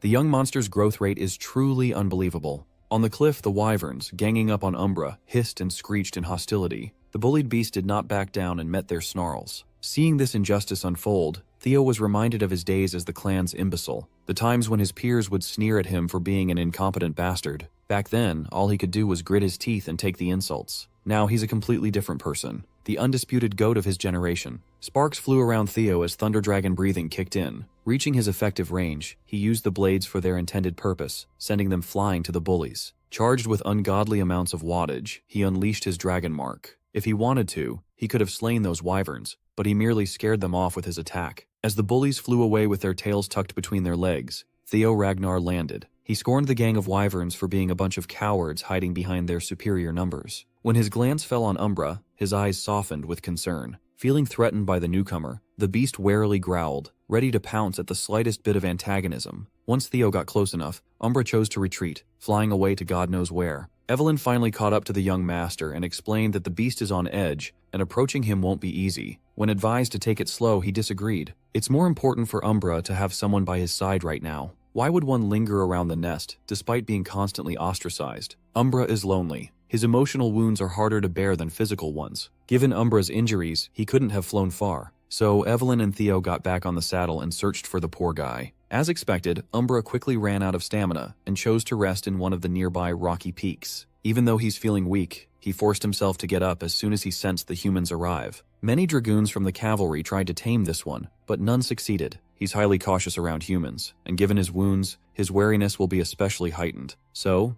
Theo asked Evelyn to bring something to feed the poor guy. In the meantime, he'll try to figure out Umbra on a personal level. He slowly strolled towards the beast, and it immediately unleashed wyvern fear. He promptly countered using Lesser Drake's fear. A beast and a man tried to one-up each other using pure aura. In the end, Theo's presence came on top as he steadily overwhelmed Umbra. The beast expected harm to come his way, but was cured instead as Theo poured a healing potion on its wounds. As the medicine took effect, Umbra felt his injuries rapidly get better and regained some of his stamina. After dealing with the egregious wounds, Theo pets the poor wyvern hybrid gently. Umbra was confused. In his entire life, all he ever experienced was pain, suffering, and alienation. Now there's a human standing beside him, showing kindness. Due to Theo's dragon heart, he felt Umbra's emotions upon getting close enough. He could sense Umbra's red-hot rage towards the herd that cast him out. The conflicting sadness is due to the desire to be part of the group. Most apparent of all was the long and painful loneliness deep in the lonely wyvern's core. Furthermore, Umbra's feelings towards Theo also present a contradiction. He's wary of the man who appeared out of nowhere to provide warmth, but he hopes that the warmth will last a little longer, that the man won't leave. So, Theo solemnly vowed to Umbra that he would never turn his back on him.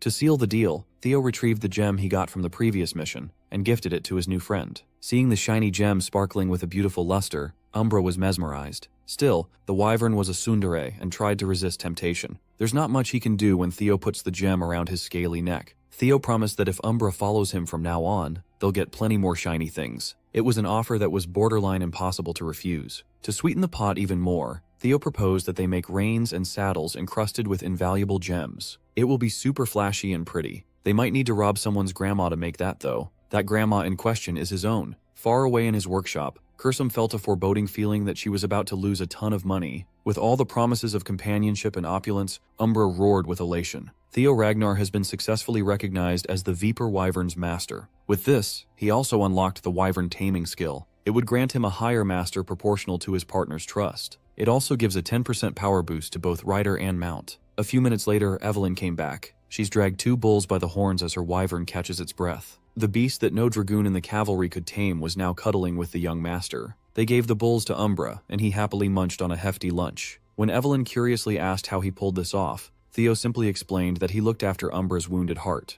After doing so, the present easily sealed the deal. The once aggressive outcast now looks like a cute puppy offering his master some of the bull meat. At this point, Evelyn has just accepted that Theo is a charmer, whether it comes to people or beasts. Seeing Umbra offer his neck and back to Theo as a sign of trust, Evelyn congratulated the young master for officially passing the test. Then she realized that Theo wasn't planning on just ceremoniously riding on his new mount's back. Evelyn panicked. He has yet to receive any sort of flight training. Furthermore, riding a wyvern without a rein and saddle is just asking for a gruesome accident. Theo grinned and assured Lady Evelyn that he'd be fine. With wyvern training, he can compensate for his insufficient riding skills. And so the partners took off. Evelyn was left to watch on the ground. Seeing Umbra so excited to take flight, Theo figured that he must be itching to show his new master something. For the first time in his miserable life, Umbra looked happy. Seeing his partner fly with childlike wonder, he wondered how a pure-hearted creature like this turned into such a terrible demonic fiend that earned the evil shadow dragon name. After traversing the entirety of the nest, they arrived at the precipice of a giant cascading waterfall. Umbra phased through the heavy downpour of water, heading straight into a hidden cave obscured by the flow.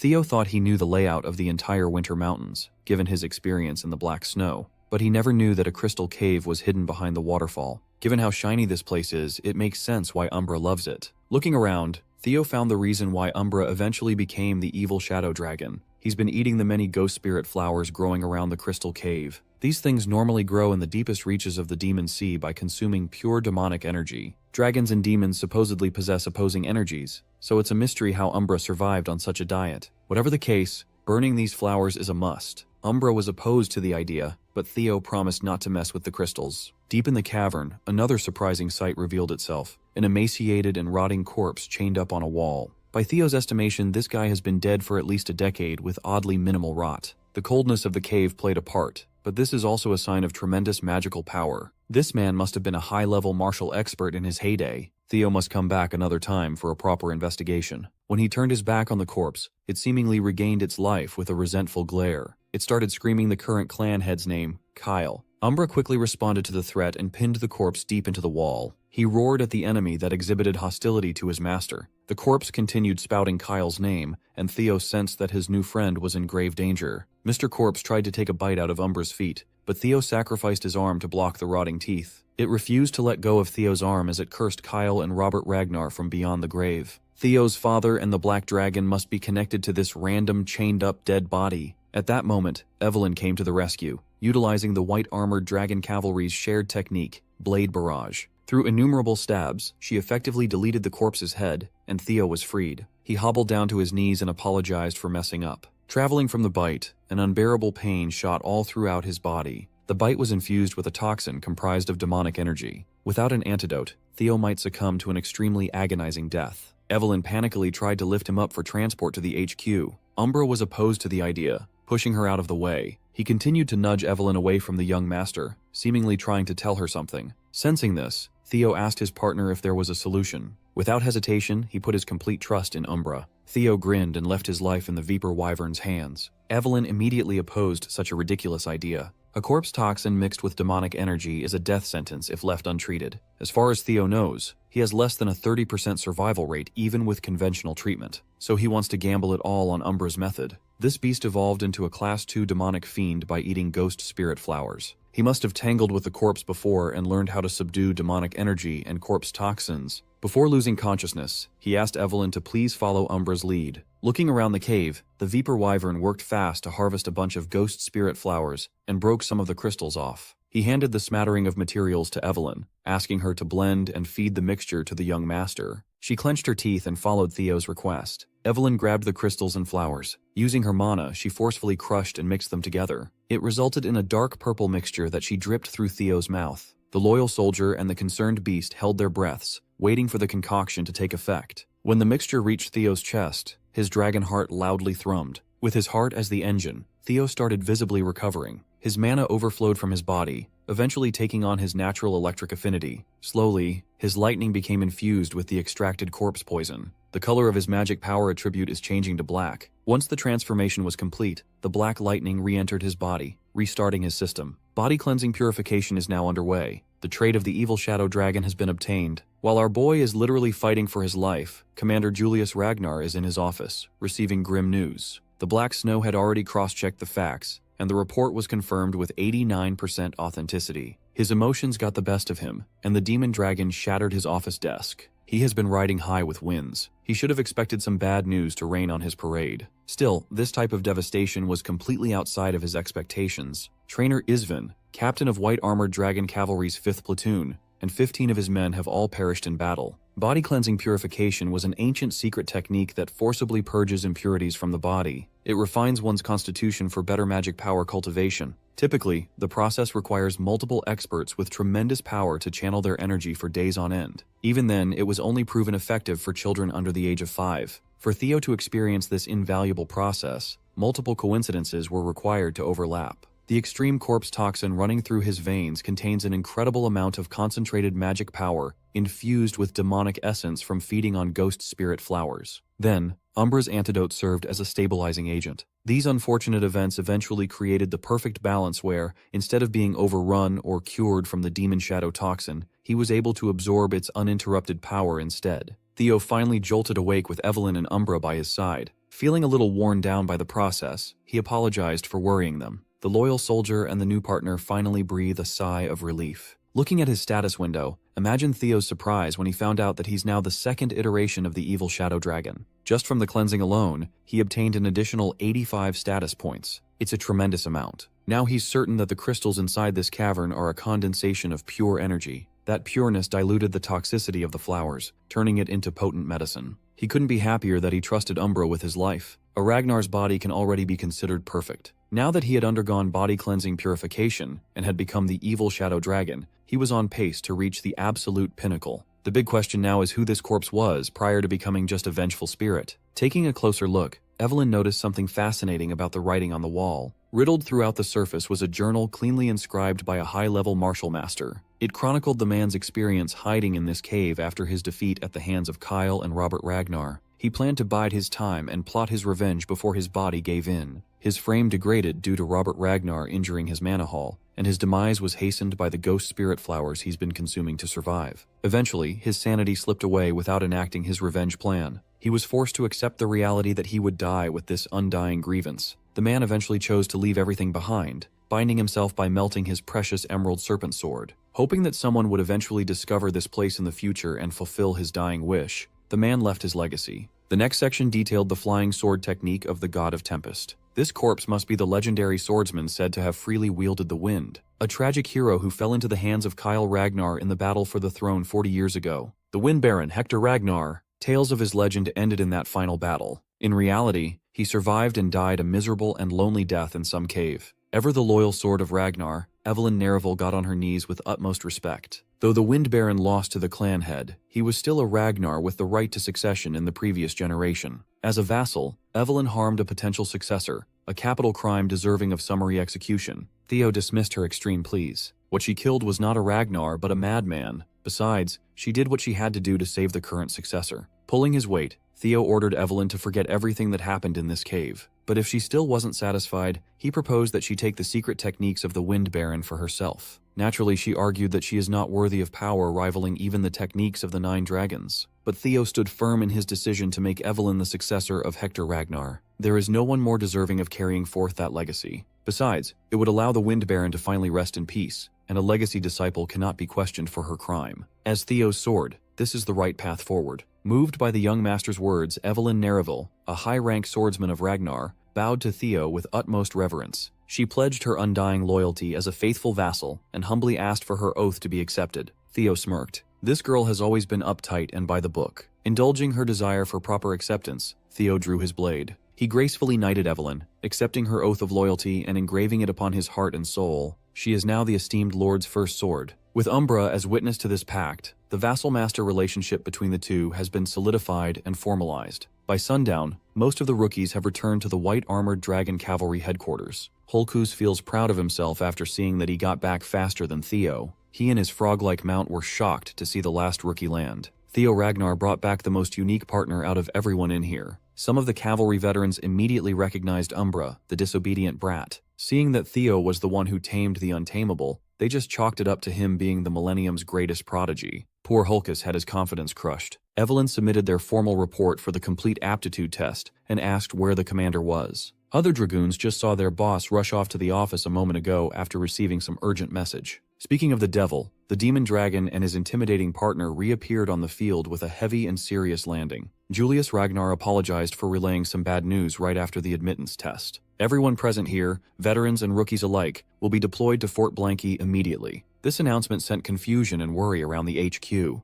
Theo was the only one who had an idea of what was about to happen. The Ceres Merchant Guild hostage incident at Fort Blanky is finally underway. They are about to meddle with a plan to obtain the Dragon Slayer sword, Balmung, for the upcoming coup. A plan orchestrated by the hateful Sky Dragon, Ed Troyven. One of the dragoons asked for more information. They can't just deploy new recruits who have yet to receive proper training after all. Julius gave it to them bluntly. Trainer Isvan, captain of the 5th platoon, and his troops have gone missing. Everyone knows Captain Isvan. He's the oldest knight in the white-armored dragon cavalry. He's not one to go down so easily. This might be another butterfly effect Theo is directly responsible for. Black Snow set the certainty of their death at 89%. Even if they survived, they would be in no state to continue their mission. So, All currently available troops will temporarily take over the 5th Platoon's name and carry out the objective. Evelyn Narraville was assigned as captain. Deployment will be in 3 days, so rookies must cram all the basic training by then. Julius refuses to believe that old Isven would fall so easily. Nevertheless, he is thirsty for vengeance. With that being said, he made his forceful exit. This all started with the Black Skull bandits kidnapping a Syrah's Guild merchant representative. It was supposed to end with no casualties with the cavalry's involvement, but the real objective of the incident lay elsewhere. All these smokescreens are to make the theft and transport of the Dragon Slayer sword, Balmung. When Ed Troyven gets his hands on that blade, the coup will start. It looks like things are taking a different turn compared to Theo's previous life. If this is his fault, he needs to see it through firsthand. The hidden quest to obtain the Dragon Slayer sword has officially commenced. 3 grueling days of basic training passed. The weather in the northern stronghold was unbearably cold. The sole bandit watchdog manning the tower suddenly saw something blotting out the moon from afar. Then, he realized that it was a battalion of wyverns from the white-armored dragon cavalry. Before the alarms were rung, the watchtower was decimated by an explosion. Evelyn gave the order to hurl bombs down to the stronghold. The wyverns looked like World War II bomber planes. The coordinated bombing of the stronghold was carried out masterfully, bringing about destruction with laser precision. The bandits tried to hide inside the castle to avoid getting blown up. They were too late. The dragoons had descended from their mounts to cut down any and all stragglers. Evelyn seamlessly directed her troops to slaughter every bandit in sight. This is the price of messing with the white-armored dragon cavalry. The man tasked with smuggling the legendary sword was thanking his lucky stars for getting out of the stronghold before the attacks. If he can deliver the blade, all that's left for him is to collect the generous payment, kick back, and enjoy the rest of his life with his riches. Unfortunately for this dude, he was set up to fail from the start. His greed resulted in his uneventful beheading by a hooded figure. Once Balmung was smuggled out of the stronghold, the hooded figures could finally take over. With the primary objective secured, the next stage of their nefarious plan can start. Wheeling out their long-range cannons, it's time to exterminate the wyvern-riding pests. The cavalry made quick work of the bandits, eliminating and subjugating every lowlife occupying the stronghold. The veterans were smugly laughing at how easy the operation was. Theo was worried that it might have been way too easy. It's hard to believe that the original 5th Platoon was wiped out by a bunch of noobs. Activating Hatchling Synchro, Theo peered through one of the bandits' memories. He found out that they definitely stole Balmung, but none of them have seen the sword in person. That would be natural for lower pawns, but even the bandit executives were operating blindly. One of the seniors asked Theo what's up, and another one asked him to chill out, thinking the Flash Tiger was just having newbie jitters for his first deployment. Honestly, the seniors just wanted to wrap up the mission as soon as possible. It was then that Theo was struck with a grim premonition. He swiftly broke away from his seniors, confusing them. Theo wordlessly brandished his blade, striking at an inconspicuous wall. Behind the thick bricks were kegs upon kegs of highly volatile explosives. This operation was a trap from the jump. Theo took over and urged everyone to escape and commence evacuations. Then the sound of cannonballs whistled closer and closer. Theo screamed at his comrades, but his warning was drowned out by the booming sounds of explosions. The first round of detonations hit the bull's eye. It's time to reload. Those mysterious hooded figures continued pelting the explosive-ridden stronghold with cannonballs from all angles. They are under direct orders to exterminate the new 5th Platoon. Not a single ant must be left alive. Meanwhile, the person who ordered the hit is currently sitting alone in a room, basking in moonlight. Lady Emil Ragnar, former mistress of the Camellia Palace, is holding the headless corpse of her psychotic son, Axion. The woman had finally lost it. She wants Theo Ragnar's head at all costs. Taking advantage of the chaos brought by the explosions, the bandits tried to free themselves and flee. Evelyn wasn't going to let that happen, so she ordered an execution spree. The dragoons got to work on the criminals as the stronghold burned to the ground. Even Evelyn was feeling sussy about the fall of the original 5th Platoon, given how helpless these bandits are. Another explosive cannonball landed in her direction. Evelyn narrowly avoided getting literally cooked. With the second round of bombardment underway, Evelyn prioritized her troops' safety and gave the retreat mandate. After all, these bandits are about to die by way of explosions when left on their own. Finally, the rookie group reunited with Evelyn's battalion. Now that the 5th Platoon had consolidated, they must find a way out of this hellhole. Theo proposed that they head towards the outer walls in the opposite direction of the artillery fire. In a moment of great stress and duress, he miraculously opened his mind gate, unlocking the limits of his brain. With this, his thinking speed and sensory perception have been greatly enhanced. When he looked around the vicinity, the entire makeup and blueprint of the surrounding structures revealed themselves bare. He was dazed by the sheer amount of information entering his brain. Evelyn had to pull him back to reality. She tried to drag him to the outside of the stronghold as planned, but Theo stopped her for a second. With extreme decisiveness, Theo asserted that instead of running to the exits, they must head deeper inside the stronghold. Evelyn wholeheartedly believed her master's decision and ordered the rest of the troops to follow suit. There are 21 lives on the line here. All of them are relying on the Golden Boy to lead them to safety. With his enhanced perception, he could tell that the only thing waiting at the exit was more artillery and a coordinated ambush. That's the final trap set. Using his unlocked mind gate in conjunction with hatchling synchro, Theo could read the memories of each building. He was seeing the fucking Matrix. The enemies have assumed that surviving inside the castle is impossible. But with his enhanced vision of the stronghold's layout, he can find a way. To the left are more hidden explosives. To the right is an upcoming round of artillery bombardment. The only safe path is the central stairs heading downwards. So Theo led his comrades down the central stairs, everyone sprinting for their lives. Evelyn made sure to stay at the tail end of the line to make sure that none of her troops were left behind. Their hopes of survival evaporated upon running into a dead end. Everyone panicked, and they all turned to Theo for whatever genius plan he had in mind. They can't exactly go back the way they came from. To make matters worse, the roof is finally collapsing from the blasts upstairs. Large chunks of debris started falling, threatening to bury the new 5th platoon alive. Outside, the hooded Troivan agents reveled at their fiery stunt. They have finally exhausted every artillery shell in their arsenal. This will serve as revenge for their young master Axion. With blades drawn, the Troivan agents plan to enter the stronghold. Even if they have to piece Theo's corpse together, they'll rummage through gore to get proof of the kill. Well, that won't be happening soon though. The new 5th platoon narrowly avoided death. When the roof and ceiling collapsed, so did the floor they were standing on after Theo's desperate slash at the last second. The gang fell into a secret underground lair, and they met some more hostile bandits. Theo only directed everyone in this direction because he noticed an open space deeper beneath the hallway. Looking past the bandits, he saw an underground prison inlaid with steel bars. Among the prisoners was Captain Trainer Eisven. Of course, Evelyn's troops easily dispatched the remaining pair of bandit jailers. Hell, Hulkus did it himself. Evelyn got the rundown of what happened from Captain Isven. Who would have thought that the Central Intelligence Bureau was the one behind this whole master plan? The original 5th platoon was freed from their shackles, but they weren't too enthusiastic. All of them have lost limbs, including the old man himself. Evelyn suspected that Ed Troivan must have a hand in this treachery, but she never expected an internal collusion of this magnitude. Those bastards actually raised their swords against fellow clansmen. This is treason, and treason must be penalized by the harshest punishment. Captain Isven understands the youngins, but he warned them to be careful in their response. The enemies are not stupid. They have planned this through and through. Facing them with limited manpower would be difficult. For now, they must find a way to notify the Black Snow stationed nearby. Theo posited that the fact that no one had come to their aid yet indicates that the enemy had already taken out the Black Snow agents hidden nearby. It might seem hopeless, but the Rising Star has a plan. The agents of Troivan have tried to bury even their disposable pawns in the bombardment. They are aiming for a perfect cover-up. That means they will come to confirm the deaths of their primary targets. They'll be reveling in victory while they search through corpses. The cavalry can use this to its advantage by planning an ambush of its own and hiding in the rubble upstairs. Only then will they have a chance at turning the tables. Captain Isven carefully sized up the young man. He could tell that Theo had recently opened his mind gate, an astonishing achievement at such a young age. He lamented that he's getting old. He had given up prematurely in the face of such a small crisis. It's a good thing the new generation has good heads on their shoulders. As if the fire in him was reignited,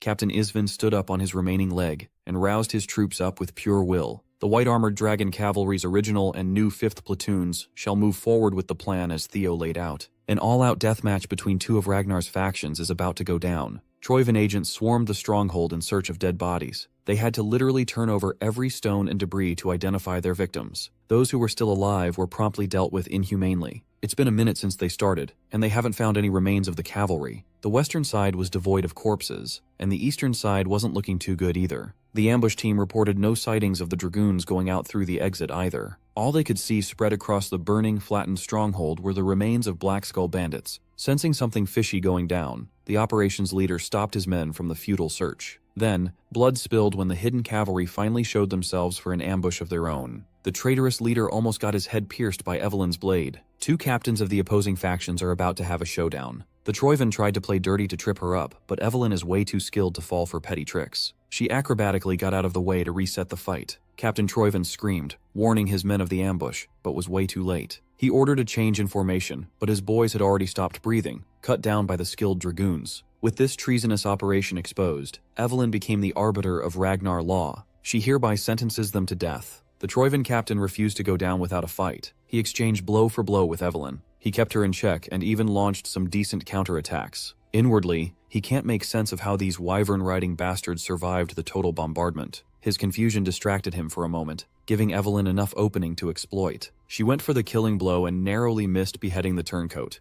Evelyn continued hounding the rat, piercing through his flesh bit by bit, making him bleed. She warned the remnants of the Central Intelligence Bureau to surrender. Resistance is futile at this point. The moment the ambush succeeded, it was a checkmate. Those who willingly surrender will keep their lives to await a proper trial. Before his men could be tempted by survival, the Troivan captain loudly permitted the usage of their secret technique. Every dragoon was taken aback. It sounds like the Troivans have a final gambit hidden up their sleeves. One of the many Troivan agents turned feral and pounced at Theo. He felt a significant and unnatural jump in terms of offensive power. These madmen actually used the reverse blood surge technique, a forbidden power that rapidly drains the user's life force. As strong as Theo was, he still had a tough time keeping up with an agent under the influence of forbidden tech. One was bad enough, but the rest of the bastards had seemingly flocked around him, eager to lop his head off. Seeing him in the line of fire, one of the injured officers from the old 5th platoon blocked the crazed blades with his body. Before succumbing to death, the officer peacefully asked Theo to run. Seeing a good man put his life on the line for his sake awakened something primal and wrathful in Theo. He slashed the lunatics with his most potent triple dragon's claw yet. Pushing himself even further, the young master tapped into his mind gate. He perceived the world in slow motion, and promptly noted the positions of dozens of hyper-powered lunatics. Unleashing an even more powerful triple dragon's claw than the last, his blade surged forth in intricate directions, avoiding his comrades and absolutely destroying their foes. It was a display of power and skill that shocked even the veterans. When the dust faded,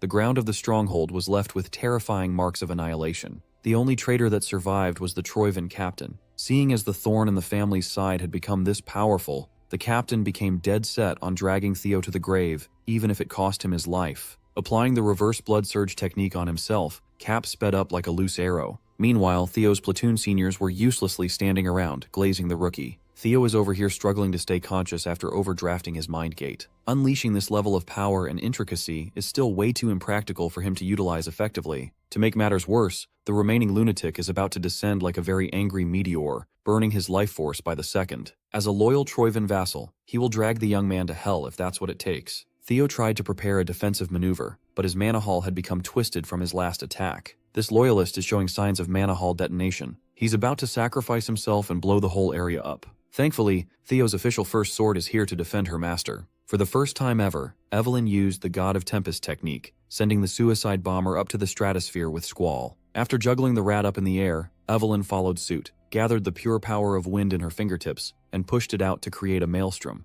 Theo watched in awe as Evelyn's power whisked around the traitor's mana hull to forcibly stop the suicidal explosion. From there, sending the Troivan captain hurling back to the ground was easy. With the last rat neatly dealt with, Theo finally felt exhaustion catch up to him. Hulkus, Erica, and his seniors came running in his direction, eternally grateful to the young master for saving everyone's lives. The sun finally rose, its glorious rays illuminating Theo's contented smile. The standouts in this operation were undoubtedly Theo and Evelyn. They practically carried everyone to victory with their overwhelming skills. Everyone finally felt relaxed as the atmosphere became jovial and festive. The long night has passed, and a bright new dawn led by a resplendent leader of the new generation has come. Inside the miserable walls of the Rose Palace, Lady Emil Ragnar is crashing the fuck out like a lunatic. Ed Troivan has her in a deadly chokehold while hurling curses at her. It seems like she acted on her own and orchestrated some unnecessary moves in that stronghold operation. She actually stole the Sky Dragon's seal to forge official orders. The killing of the entire white-armored dragon cavalry and the illegitimate child of Ragnar wasn't supposed to go down this soon. Now the Troivans are in hot water. A crazy bitch ruined Ed Troivan's decades of planning. Lady Emil growled that she wanted revenge for her poor little Axion. She wants to tear up that Theo bastard and everyone he has a connection to so her son could finally rest in peace. Ed found it unforgivable that this woman would forget her duty to the family just because of the death of one lousy child. Out of rage, he stomped out Axion's rotting, headless corpse. They lost the Dragon Slayer sword, the most crucial part of the plan. From now on, Emil will be cast out as a daughter of the Troivans. Looking at her brother's eyes felt like she was being looked down upon by their haughty father.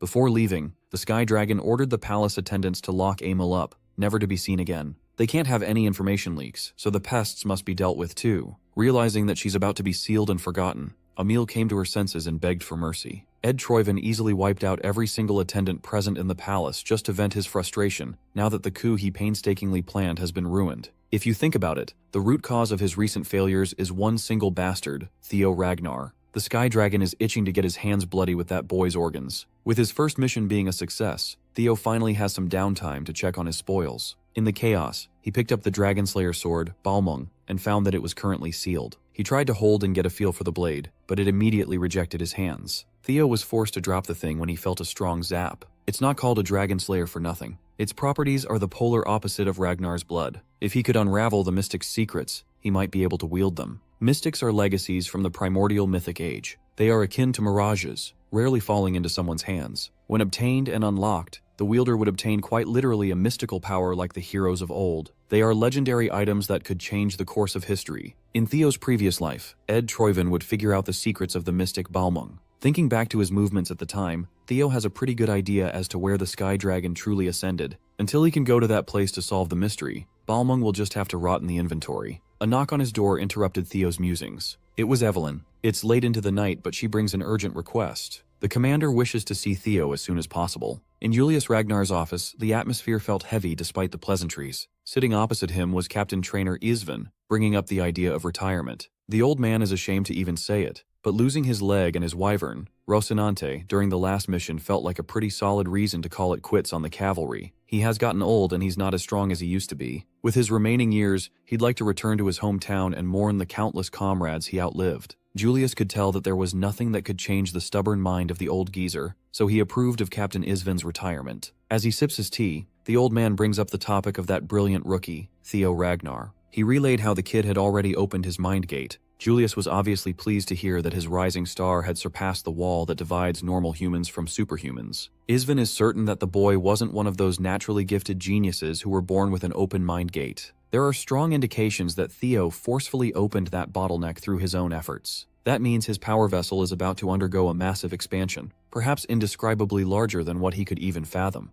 Julius is hyped to fill that bigger vessel up to continue Theo's rapid development. That's it for Isvan's final report, a word from an old man to his junior. The future of the cavalry and the clan is now up for Julius to hone and mold. Tonight, the Demon Dragon met with Theo in the HQ training ground. Commander Julius praised the boy for his accomplishments during the last deployment, and Theo humbly attributed his success to his comrades. Then, the commander asked him about the advancement of his martial theory. Theo misconstrued martial theory for combat prowess and answered based on that. Julius immediately stopped him. He's not simply referring to the level of combat techniques. That is some surface-level stuff. Martial theory refers to what kind of world his sword is painting. When phrased like that, Theo wasn't so sure how to answer anymore. He's been solely focused on striving for the clan head's sword, which he witnessed firsthand. Julius already expected as much. Everyone is like that at first. To expand the boy's horizon, the demon dragon drew his blade and showed Theo a different way of looking at the art of the sword. As soon as he wielded it, Julius Ragnar turned the entire arena into the demon dragon's isolation zone, a diabolical hellscape of his own making.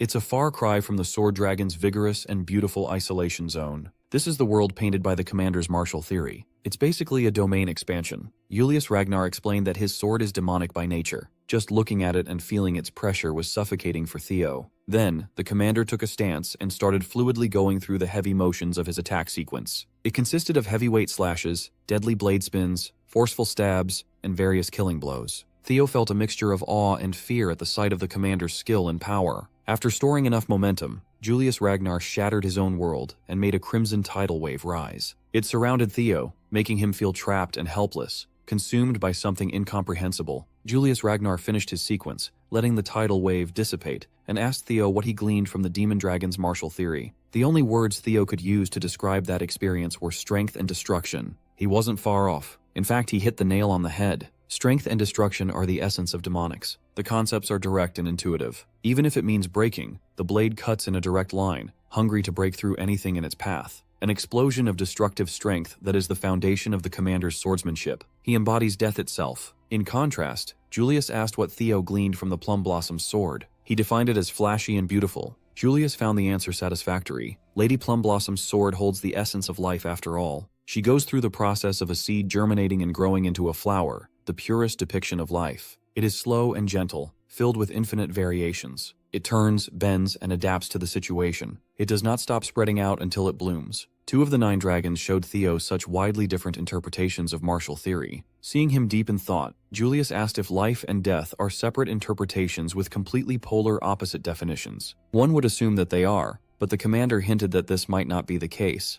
However, it wouldn't be fun if he just spoon-fed Theo the real answer. He dispelled his isolation zone and walked away. Before leaving, he tossed a book towards Theo. Written in its pages is an extensive debate that Commander Julius and Lady Osa had over the principles of the sword. It is unusual, but it seems like Theo had wound up becoming the disciple of both the sword dragon and the demon dragon. Of course, the debate took place, and the book was written on that fateful day in the white dragon's nest. After writing the last word and closing the pages, Julius immediately pouted that he wouldn't be able to monopolize Theo's potential. Lady Plumblossom just wants the best for the boy, and the commander is not the type to deny that. Theo Ragnar has garnered expectations that rival other successor candidates. His talent is immense, and he's growing at an unprecedented rate. That means he will hit the wall that much faster. This book will help the kid overcome that wall in record time. Still, Julius has a nagging fear that Theo might become an enemy of the clan. People at the top know all too well that prodigies who grow rapidly like this often meet an unfortunate end one way or another. If history repeats itself once more, their teachings might return as blood spilled for the Ragnars. After hearing his fears, Lady Osa became certain of one thing.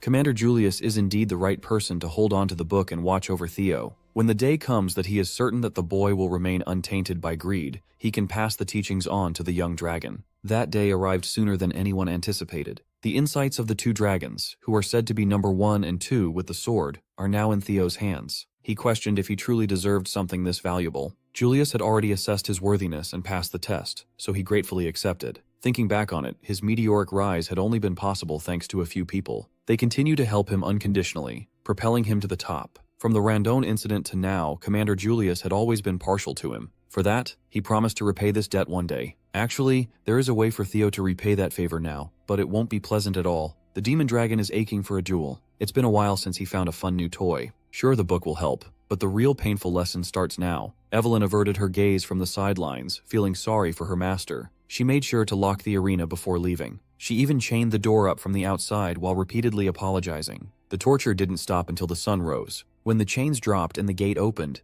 Evelyn saw the aftermath. Her lively young master looked like he had just experienced an entire war overnight. The commander definitely went a little overboard this time. More importantly, Evelyn took care of a task she was assigned to. She confined a key piece of the puzzle in the underground detention cell. They crippled and locked up the captain of the defeated Troivan squad, but he's not the type to spill the beans, no matter what torture method they choose to use. So, they just left him there to rot as Theo hatches a different approach. She whispered to Evelyn about the chain of events that will take place in the coming days. A few days later, Theo finally visited Plumblossom Palace's training ground. In there, he politely greeted the Lady of Plumblossoms. Osa Ragnar Plunus has been waiting for him after receiving the generous gift of insight. The book has been of great benefit to the young man already. To test that out, Lady Plumblossom summoned one of the training swords into her hand. Holding a blade, the entire training ground was filled with the manifestation of her martial theory. She wants to continue teaching him about the building blocks of her technique that one might easily overlook. The root of swordsmanship itself. At the end of this session, she would love to discuss how to blossom life using a sword with the young man.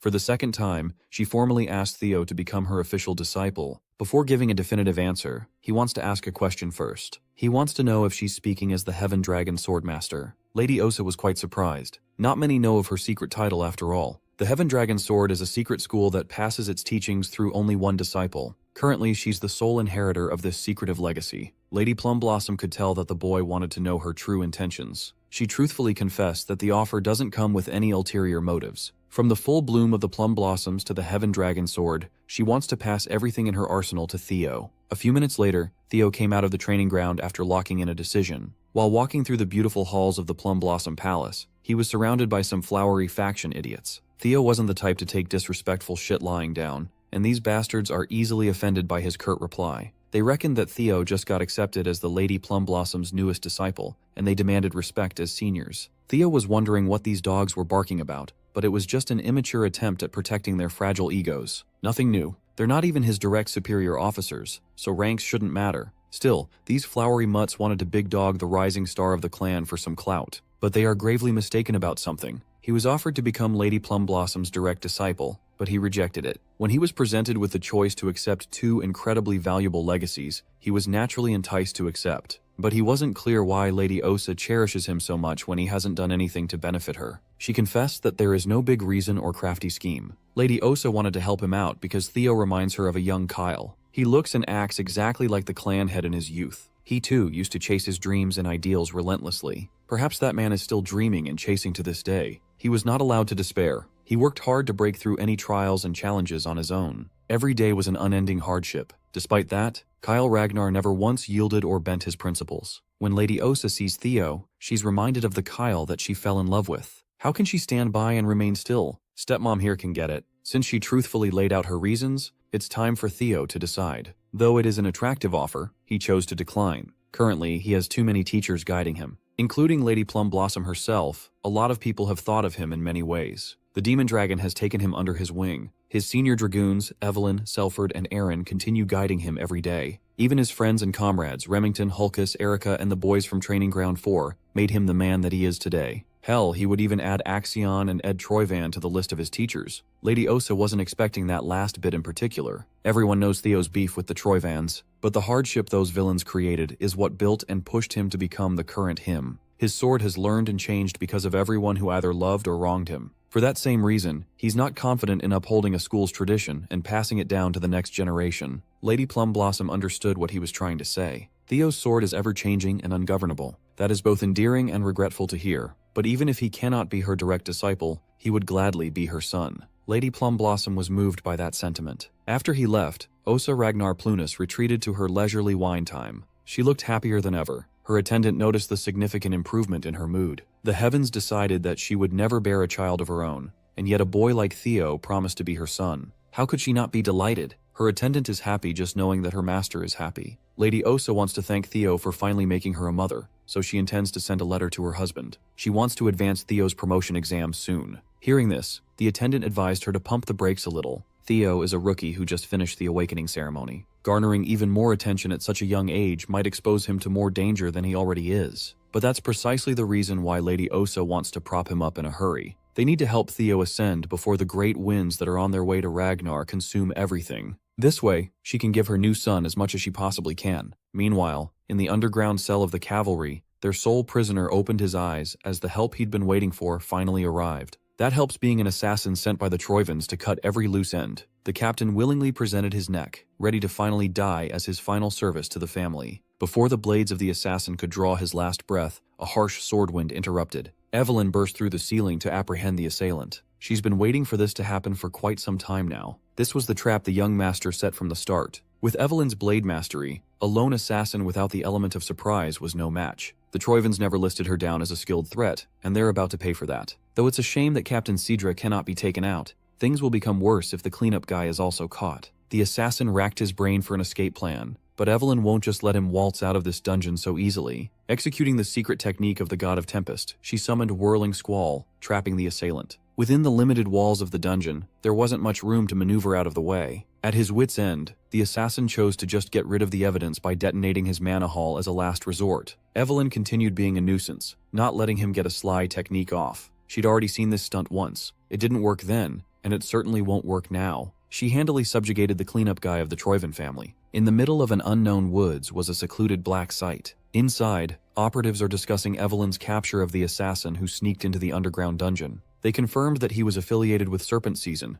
a sub-organization of the Eastern Elite Clan, the Troyvan family. Present in this discussion were Theo, Evelyn, Commander Julius, and a Black Snow operative. This incident confirms their suspicion that the cavalry has a mole in their midst. They are holding this important meeting at such a remote place to prevent any more intel from being leaked. According to Black Snow's information, Serpent Season is currently based out of an ancient castle in the Calhelm region. 3 hours from now, they will consider the mission a failure, burn any evidence, and run away. So, they need to ambush that base, round up all their members, and extract information as well as evidence. This Black Snow operative reporting is Cleve, a Null Snow agent. Theo didn't think he would get to personally meet such a high-ranking operative so soon. Before concluding the brief and arranging the ambush, Commander Julius added one more thing to the agenda. This mission will also serve as a promotion exam for Theo Ragnar. Theo himself thought he had heard it wrong. He doesn't think he earned the qualifications for a promotion exam this soon. The commander agrees, so the difficulty of his promotion exam has been hammed up. Rising through the ranks, it's normal for the promotion difficulty to escalate. This time, the higher-ups are assigning a mission that can lead to a full-on civil war for a mid-rank swordsman promotion exam. The demon dragon was made aware that Theo orchestrated Evelyn's stakeout and capture op. It's only natural that he sees what he started through to the end. Even if he's an heir, it is disrespectful to plan things without discussing them with the commander. He must complete this integral mission flawlessly to get his promotion. Julius made Theo get it through his head that promotion to a mid-rank swordsman would earn him solo mission privileges. With the way things are going, this young man is becoming the center of attention and history. To give him more motivation, the system started the 4th scenario quest,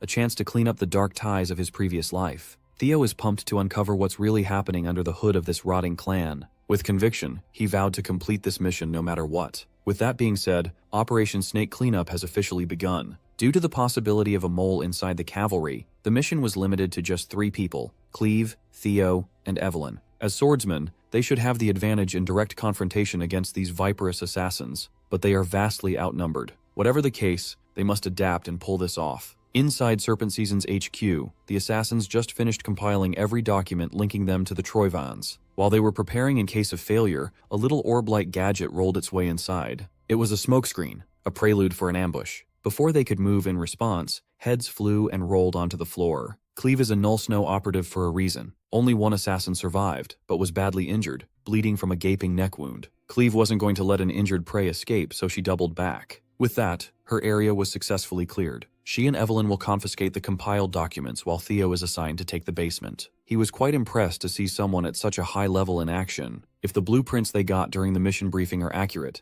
then the stairs to the basement must be close. Theo was careless. He was so focused on speed that he triggered a tripwire. This activated a trap that nearly pierced his eyes if he didn't have the reflexes to dodge in time. He drew his sword and deflected the hidden flurry of stingers. Using hatchling synchro to read the area's information, the plethora of hidden tripwires and traps revealed themselves to his eyes. Aside from the fixed traps, there are plenty of men lying in wait for an ambush. To clear the nuisances out in one fell swoop, he retrieved multiple blades and charged them with his black lightning. His Thunder Dragon-breathing dragon mark has been upgraded to become even more lethal than before. The poor saps lying in ambush were wiped out in a second. They were stabbed and fried at the same instant. With that out of the way, Theo easily bypassed the fixed traps and wires. The level of security was unusually tight in this area. That's a sign that something significant is hidden in the basement. When he finally reached the lowest level of the ancient castle, he was assaulted by the smell and sight of blood and gore. In their standing was a lone man wearing a red robe and hat preaching about a sacred prayer time. The priest of blood doesn't appreciate the interruption to his crimson ceremony. Theo immediately clocked this man as a priest of the Holy Demon Church. This rotten church preaches a doctrine of an apocalypse that will engulf the world soon. They promise their followers that a savior will descend from the heavens. They are a cult that completely captured the ignorant masses with a promise of salvation. In a few years, they will spark the Great War that would mark the Empire's collapse. With his guard up, Theo used hatchling synchro on the unsettling priest. He saw a bloody aura fueled by a mysterious mana that doesn't follow the basic rules of the world flowing through a broken mind gate. This might be the so-called grace referred to by blood priests. Theo is considered a non-believer, and for that, he shall be given the honor of becoming a sacrifice for the one and only God. The blood priest closed the distance, trying to grab Theo with his blood-stained hands. He managed to parry the grab, but the unbelievable hardness of the priest's flesh was out of the ordinary. They exchanged more blows. Each of Theo's attacks was rendered useless. He could feel the weight behind every movement. One successful grapple, and he's done for. Finally, his sword was caught by the blood priest's bare hand. A full-powered swing was stopped so easily. With his blade out of the picture, the priest sent him careening towards the basement walls. Blood priests are supposed to be part of the bottom rung of the Holy Demon Church, yet they're already this powerful. Theo's options are limited. If he uses Tripe Dragon's Claw in this confined space, he'd get buried alive, but his mana-infused attacks are not working.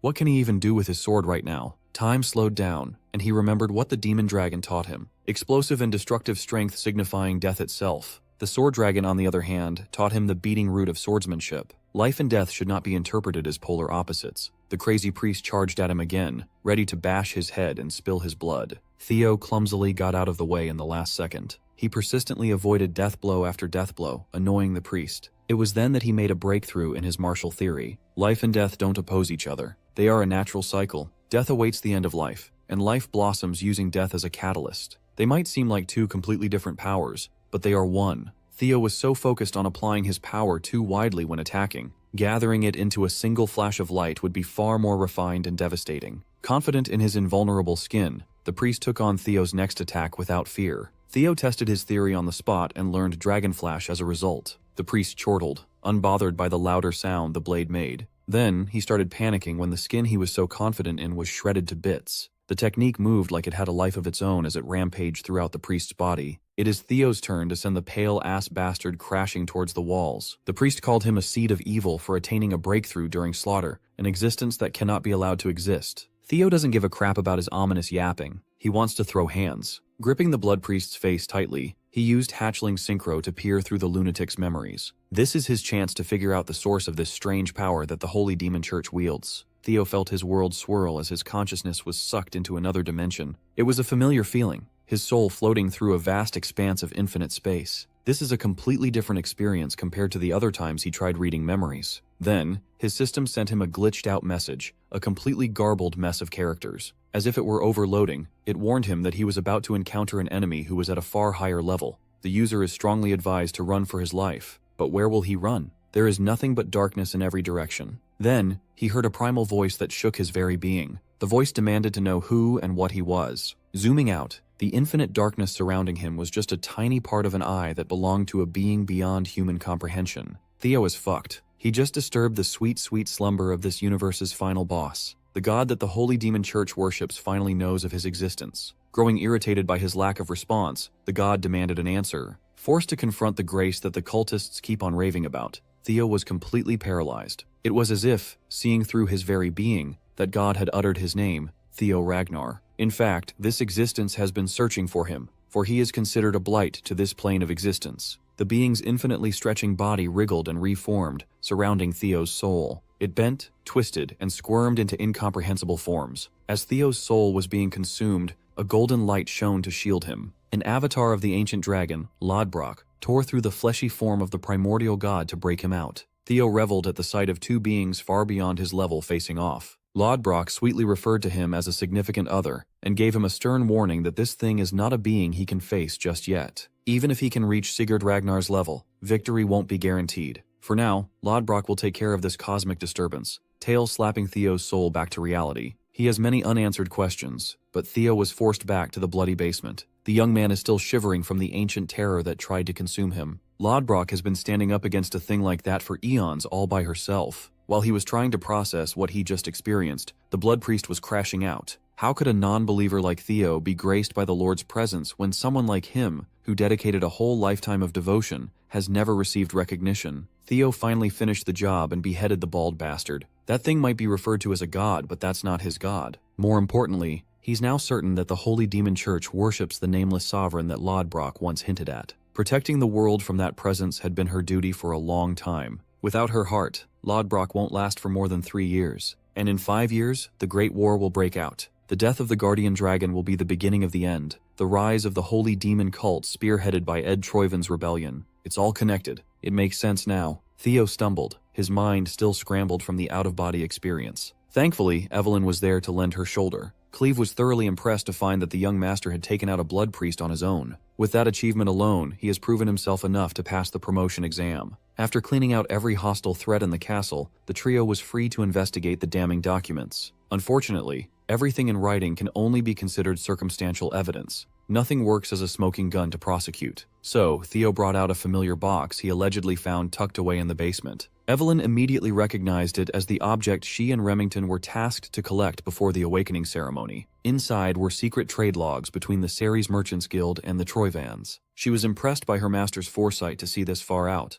revealing his cards at the perfect time. Cleve parsed through the logs and found formal trades with Ed Troivan, complete with official seals. With this, they can prove the Sky Dragon's treasonous machinations and the involvement of the Holy Demon Church. They now have sufficient evidence to take action against that bastard Ed. First, they will launch an immediate strike on the Ceres Guild. It's finally time to correct history and crush Ed Troivan. When the Demon Dragon received word of the rotten schemes of the Sky Dragon, he was unbearably livid. Even though they only have enough to point to him as a suspect, a more thorough investigation is required. Julius received the report from the mighty Black Dragon himself. When Robert Ragnar is directly involved, this case is practically past the stage of mere suspicion. With his influence, Robert must have been aware of this undercurrent long before, yet he let it happen. Steering the topic away from himself, the Black Dragon praised Theo Ragnar for killing a blood priest by himself. Robert argued that the boy's talent is far more suited to the Black Snow, and he must go to where he belongs. He has excellent perception and deduction. He could see the bigger picture using the tiniest clues.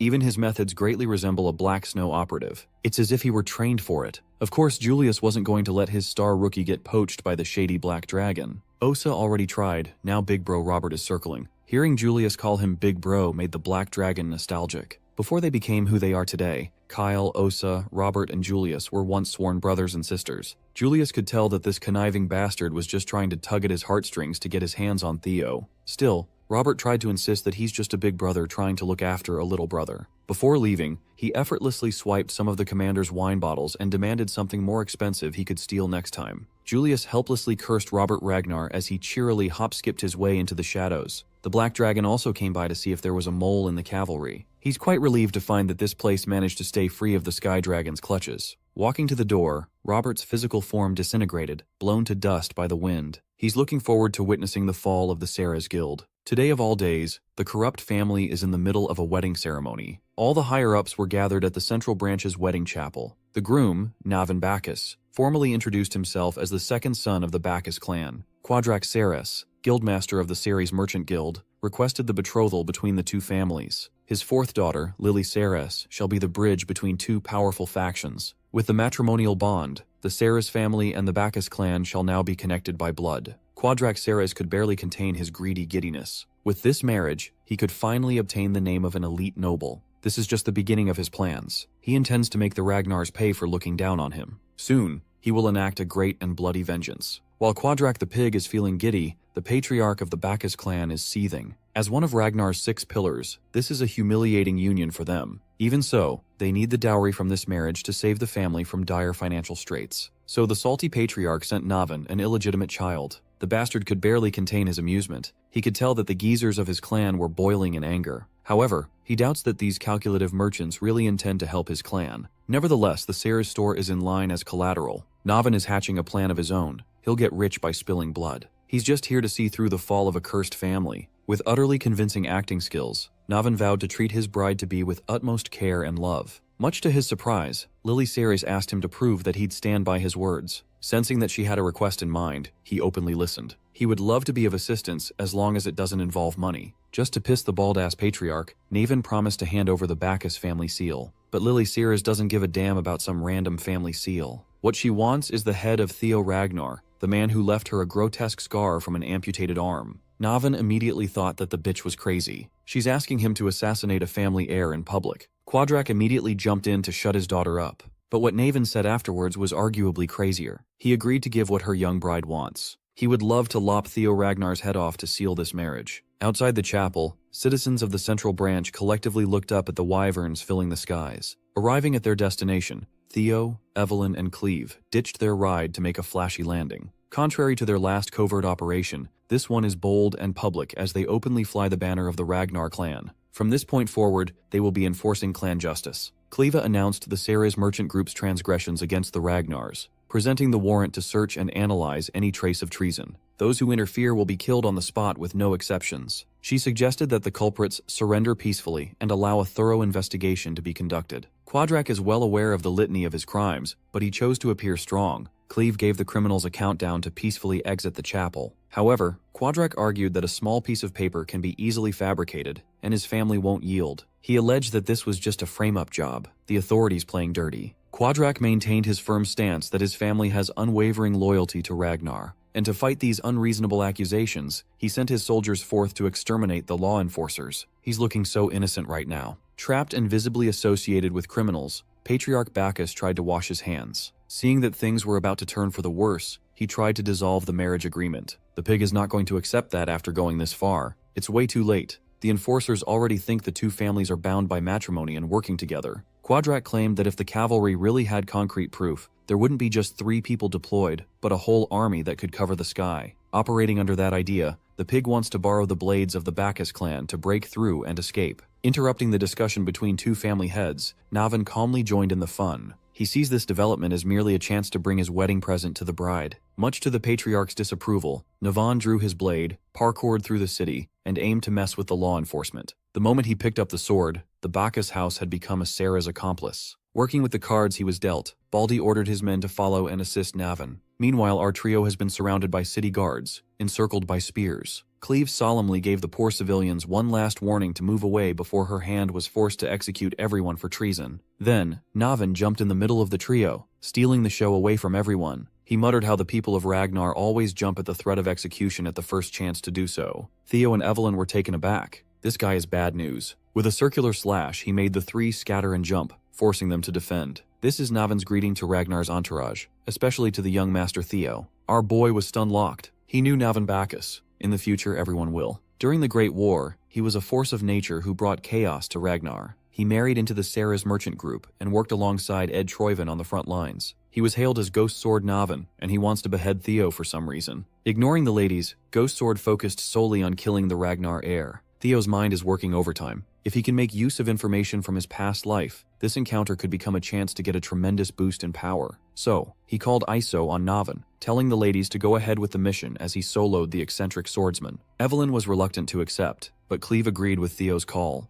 Those series crooks must be destroying evidence right about now. They must trust in Theo's capability to hold off a monster. Navin playfully warned the young master that even though he might not look like it, he's actually pretty strong. Theo amusedly matched his freak. Before they resumed crossing swords, the young master wanted to ask one question, and Navin obliged. He asked if Navin was committing a clear act of treason to ruin the Bacchus family and avenge his poor mother. The ghost sword tightened its grip on its sword. Theo just brought up a very annoying memory he'd rather not think about. Now he has one more reason to take the young man's head. Instead of acting hostile, Theo asked Navin to listen to his proposal. He would love to offer his help and kickstart the downfall of the rotten Bacchus family. The system prompted a hidden recruit quest, turning Ghost Sword Navin into an ally. He needs Naruto's Talk no Jutsu for real. Navin Bacchus was an anomaly. He was his family's unofficial strongest sword. He didn't receive proper recognition from his own family despite having abilities comparable to the legendary Thorkel Ragnar, all because he was an illegitimate child born in a brothel. Instead of pride, his exceptional talent brought his mother grief that she couldn't carry.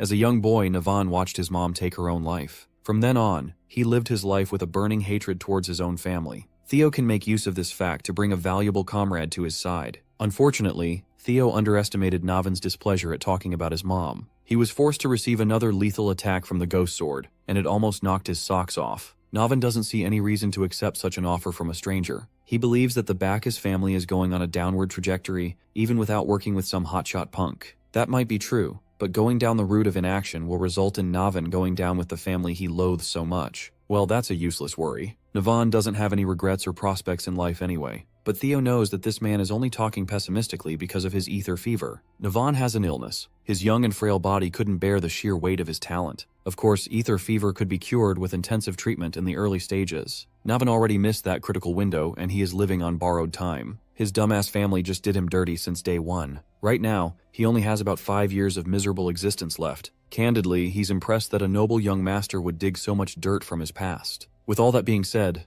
Navin is still not swayed. The end of Bacchus is coming, and Navin will sink with them. Smiling smugly, Theo asked if his mind would change if he had the cure. For the first time, Navin looked shaken as he retorted that there was no possible cure for ether fever. Technically, Navin wasn't wrong, but in the past life, the cure was found and made public. Like some sort of twisted joke, it was discovered days after the ghost sword's death. As of now, Theo might be the only one who knows of the cure's existence. With utmost confidence, he assured Navin that they could get rid of that pesky ether fever, 100%. As established, the rotten family will burn to the ground no matter what. But if Navin takes Theo's hand, he can live on as someone important and leave a positive impact on the world as a hero who aided the Ragnar family. All he has to do is trust and take the leap of faith. Closer to the chapel, city guards have set up defensive measures to slow down Evelyn and Agent Cleve. Of course, these mortal contraptions were useless against fighters at their levels. More than anything, deflecting arrows was just an annoying chore. From afar, they saw that Theo and Navin had completely stopped fighting and were talking about something instead. Cleve is growing impatient. She wants to get this over with and just kill every hostile presence around. The only thing holding her back was her boss's order to prioritize analyzing Theo Ragnar's potential for recruitment. The Black Dragon wanted more data about the boy's true capabilities. One of Black Snow's main missions is to accurately evaluate individuals who will lead the future of Ragnar. A Null Snow like Cleve must keep that in mind in this operation. Before heading out, she wanted to know at what point she could finally lift the limit. Since the demonic cult has been added to the mix, Cleve shall be unleashed if someone at the level of bishop and above appears. Like a good soldier, Cleve behaved and limited her involvement, albeit begrudgingly. Her only worry about this setup is the delay. If the mission stretches too long, she will be forced to work unpaid overtime. While she was lost in thought, Naven Bacchus surprisingly jumped to their side. Evelyn looked around, worried that young Master Theo had fallen. She was mistaken, of course. Navan and Theo are buddies now. After that brief conversation in the middle of clashing blades, Naven Bacchus had switched sides. It's a lot more reassuring to have him as a friend instead of a foe. Hell, he even apologized to the ladies for his discourtesy earlier. After all, they'll be advancing on the same side, and they shouldn't harbor ill will towards each other. Theo's hidden quest had been successfully cleared. Navan immediately proved himself useful to the cause as he went on demon time, untouched by ordinary defensive measures. He took to the skies with a single leap, and the poor soldiers thought he'd be vulnerable in mid-air. Annoyed by their silly wooden contractions, Navan sliced through rows of anti-siege equipment like a breeze. Those who dared to stand near the contraptions were also punished with a gruesome death. While Navan was going on a bloody rampage, the bald patriarch reprimanded the illegitimate sword for turning the blade on his own family. Navan scoffed at the mention of family. Hearing it from this asshole's mouth makes his blood boil. He finally did what he's been wanting to do all these years and cut the blathering patriarch in half, cracking that bald head like fresh fruit. Evelyn was in awe. That man really lives up to his reputation of being equal to young Lord Thorkel. Theo urged the ladies to capitalize on Navan's rampage and push forward. Now they have a clear path to capture that pig, Quadrak Ceres. Speaking of the devil, Quadrak is stressed the fuck out upon hearing reports of their defenses being rendered useless. Now he's finally considering getting rid of documents that could be used as evidence against his guild. One of his attendants advised him to start by burning papers related to the Troivans. The pig crazily opposed the idea. No one is touching those documents but him. The scared attendant is just trying to think rationally and reduce unnecessary casualties in the future. Quadrak doesn't want to hear rational voices. If the Troivan link burns, how will he get the money he invested in them? He's not the type to give up on every penny he could squeeze, even if the law is knocking on his door. Another presence in the room insulted Quadrak for being a pathetic mortal drunk on salacious greed. The pig's eyes lit up. The only man who could help him deal with the cavalry just came in time. Outside, the four-man party's momentum was impossible to stop as they left a trail of corpses at every turn. Theo paused his relentless run when he saw the crowd walking out of the door. Led by a representative of the Holy Demon Church, hundreds of hooded believers lined up outside the chapel to put what they learned from their god into action. Quadrak is thanking the devils they sending him a bishop from the demonic cult. Since these freaks are also linked with the Troivans, perhaps they might lend some help. The bishop agreed to give some assistance, given that the pig might be of use on the Day of Judgment. When asked to hand over the Troivan documents, Quadrak clammed up once more. His obsession with riches is putting the bigger picture at risk. Some violence was necessary to correct that.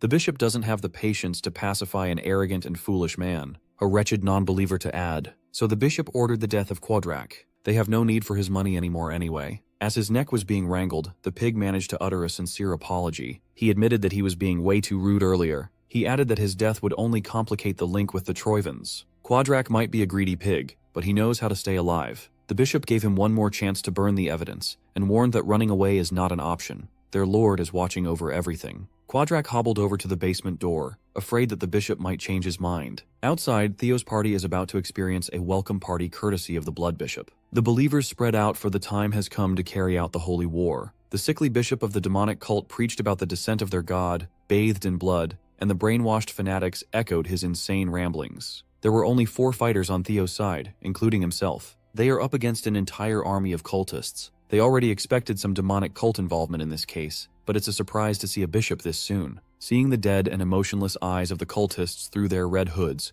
Theo did not hesitate to mow them down and cut a path through the crowd. These lunatics weren't concerned about their well-being. They are single-mindedly going for attacks at the cost of their lives. Even Evelyn and Navan, 2 experienced fighters in their own right, were freaked out by the stampede of cultists. Cleve, on the other hand, stayed in the flank, thanking her lucky stars for the fact that a bishop really did come out. It'll be more troublesome, but at least she can finally go all out. She drew her dual blades, dying to cut through swaths of demonic worshippers. Just when Theo was feeling stuck and the momentum halted, Cleve joined the fray with a bloody display of her blade dance. From now on, she's done analyzing. She will take the lead. To punish those who stand in Ragnar's way, she is willing to destroy this whole city with her own hands. Before she goes on a killing frenzy, Theo reminds the Null Snow operative that they came here to collect evidence before they get destroyed. Cleva scoffed at his tunnel vision. Now that the demonic cult had openly displayed itself in public, no further evidence is needed. Theo begged to differ. He argued that they need something concrete now more than ever. If the demonic church cares deeply enough to deploy a bishop, then there must be something inside the chapel that they can't afford to lose. Cleaver relented and asked for Theo's next course of action. Right now, all they need to prioritize is breaking through the Crimson Masses, speedrun style. Theo's plan to do so involves linking his lightning gate to hatchling synchro for expanded range. At the same time, he pushed his mind gate to the limit and map hacked the surrounding terrain. Cleva was curious to see what Theo would do, so she took a step back. Seeing her slow down a little, a blood priest jumped into action with a sneak attack attempt. Cleve swiftly turned around and turned the pathetic muscly preacher into minced meat. Theo will now secure the evidence while the rest of the gang takes care of the cultists. After mapping the terrain, the young master figured out the optimal route into the chapel. He tried crowd surfing through the sea of fanatics and felt as though there was no end to their numbers. A tidal wave of brainwashed believers awaits. Directly assisting him and wiping out the dirt from his optimal path, Evelyn and Navin worked in conjunction with each other to clear the way. Hearing Navin sucking up to her lord, Evelyn's competitive spirit was stoked. Theo never stopped his advance. Now he's using the lightning daggers as a foothold through expert usage of psychokinesis. He named the technique Lightning Dragon Rapid Protection, Dragon Gate. Theo reckoned that the task of destroying evidence must have been entrusted to the High Commander, Quadraxaris. After a cursory sweep through the walls of the chapel, he easily pinpointed the pig's location. The fourth scenario quest shall continue. Back in the front lines, Evelyn and Navin have formed quite a deadly duo. Ever so arrogant, the Ghost Sword introduced himself as Lord Theo's new first sword. Judging by her reaction, he could tell that Evelyn took offense at his claiming the title. He would only relegate himself to second sword if that null snow girl was the competition. Against Evelyn, Navin Bacchus believes he's a lot better than her. To prove that he is, he masterfully dispatched a few cultists trying to sneak up on the distracted Evelyn. Since they're on the same side now, there's no reason to quarrel. They could just figure out who becomes Theo's first sword based on who kills more believers. Evelyn is a by-the-book kind of gal, so she refused to participate in trivial competitions. When Navin called her a scaredy cat afraid to lose, she almost erupted. In response to Navin's challenge, Evelyn forcefully stole a kill from the Ghost Sword's grasp. Evelyn's method was brutal and decisive. Navin realized that he might have bitten off more than he could chew. Equipped with the Tempest God's legacy, Evelyn is determined to prove her worth as Theo Ragnar's first sword. Navin was quite excited to have found a suitable competitor in the middle of a bloody battlefield. Inside the chapel, the pig is hobbling his way deeper and deeper down to the lowest underground floor. He grabbed torches and broke some locks before arriving at the most secure room in the place. In the middle was a chest containing documents that could bring down empires. Quadrak only sees them as paperwork to score more Troivan money. If he burns these, he might escape being charged with treason to some degree. Even so, his greed did not permit him to drop the torch on his supposed payday. He had already sunk so much money into the Sky Dragon's plans. He can't stomach the loss in revenue that burning the documents would bring. Then he remembered the bishop's threats. He knows that freak wasn't fucking around. Money is good, but he'd rather keep his life. Quadrak dropped the torch. Speeding like a dark lightning strike, Theo arrived just in time to prevent the destruction of valuable evidence. Quadrak saw Theo Ragnar and went through the whole spectrum of emotions. Looking like a harbinger of death, Theo has come to take more than just the arms of the pig's daughter. Naturally, the corrupted but resilient businessman realized his predicament and tried to beg for mercy. Theo wasn't having any of his empty words. His electric energy filled the small room. Quadraxaris was sentenced to death for rebelling against the Ragnar clan. With the fat ass out of the way, Theo's fourth scenario quest, Ties of Evil from a Past Life, has been marked as complete. Scouring the paperwork, he just couldn't see how these documents made it worth mobilizing the demonic cult and a bishop. The secret ledger he gave Cleve is already enough to sentence Ed Troivan. Even so, he believes that the Sky Dragon is just a tale that the Troivan clan would gladly cut off for survival. Theo wants a complete victory over that traitorous clan. With an entire library's worth of evidence, the entire Troivan clan can be implicated. It's hard to gather which of these thousands of pages is more important than the others. For some reason, call it instinct, one book caught his eye. It was labeled the Rose Palace Investigation Report. Detailed in those pages were detailed accounts of information pertaining to primordial dragon relics, handwritten by Ed Troivan himself. In there, Theo read that the Sky Dragon had acquired 2 relics so far, and deduced that another one is in the Rose Palace, Theo's former home. It finally clicked. The discrimination, false accusations, and his miserable ending happened for a reason in his past life. In this book, orders were given to remove Cecilia and Theo Ragnar from the picture. All this just because of a relic that might exist. The young dragon's hatred for Ed Troivan had never reached these heights before. He ripped the pages that mentioned his and his mom's names out of the perturbing book. Theo had to force himself to calm down and center himself, refocusing on the mission at hand. To enact his final revenge, there are 2 things in this secret stash that would bring a great deal of pain to the Troivans. They were stupid enough to hide the relics they acquired with great effort in the same place. 2 other relics of the primordial dragon in cube form have found themselves in Theo's possession.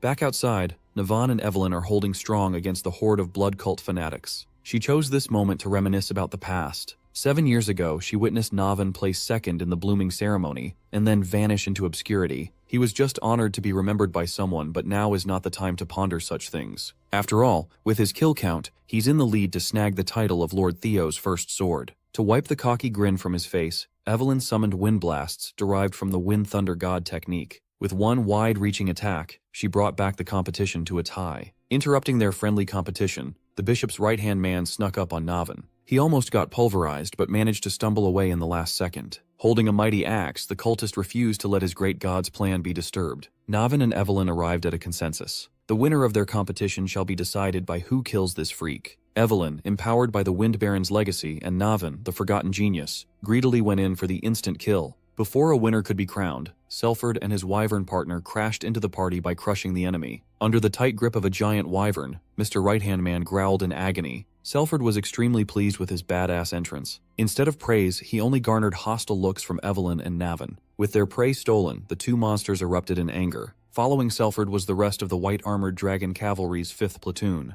They were notified of the collaboration between the demonic cult and the Ceres Merchant Guild, and were hastily deployed. The central square of the Ceres territory turned into a war zone between dragoons and cultists. With the involvement of bloodthirsty wyverns, the numerical advantage of the fanatics was rendered useless. While his people were dying by the dozens, the bishop was praying for the new sun to rise in the blood-red sky and for the end of times to come. The freak preached his twisted gospel while Cleve sat nearby to catch her breath. She deserved to have a little break after going all out for once. The Null Snow operative completely crippled the bishop while no one was watching, driving the fool to insanity. With the cavalry's arrival, it only took a few hours to clear out the gunk and restore peace in the region. Now, everyone, including Evelyn, was relegated to doing the paperwork for the citizens who were affected by the short-lived war. The dragoons who were heroically cleaving cultists down just a moment ago would rather go back to killing instead of doing this mind-numbing desk job. Everyone felt like they were being tortured except for Erica Lunka. She might look like a savage, but she's surprisingly organized. Her brother, Hulkus,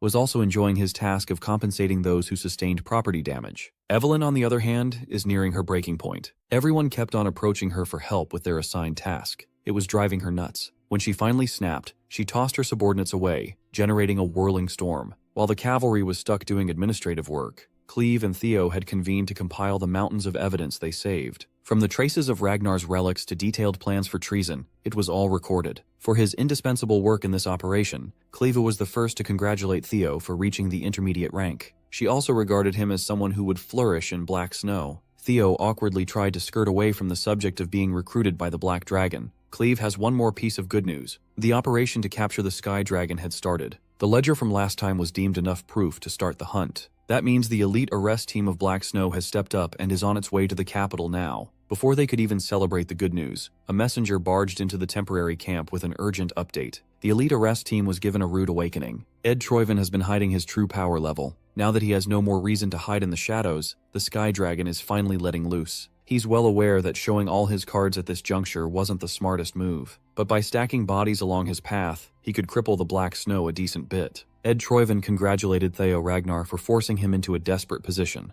The Camellia Palace, Axion, the Dragonslayer Sword, and now the Ceres Guild. Everything Ed meticulously prepared was lost thanks to that imbecile. Ed Troyven is finally hitting that insane anime pose, his sanity slipping away after catching L after L, but he's a hater by heart. He'll let Theo celebrate for a while, but the Troyven plan still continues. The Dragonslayer Sword was lost, but Ed successfully secured a contingent replacement. Now he's headed back to his father to call on something that could turn the tide back in his favor. With the Ceres debacle settled, Theo can finally go back home to the Camellia Palace. The palace seemed incredibly busy with many nobles getting their fittings. Curson looked around the place and was taken aback by the chaos. A cursory walk around the palace was like marching through a battlefield. She would have gotten lost if her daughter hadn't found her in the middle of all the garment cutters. Cecilia excitedly explained that she's opening a new business, a high-end brand that uses luxurious fabrics and jewels. She went on to yap about the intricacies of the business, and Curson absent-mindedly listened. The elf mother was way too distracted by her daughter's smile and enthusiasm to catch any relevant details. Her happiness makes Cecilia even more beautiful than any jewel in this estate. Curson actually came by to deliver news in person. Some whispers about the Rose Palace reached her ears. Cecilia's anxious mind immediately jumped to the worst-case scenario, asking if her son was all right. Seeing her daughter go from joyful to an anxious wreck broke Curson's heart. So she assured Cecilia that she came with the opposite of bad news. Emil, that vile woman, was found dead alongside her entire camp. Their heads adorned the walls of Rose Palace. Cecilia felt as though the weight of the world was finally lifted off her shoulders. She's more than relieved to know that it's finally over. All this time she never showed it, but every waking moment felt like walking on top of knives. She was framed, blamed, threatened, and suffered through assassination attempts because of that vile Emil. She couldn't turn to anyone for fear of her son being implicated. With the death of that rotten mistress, her suffering is finally over. While Theo Ragnar was in recovery, the political landscape of the world had undergone a drastic change. It was a change paved by blood and death. Heads rolled and strongholds were painted crimson. The Troyven family refused to respond to the Draker family's summons and appeal within a set period of time. It was a declaration of war. Tonight, the Nine Dragons Council chamber convened for an emergency meeting. They underestimated Ed Troyven's cunning. That man has been working on his master plan for quite a while now. They think the suspicious movements of the warlords reigning over the northern continent must be connected. Some of the more traditional chamber members refuse to engage in the Troyven issue. They think the warlord gathering up north is nothing to worry about. They were more concerned with filling up the empty seat left by the Sky Dragon. Although the family head is keeping silent for now, some of the elders are itching to discuss the matter of succession that has been dragging on for far too long. Surprisingly, the Black Dragon asserted that this is the perfect time to seriously consider who their next leader will be. If conflict breaks out among the heirs right before a full-blown war,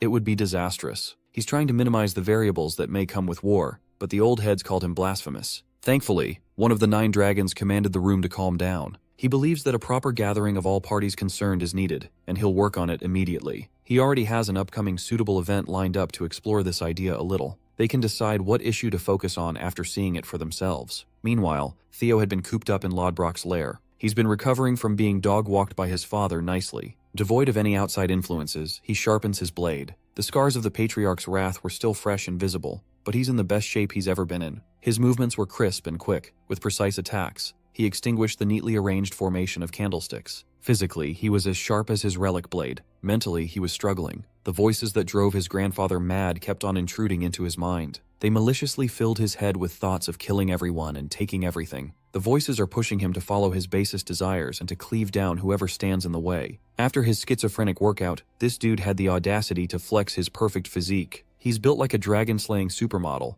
After putting his sword down, a familiar voice asked if the voices were weighing him down. Guardian Dragon Lodbrok popped out to muse about the lingering grudge of the Mad Dragon Emperor. Knowing that he can trust Dragon Mommy, he admitted that the voices have been bothersome. Even though quite some time had already passed since he received the half-sword, the lingering grudge is persistent with its interferences. It's not at an unbearable level yet, but the fact that it belonged to the Mad Dragon Emperor is a real cause for concern. But it's not all bad. Thanks to it, he was able to glimpse into the Emperor's realm. Lodbrok understands what he's going through. She could never forget that man's name if she wanted to. He was the one who stole her heart after all. She had told Theo this story before. That's also why he's even more conflicted. It's a mystery why his dad spared his life and bestowed him a weapon. Sensing that Theo was getting ahead of himself again, Lodbrok reminded him to be patient. If they rush too much, he'll just face something beyond his ability, like last time. They have time. Thanks to the High Priest who treated Theo immediately, his severed arm was put back in place without any problem. Just to make sure that it was done right,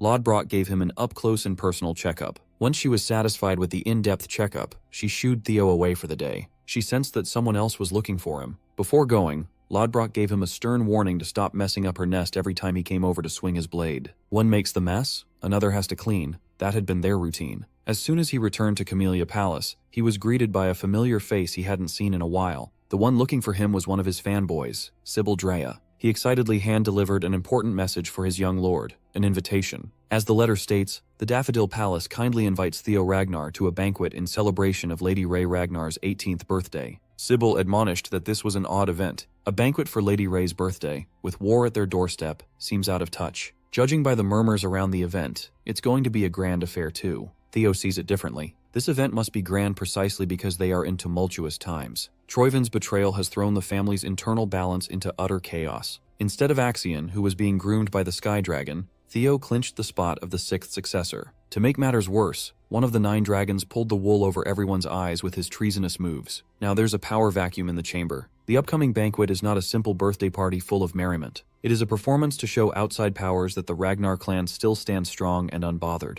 It's also a platform for the successors and their backers to size each other up. Sybil was amazed at his young lord's discernment. He was hyped to hear that his idol was about to take center stage in such an important affair. If those old heads are so eager to see what he's made of, Theo would gladly put on a show. The Daffodil Palace is coldly beautiful at this time of the year. Inside the giant palace was a spacious banquet hall that hosted every affluent family connected to Ragnar in some way. The nobles drank their expensive wine, ate their fancy food, and mingled with their peers. When the new heir walked in, everyone stopped sipping, chewing, and gossiping. All eyes were on the newly minted succession candidate. Young Lord Theo Ragnar commanded everyone's attention with his dark winter gear and sharp gaze. The drip was simply immaculate. He scanned the banquet hall and made sure that everyone was paying attention. Naturally, everyone was aware that the birthday celebration was just a pretext. All these nobles came to see the new heir in line for the throne. Naturally, Theo wants to leave a strong impression. The man who walked in right after his arrival might make that a lot easier. Theo heard light and confident steps approaching from behind. A man spoke up about him, causing quite the stir.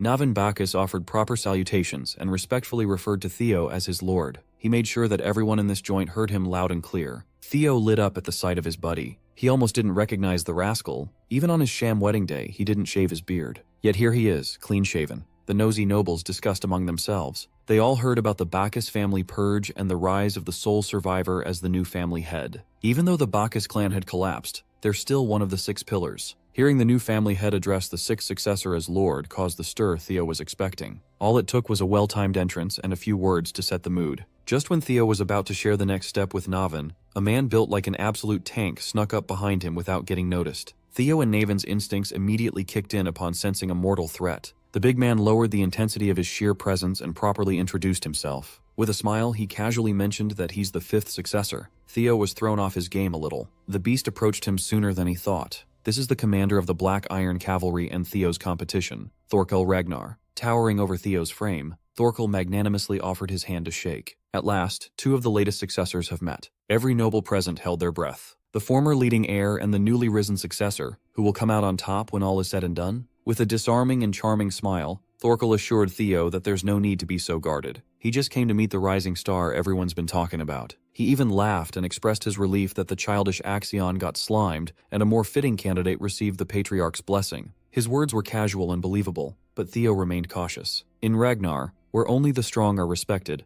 only a fool would wholeheartedly welcome a rival with joy. With utmost caution, he took Thorkel's hand for a respectful shake. He gave some platitude about how big an honor it is to meet the famed commander of the Black Iron Cavalry and made sure to mention that he's part of the White Dragon Squad himself. Thorkel was amused by the kid's subtle use of words to draw the line between them. Tightening his death grip, Thorkel ramped his aura up, wrapping Theo with suffocating force. He demonstrated the gap between them by making the family's youngest hotshot kneel on one knee while framing it as a proper display of etiquette to everyone watching. Thorkel urged the kneeling Theo to be at ease and call him Big Brother from now on. Now this is how a Ragnar heir truly moves. They are devious and unfathomably strong, but when it comes to a contest of strength, Theo won't just lie down like a loser. Much to Thorkel's surprise, Lil Bro actually has the juice to counteract his smothering aura. Back on his feet and putting up a decent fight, Theo gladly referred to Thorkel as brother. On the other side of the banquet hall, the Lanky siblings had just arrived, and Holkus was already complaining about having to wear a suit to a formal gathering. His sister is trying her hardest to rehabilitate their family name, known for being a bunch of barbarians,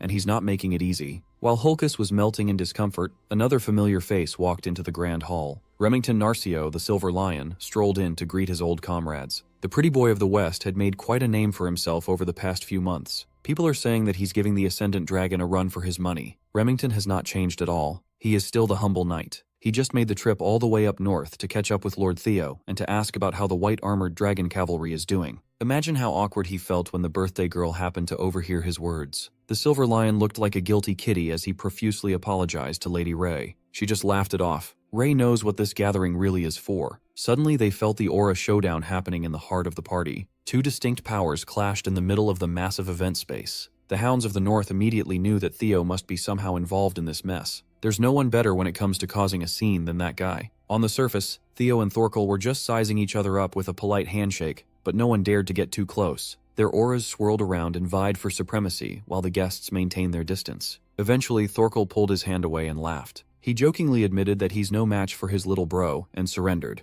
Matching his casual attitude, Theo insisted that he only won because Big Bro let him. Thorkel mused that too much modesty can be seen as somewhat insulting to an opponent, but his surrender just now was sincere. He reckoned that if they faced each other at the same age, it would be a one-sided contest. Theo recognized the high praise coming from the most decorated young genius in the clan's recent history. Seeing such an interesting, magnificent little brother genuinely fills Thorkel with joy. He turned to the nobles, cautiously watching from a distance, and urged everyone to raise a glass to the newly rising star of Ragnar. With the merriment resumed, Thorkel asked his little bro if the debut for the new successor he set up was satisfactory. Theo gave his thanks. He swiftly picked up that Thorkel was not only strong, but he was also a shrewd one. The praises and the lackadaisical attitude are just a front. By showcasing his martial prowess, he solidifies his own position. By acknowledging the newly minted rival, he wins the favor of the crowd. Because of that, the atmosphere Theo was trying to go for with Navan was overshadowed by a bigger stunt. He easily shifted the public's opinion to his side. Thorkel Ragnar might look like a roided-up bodybuilder with a sociable exterior,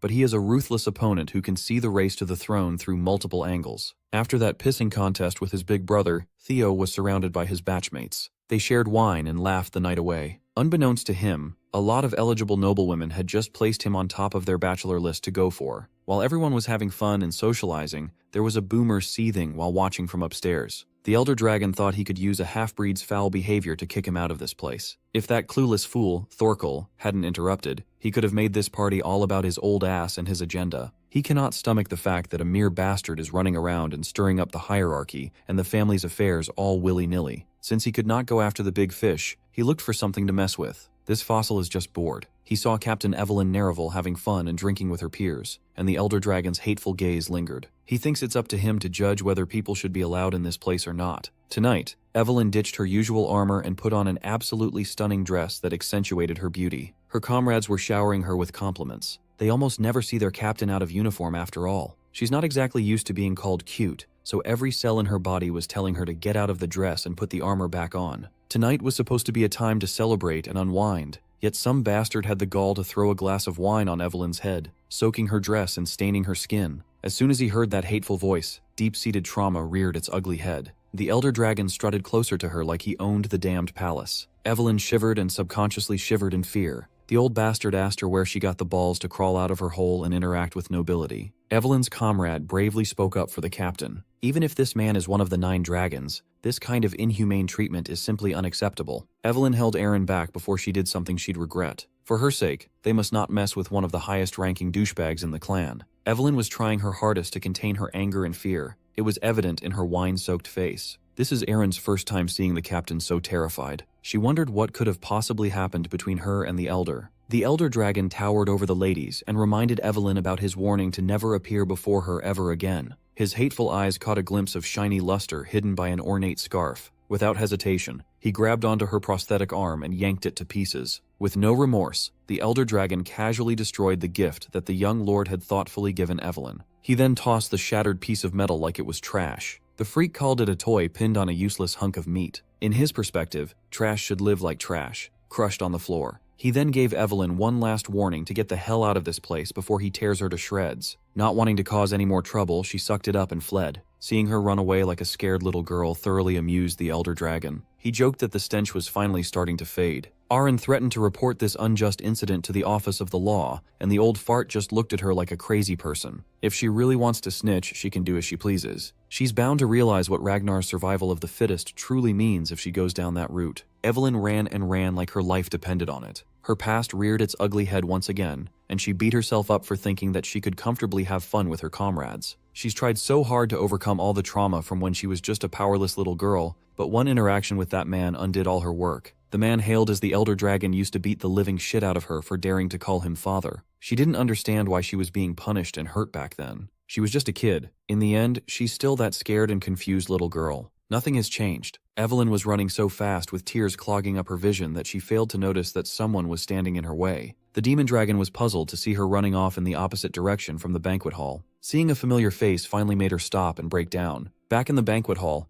Theo and the others were still drinking and sharing stories, completely oblivious that Evelyn had just been woefully disrespected. That's about to change. The vibe of the party drastically shifted when the sound of an old bastard's agonized scream filled the place. It was immediately followed by the brutal sound of bones breaking while he stammered out obscenities against the captain of the white-armored dragon cavalry. Julius Ragnar, the demon dragon on demon time, heard everything from Evelyn, and he is hungry for blood. When he let go of that broken arm, the elder dragon hurriedly stepped back as his security team pulled up. Julius already warned the old fart that whatever happens to Evelyn will be done to him as well. The old bastard framed this attack as a betrayal of the Ragnar name and labeled Julius a dangerous criminal who must be apprehended at once. The demon dragon stood still while the security team surrounded him from all sides. With the Law Council's involvement, even the leader of the white-armored dragon cavalry would be threatened, right? They calmly stated his crime of injuring the Elder Dragon's head counselor and threatened him with jail time. They would prefer to go about this arrest with cooperation, but Julius is not in the mood to play along. Seeing the smoldering rage in his eyes, the leader of the Law Council felt cold sweat running down his spine.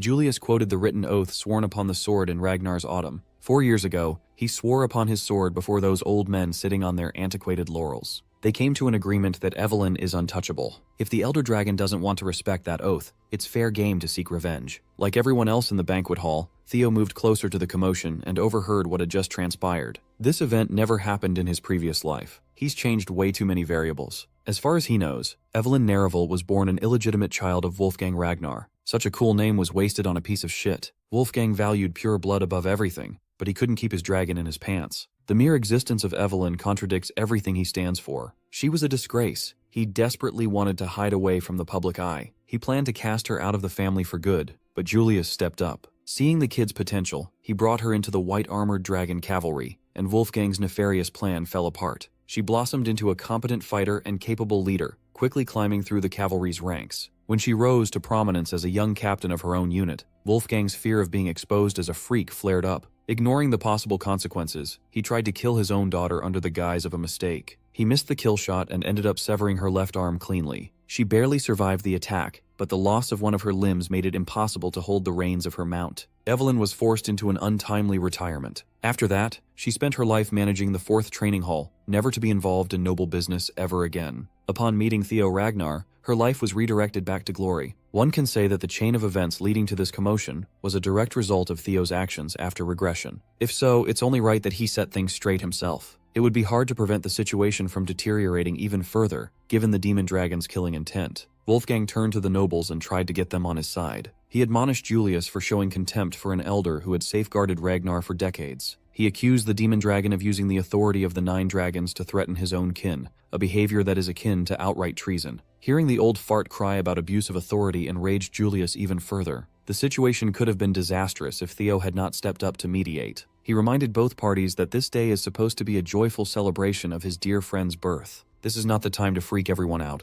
Julius respects and listens to the young lord, so he reined his temper in. Wolfgang, on the other hand, looked annoyed that his rage bait was neutralized. Since 2 high-ranking members of the family want to tear each other apart, Theo proposed that they should settle the beef with Ragnar's long-standing tradition. Instead of killing each other on the dance floor of a birthday party, they should just engage in a proper duel trial. Wolfgang immediately rejected the proposal. He claimed that he was the clear victim in this case. There's no need for a trial when he didn't do anything wrong. Theo remained centered and urged the old fart to just accept it for the sake of stopping this disturbance from growing any larger. He noticed that the Lord of the Daffodil Palace had made her appearance, and she looked pissed that her daughter's event was marred by 2 meatheads. Her every step caused the temperature to significantly drop and the floor to freeze. Neil Ragnar Ton, also known as the Ice Dragon, is not someone you want as your opponent. As usual, Wolfgang tried to play the victim card, but Neil just told him to shut his bitch ass up. She does not want to hear excuses, and she cares nothing for petty squabbles. For the sake of her daughter, she strongly urged both parties to follow Theo's suggestion. That is the final mercy that her steadily dwindling patience will allow. The nobles quietly murmured amongst themselves. They all reckoned that Wolfgang and his fellow elders would surely come out on top. Even in retirement, they're all high-ranking inspectors after all. Wolfgang was thinking along the same line of thought. He trusts his men to dogwalk whoever Julius sends out. The dual trial rule states that the plaintiff and defendant must face off in the final round,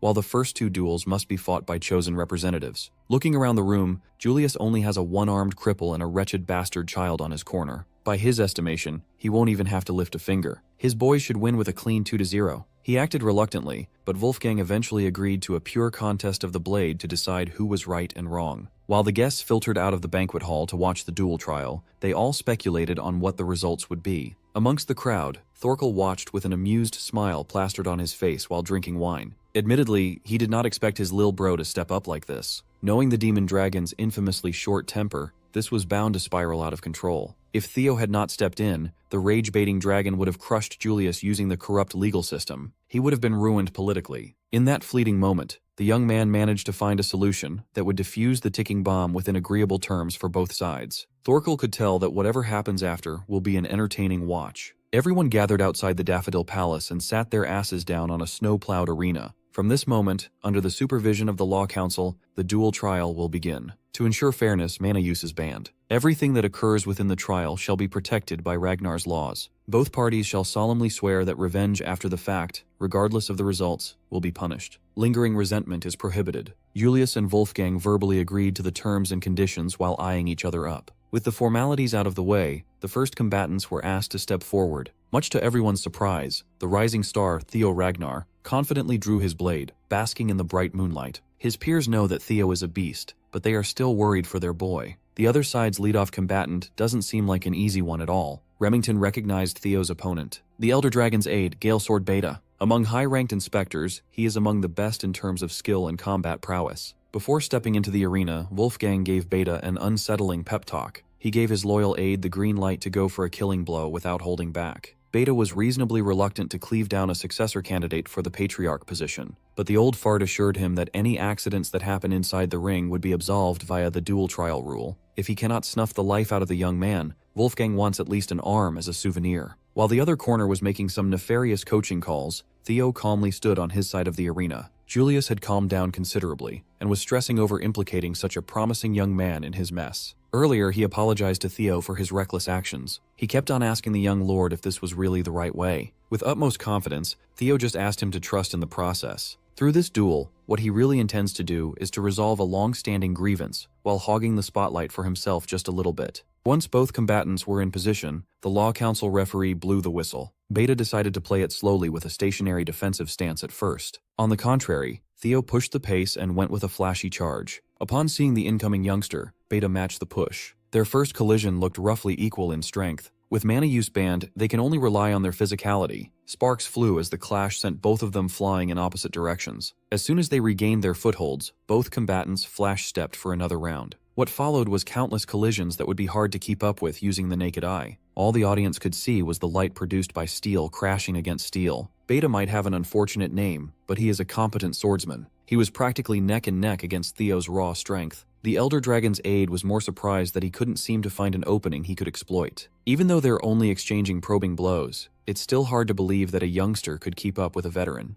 Theo is certainly a successor caliber fighter, but with age comes experience. One of the tricks Beta has up his sleeve is the use of terrain. Kicking up loose dirt and stones, he cleverly obscured the young lord's vision. A split second of distraction was all he needed to deliver a fatal blow. Beta felt proud of himself for leaning on his real combat experience. To pay respects to a successor's dignity, he aimed to send Theo off with as little pain as possible. Just a simple decapitation should do. As his blade passed near the young lord's neck, Theo sped up and leaned backwards with a taunting smile. Knowing that Beta would underestimate his combat experience, he left a gap on purpose, and the dumbass took the bait. While Beta's arm was overextended from the missed killing strike, Theo was free to retaliate. At the last second, Beta used every cell in his body to get the hell out of the way. He noticed something concerning. The young lord purposefully stopped his attack for some reason. But why would the rising star pull back on such a free kill? If it were up to Theo, he would have finished the job right then and there. Unfortunately, the voices in his head picked the worst time to come back. It kept on urging him to kill the ones who mocked and abandoned him.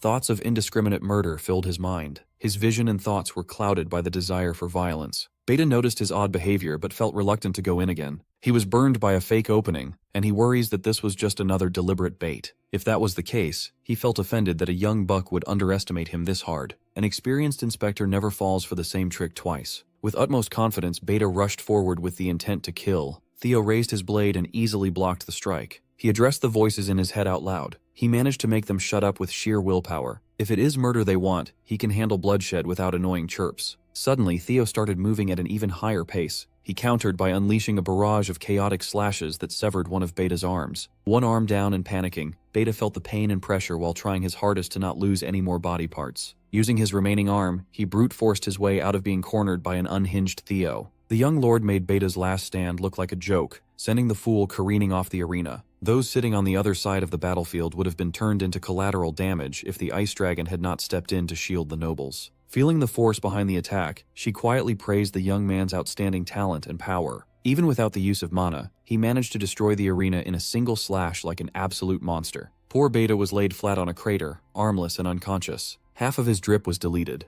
Bro got absolutely cooked. The Law Council referee took one look at the combatant and called an end to round 1. For the opening duel trial, Theo Ragnar was the undisputed victor. While the crowd cheered, he was still trying to suppress the growing hunger for the kill. Thankfully, he regained enough control over the maddening urges in time. The level of grudges he felt today was a lot different than usual. It was a strange feeling, as though something bigger was guiding him towards God knows what. He only managed to unleash untold levels of power when he willingly entrusted himself to that odd sensation. Entrusting himself to the grudges of the past is certainly a slippery slope. The danger is real, but if he can control it properly, it will be a huge boon to his combat power. Hell, he could become twice as strong with a flip of a switch. After clearing out the debris and patching up the ruined arena, the second round commenced. Both fighters were asked to step up. Surprisingly, Theo approached the corner and declared that they would be opting for consecutive battles. The referee accepted his second round participation as the defense's representative. It didn't sit well with Wolfgang at all. He found this decision utterly arrogant. So, he sent out his most trusted fighter, the Sword of Mystics and former Dragon Gate Swordmaster, Paige Grayson. The Lanka siblings were absolutely hyped upon seeing an old man carry an absurdly huge sword without using mana. Sitting beside them, Remington's anxiety was at an all-time high. The lanky siblings told him to chill out. The Silver Lion insisted that, unlike the first round, where the opposition sent a high-ranking inspector in order to save face,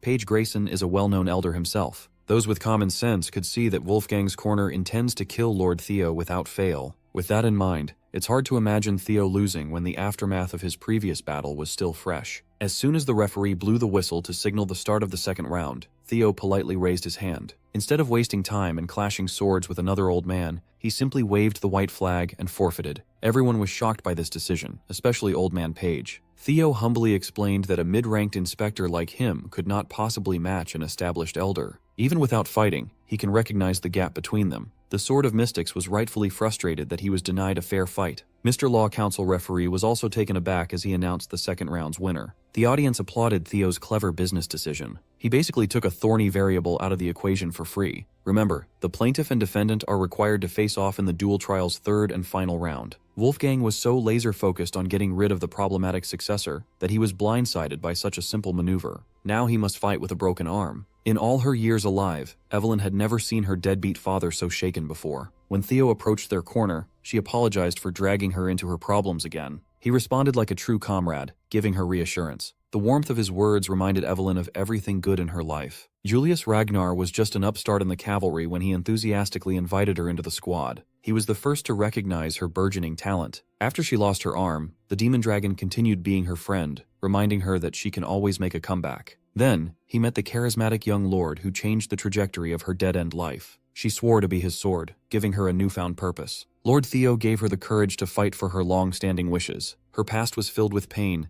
but there are now people who genuinely care about her. How could she stand by and stay trapped in the past, unable to move forward, when these great people believe in her so much? Perhaps it's time to slay the villain. Before Julius could step into the arena as the final participant, Evelyn spoke up. She's tired of being the victim. It's time to seize her fate with her own hands, even if she only has one. For the final round of the duel trial, the Law Council referee promptly asked the plaintiff and defendant to step forward. Even with a sling carrying his broken arm, Wolfgang Ragnar still looked menacing as he strutted into the ring. On the inside, he's still cursing that wily successor for pushing him into a corner with no reputation left to salvage. He's already come to terms with the fact that Julius would probably kill him, but he's determined to take at least an arm. He loves chopping arms off. After some discussion with the referee, the defense's request to change their third-round fighter was accepted. Wearing her form-fitting dress with a blade in hand, the one-armed captain confidently walked into the arena. As soon as he saw his crippled, unlawful daughter come in, Wolfgang burst into mocking laughter. He asked if she's going to beg for mercy one last time. His weak-ass trash talk was entirely ineffective. Evelyn brandished her rapier and kept her eyes on her disgusting target. She only needed to utter a single word to drive Wolfgang mad.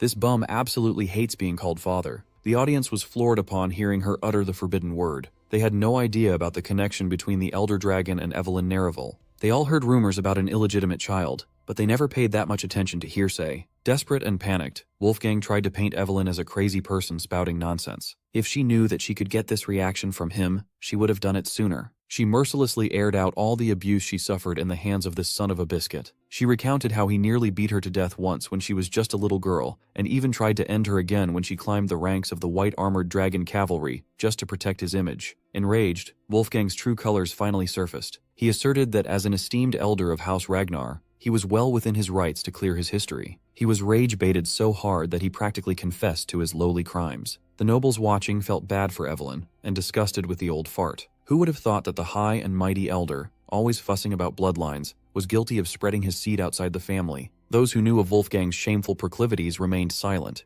They already warned him that this day would come if he wasn't careful. The old fart knew that he was basically tarnished. Julius and Theo just watched the drama unfold on the sidelines. The demon dragon still wanted to take the final fight to spare Evelyn from grief, but the young lord was adamant to let her sort the problem out herself. As soon as the whistle blew, Evelyn went for an aggressive offense. Given her severed arm and Wolfgang's broken limb, the clash was relatively equal. Since she has more experience with the handicap, Evelyn dictated the tempo, while the old fart focused on defense. When she deemed that the timing was right, she finally unveiled her new weapon. Being a veteran of many battlefields, Julius felt the change in her stance and the atmosphere. She was using the Wind Thunder God technique, Dochart. With pure technique, she literally kicked up a storm. The old heads watching vaguely recognized the Sword of Windstorm. As far as they know, this was supposed to be a lost art. How could Evelyn deploy and master such a technique? The Wind Thunder God technique certainly lives up to its name. Standing at the center, she was moving like the eye of the storm. She was effectively blocking Wolfgang's sword while continuously pressing him back. It's not every day you see someone so young fighting toe-to-toe with a top swordsman like Wolfgang. Theo was watching all this unfold with delight. Since the duel trial forbids mana, pure swordsmanship can thrive. With the difference in magical power taken out of the equation, such a refined technique could shine. Above all, Wolfgang is a fraud who was carried by his firm foundation of pure-blood lineage. Without using that as a crutch, he's a mediocre swordsman at best. Feeling suffocated by Evelyn's aggression, the elder dragon brute forced his way out of being cornered. Even though he's a bum, he still served as one of the family's premier fighters for a long time. He can swing a sword like a caveman. After creating an opening, he rushed Evelyn with overwhelming force. Upon overcoming her initial showing, he regained his confidence and continued talking trash. He swore to beat her until she begs for mercy and comes to her senses. Evelyn has had enough of his hateful rhetoric. She now has the strength to fight back. Since the old fart wanted a contest of strength, she would gladly beat him at his own game. When she was young, she viewed her horrible father as her entire world. She feared him more than anything. But now that she has good people by her side, people she can trust, and people who believe in her wholeheartedly, those useless thoughts have been discarded. She is no longer the little girl who would cling to a horrible parent. She is a grown woman in full control of her life. She has the strength to finally cut the bastard who made her life hell. The weak child who was abused and scorned is now a warrior who can take down the monster who shared her blood. Those nobles watching such a cathartic beatdown were moved by Evelyn Nerivel's resolve. The bout has ended, and she was pronounced the winner of the final round of the duel trial. She finally got her revenge by severing one of the scumbag's arms. After being beaten fair and square, Wolfgang still refused to accept defeat. He motioned to come after her with full force but was detained by ice restraints. Thankfully, Lady Neil, the ice dragon, sprang into action quickly. She berated him for disgracing the name of the 9 dragons and acting out of line. When her name was called by the referee, reality finally set in for Evelyn. According to the duel trial agreement, the verdict is not guilty. When she walked back to her corner, she felt the weight of the world come off her shoulders. Evelyn Nereville is finally free. Julius and Theo received their comrade with pride. Finally, she can flourish without the fear that has been holding her back for so long. She attributed this W to her lord and the cavalry's captain. On the other corner, Wolfgang's lackeys rushed into the arena to retrieve their loser boss to get some medical attention. They recovered his sword, and he did not appreciate the sight of a failure reflected on his blade. He pushed his lackeys away, grabbed his sword, and menacingly marched towards Evelyn's corner. Wolfgang roared her name like a slur and called her a wretched girl while swinging his weapon like a madman. It was clear that this piece of garbage wanted to cleave her down once and for all. This time, Julius interrupted before he could even get close. The demon dragon grabbed him with his only surviving hand and made him sit down like a good boy. Wolfgang was clouded by rage, and he must have forgotten that he got off easy with just a severed arm. Julius stared the old bum down and asked if he really wanted to lose his remaining arm too. If he really wanted to look like a mannequin, the demon dragon would gladly make it happen. The tension in the arena was at an all-time high. This situation could have turned even bloodier if it weren't for an urgent interruption. A messenger came in to announce that the Troyvan family had begun their invasion. Everyone must return to their posts immediately. Julius clicked his tongue. The timing couldn't have been worse. He really wanted to do some serious damage, but that would have to wait. It took a lot of willpower to turn around and let go. He called on his trusted aides. They are now officially at war, and the white-armored dragon cavalry will be on the front lines. Wolfgang, like the dumbass that he is, still couldn't take the hint. He kept on yapping about how the duel isn't over yet. No one was listening to him anymore. The ice dragon had to threaten him with cold violence just to make him shut his trap. She gave him one final warning. If he ever brings shame upon the 9 dragons again, Her ice blades would gladly turn him into a refrigerated pincushion. He tried to argue and pulled his rank, claiming that touching him would mean disrespect to the entire Elder Council. Lady Neal urged him to look at the council. Everyone had already turned their backs on their disgraced leader. They washed their hands of any involvement in Wolfgang's shameful actions. They cannot have a representative who defies the sanctity of the duel and brandishes his sword after losing like a child. By the end of the night, the Elder Dragon had lost an arm, his council, and the respect of Ragnar clan. Seeing him broken and defeated gave Julius some sense of justice. The pitiful spectacle of a greedy old man who lost everything was quite a satisfactory conclusion. While the higher-ups of Ragnar were busy playing their political games,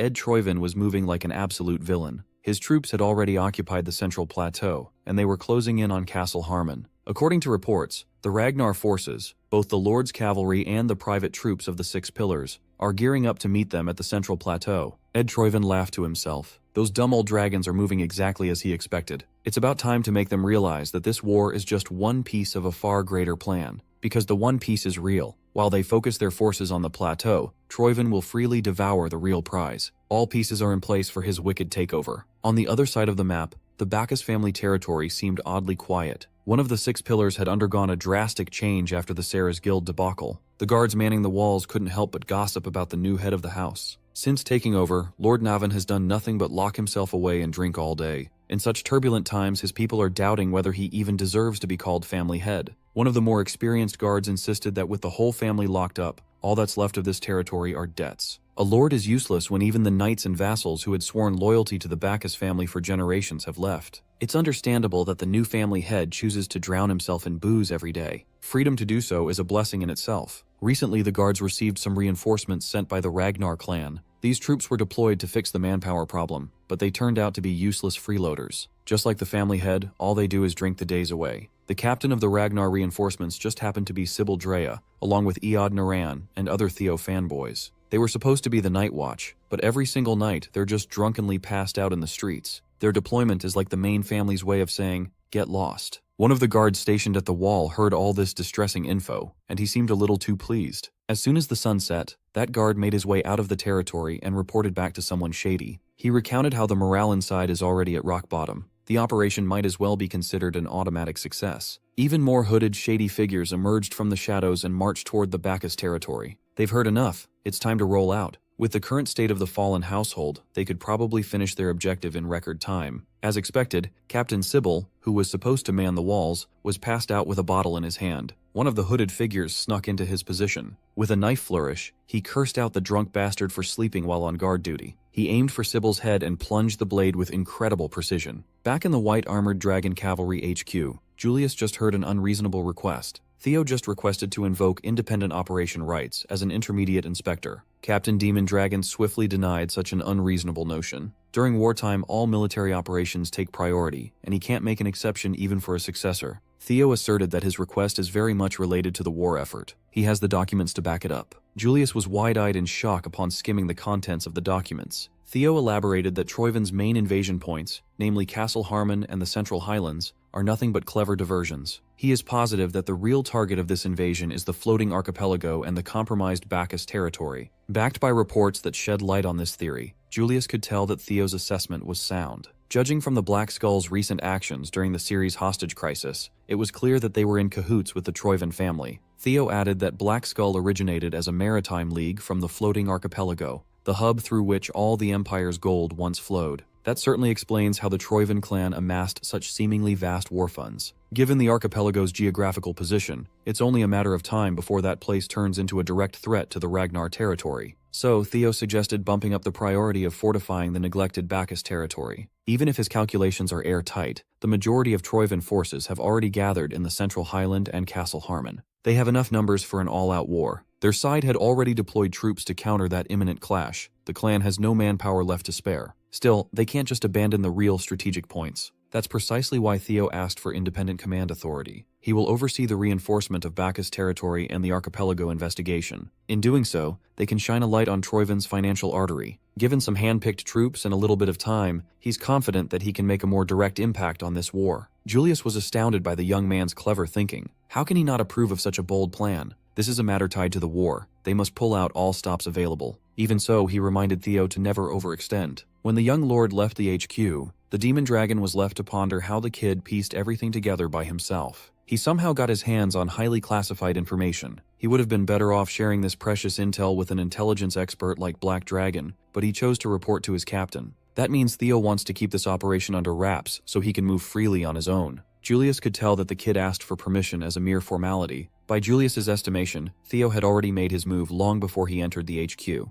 And he was absolutely correct. Theo already placed his troops inside the Bacchus territory. Tonight, they shed their drunken camouflage to deal with invaders. Captain Sybil dropped the drunkard act and decimated the hooded invader by surprise. When the bottle of booze was flung into the air, its contents spilled out, and the hooded figure caught a whiff of orange juice. Sybil is sober and awake. He doesn't even drink at all. After days of pretending to be an intoxicated fool, he can finally stretch his limbs and swing his sword without restraint. Without the element of surprise, a Troyvan operative is no match for a swordsman who used to train with Lord Theo. Sybil's troops easily cleared out the vanguard. The next step is lighting up the beacon. None of them expected that their first real assignment would be killing Troyvan operatives. They never could have imagined it back at the blooming ceremony. While Sybil was trying to spark up the signal, the sneaky operative he just gutted sprang into action after biding his time face down on the floor. The Sybil squad was caught lacking, and Sybil was nearly killed. Thankfully, someone came out of nowhere to cleanly decapitate the deceptive operative. It was none other than Navan. Naturally, he admonished the boys for letting their guard down.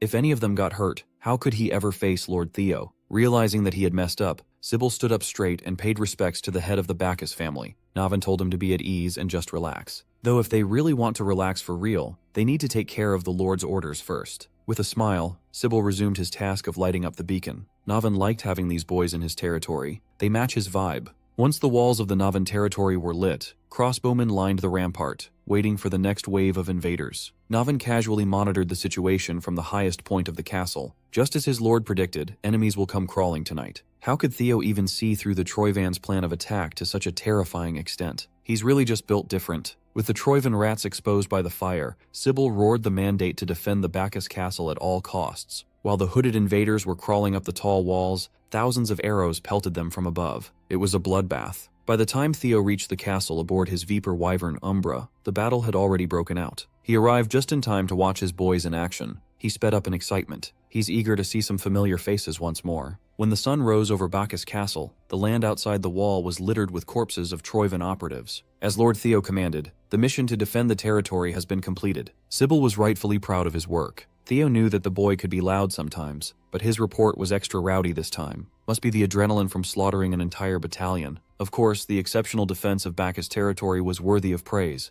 A single compliment and acknowledgement drove good old Sybil to tears. His comrades were so damn jealous of their captain. Navan didn't expect Theo to drop by in person, but it was a nice surprise. Thankfully, Theo didn't need to interfere at all. Thanks to the reinforcement squad, the operation went smoothly, and even Navan was surprised. Theo scooped up all his fanboys and recruited them to join the Camellia Palace Guards. He was delighted to see them progress so quickly. He could see that they even wowed Navan. The family head didn't expect much at first. They were intermediate inspectors with little to no experience under their belt, yet they clutched up when it mattered. Though their skills are still on the rougher side, they are good people who can be trusted. Hearing Navan sing his boys such high praises made Theo feel like a proud big brother. Since Navan liked Sybil and the boys so much, Theo suggested that they should fill the Bacchus family's vacant knight order. If Ghost Sword Navan handles their training to become a proper knight order, Sybil and the others could really flourish. He seemed receptive to that idea. It's been a long time since he felt some semblance of anticipation. Theo was glad that his subordinates found a great home to stay together and help with his agenda. Since he's no longer needed in this territory, Lord Theo bade his farewells. He's seen what he came to see, so it's time to go to his next destination.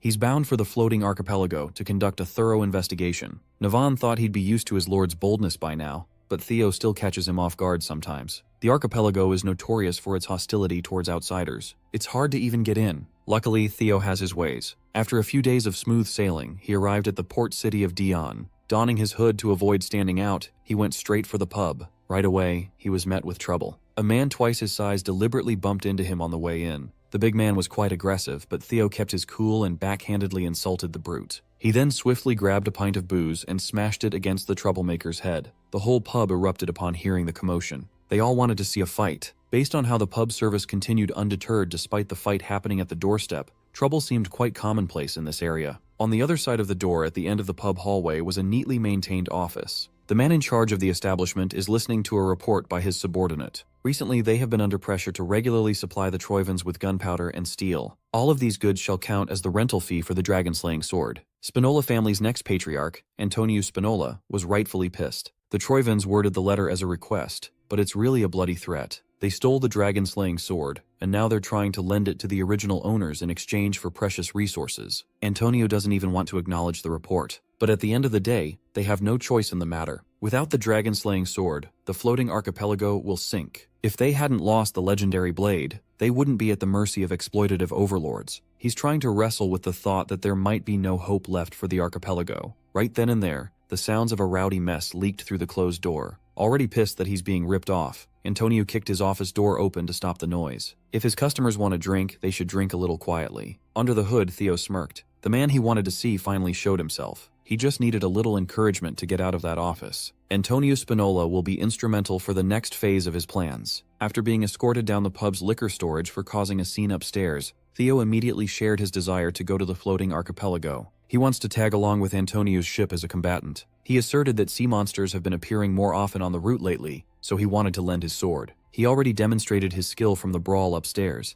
and he heard that the Spinola family is short on manpower these days. It's a win-win. Antonio acknowledged that everything he said has some truth to it. They are looking for crew members. Still, he refused to let this shady young man on his ship. For an alleged mercenary looking for work, his gear is way too clean. Not a single sign of wear can be seen. He walked into the pub, caused trouble, and he just happened to know that a ship was bound for the archipelago soon. Antonio would not let an unknown variable like that into his boat. Theo chuckled. He would have been disappointed if Antonio hadn't seen through his sloppy ruse. Now that he knows that the man is not an idiot, they can finally talk business. He slid a coin onto the table and mentioned the armed resistance fighting for the liberation of the floating archipelago, the Black Skull. He came all the way to this port city to make a deal with the resistance leader, Antonio Spinola himself. Antonio felt threatened by how much the young man knows. But that's not important now. This is not about how he knows, but about what he knows. For example, he's aware that Antonio is stressing about the dragon-slaying sword. As soon as Theo uttered the name of that blade, Antonio immediately accused him of being a Troivan dog.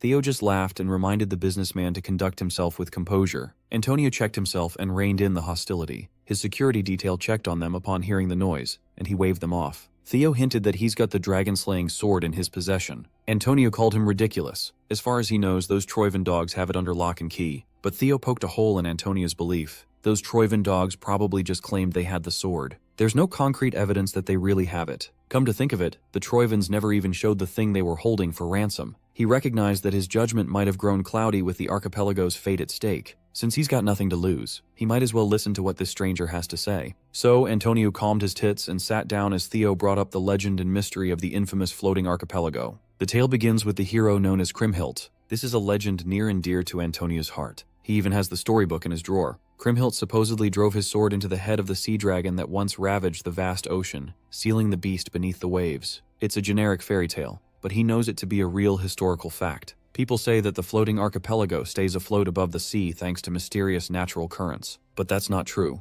In reality, the dragon Kriemhild sealed lies deep under that land. It releases immense mana waves that create an updraft strong enough to support the islands. The dragon-slaying sword is the device that maintains the dragon's seal. It is a medium that stabilizes the flow of mana. Ever since the Troivans stole that blade, the mana current has grown increasingly unstable. If the dragon-slaying sword isn't returned to its rightful place, the archipelago will suffer a disaster. The islands will sink along with their inhabitants. The lives of Antonio's people are at stake here. He can't afford to mess up. If Theo really has the dragon-slaying sword in his possession, Antonio would gladly grant him anything he wishes in exchange for it. But simply returning the sword is not a real solution. Those crafty Troivan goons would just steal it again anytime. More than that, Theo doesn't want to give up on extra power. Since the young man wanted to talk business, Antonio gladly opened the negotiations. If it's money he wants, the Spinola family will pay any amount. Thankfully, Theo already has a plan to keep the dragon-slaying sword and save the archipelago at the same time. All he needs for now is a ride to those mystical islands. The desperate Antonio eventually caved, and Theo was welcomed into the ship bound for the floating archipelago. Of course, he did not miss the chance to oar a farm in the boat. From the port city of Dion, their journey was smooth sailing. From afar, the floating archipelago looked like an average port city. This series of floating rocks is widely known as a merchant federation, with its own unique history and traditions. So much so that the emperor recognized their autonomy. In Theo's past life, the Great War was a turning point for the worse.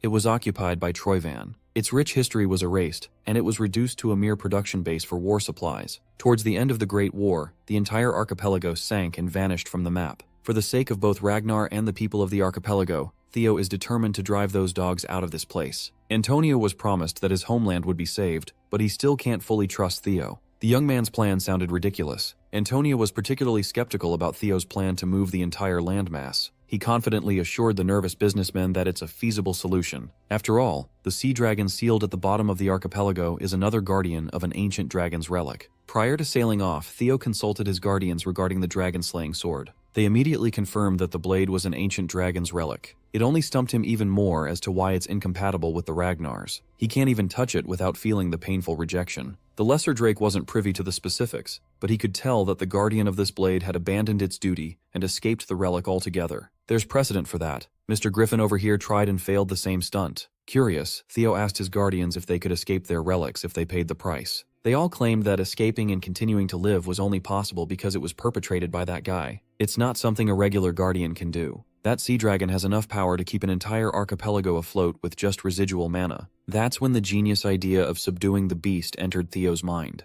If he can succeed, he will have the power to move the landmass on his own. Theoretically, he wasn't wrong, but the process would require resealing the sea dragon first. It may have lost most of its power when it escaped the relic, but it's still one of the most powerful guardians in existence. Griffin mocked that Theo doesn't even have a way to get to the bottom of the ocean. But he was wrong. Theo already has a plan for situations like this. From how to get to the seafloor to how he's going to reseal the beast, he has everything mapped out. He shared with Antonio that the key to this absurd operation is the colossal statue on one of the islands. It holds a power that even the natives don't know about. Theo already showed Antonio the sword, yet he's still not convinced that this would work. You can't fault the guy for second-guessing the young man. The fate of his home and people is on the line here. Either way, they'll see what happens once they get to their destination. Just as expected, Theo's system pinged him with a new subquest to return Balmung to its rightful place. He must find the location, subdue the Guardian, and prove his worth as its master. By nightfall, they have docked at one of the many ports. Under Antonio's leadership, the Black Skull revolutionaries have gathered. They received their assignment to guide Theo to the Kriemhild statue.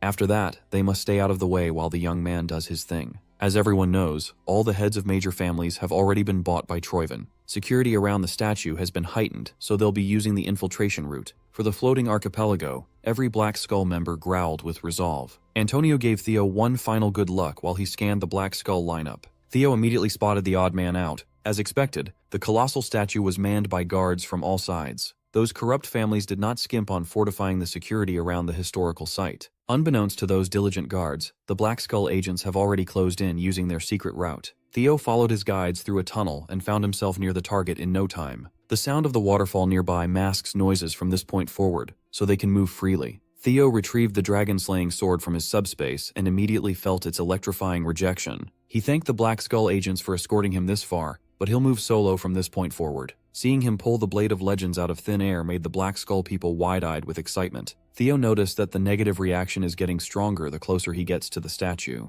All he has to do is climb the winding image of the sea dragon to get this over with. With his masterful footwork and agility, he scaled the stone statue without any problems. The Black Skull agents still couldn't believe that the blade they've been trying so hard to retrieve is in the hands of some stranger. Those who believe in the revolution felt as though there was hope for the floating archipelago again. Unfortunately, the odd man out finally had enough of watching and sprang into action by killing his fellow Black Skull agents. As it turns out, the armed resistance is already infested with spies. With Balmung in sight, they finally dropped the act and made their move. Meanwhile, Theo had finally reached the top of the statue's head, where Kriemhild's sculpture can be found, plunging his blade into the monster's head. Balmung's reaction had reached its peak, but Theo had no idea what to do next. For starters, he tried to emulate Kriemhild's figure and plunged the blade into the colossal statue's head. Unfortunately, it didn't result in any reaction. While drinking some potion to heal his burned-up hand, Theo pondered any clues from the system message for this subquest. That's when the spies turned up to get the jump on him. It was a noteworthy sneak attack, but Theo was way too perceptive to fall for such a dirty trick. The spy was taken aback. He thought this would be a quick and easy job. He looked around, and Balmung was nowhere to be found.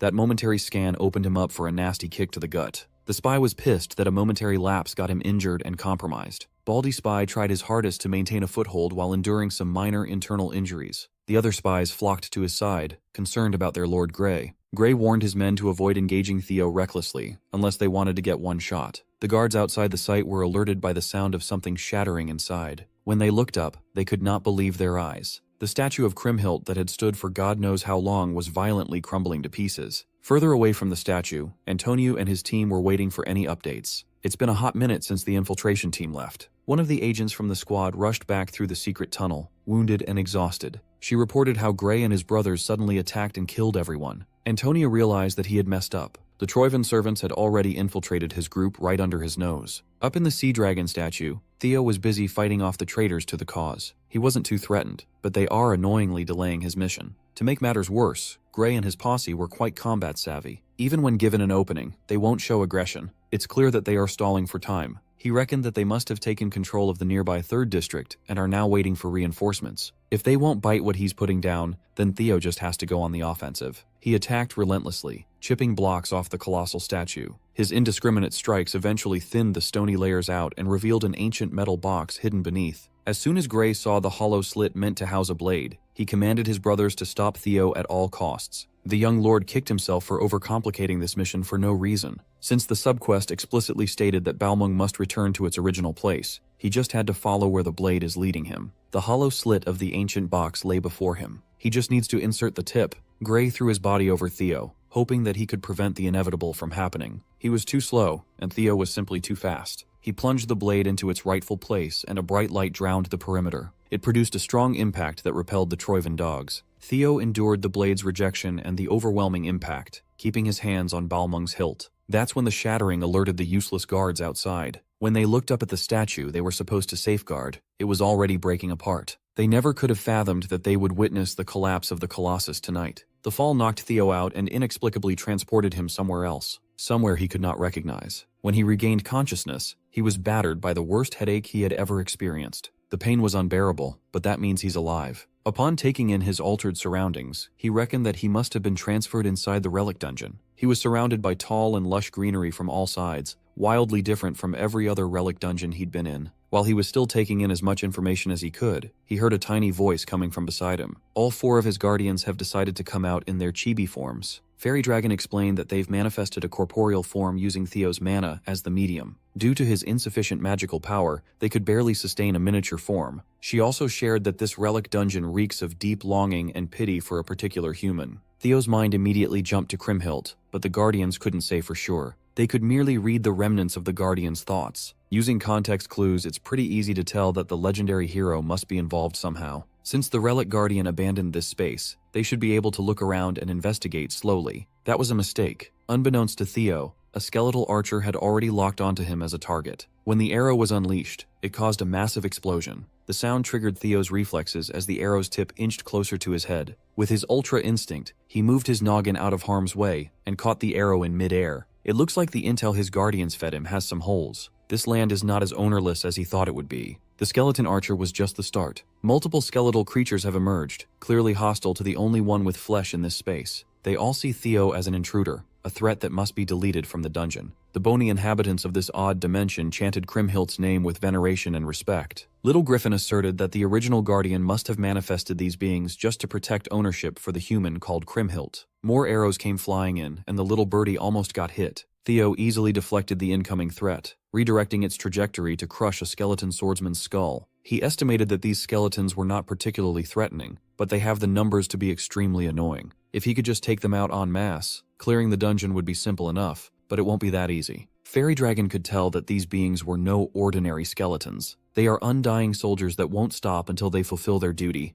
They are dragon fangs. Theo drew his blade with a smile and welcomed the challenge. He burst out to the treetops, making the skeletons run after him. After spending precious energy on trying to cut as many regenerating dragon fangs as he could, he had decided to back away. Since he was struggling quite a bit, Little Griffin reluctantly gave him a piece of advice and reminded Theo that the Kriemhild fellow was just a human like him. If he could get that man to surrender ownership of the dungeon, this whole mess would be wrapped up in a few seconds. Theo snapped upon hearing such useless advice. If that man is still alive after who knows how many eons have passed, he'd be far from human. Little Griffin sulked and regretted giving valuable advice to an idiot. While he was trying to formulate a way out of this predicament, a system message popped up. To focus on reading what it entails, he forcefully closed Little Griffin's beak. It stated that the dungeon is the final gift the Leviathan left behind for the hero, Kriemhild. Now he must retrieve ownership of this gift from its landlord. Reading between the lines, Theo admitted that his annoying bird might actually be right. Thankfully, the dragon fangs weren't fast enough to catch him, no matter how coordinated they were. Using vines to always be on the move, he pondered how he could wrestle ownership from a dead man. To maximize the variables he could process, he activated hatchling synchronization. His vision turned superhuman, processing everything around him at superhuman levels. If his hunch is correct, he must be missing one more crucial piece of information to beat this dungeon. Through hatchling synchronization, he spotted a lone dragon fang hanging back, away from the aggressive pack. It had a different aura than the run-of-the-mill skeleton nightmares. When all the dragon fangs bum rushed him, he noticed one of them turn its back and run away. Now he's more certain that he just needs to hunt that odd one out. With his ridiculous speed, he easily caught up to the anomalous fang. He deployed his fastest attack, the lightning dragon flash technique, to close the gap in the blink of an eye. His black lightning caged the lone dragon fang, leaving it with nowhere to go. The cage sparked a massive lightning explosion, pulverizing everything within its effective range. Lightning Needle is not only fast, but also supremely destructive. Killing the oddball dragon fang caused a system notification to pop up. He must gather 206 pieces of Kriemhildt's remains, and he only got one after expending so much effort. The number he must meet was way too high, but at least he's got a proper objective now. This particular dragon fang dropped Kriemhildt's third cervical bone. With a clear direction to follow, Theo just needs to collect a dead man's bones, and he'll be out of this place in no time. Back in the real world, a sailing fleet just docked on the floating archipelago port in the middle of a raging storm. Porters flocked to the ship while an attendant approached the only man who disembarked. The man commented that the fog should work in favor of his objective. The porters who boarded the newly arrived ship were floored by what they saw. Its deck was completely stained with blood. The entire crew had been massacred without mercy. The man heard that the foolish floating archipelago spies he sent to infiltrate Black Skull let the dragon-slaying sword slip away. Well, it doesn't really matter if the weaklings failed, or who's holding Balmung now. After all, the entire archipelago itself is already in Troiven's grasp. Noil, number 9 out of Troiven's 9 lords, has come to finish the job himself. In the middle of the rainy night, the citizens of the floating archipelago were woken up by the frightening noise of explosions. They watched as the great merchant who protected the archipelago for hundreds of years fell. Back inside the relic dungeon, Theo just finished his bone-hunting speedrun, fulfilling the quota of recovering all 206 of Kriemhildt's remains. The system prompted him to view the memories engraved into the hero's remnants.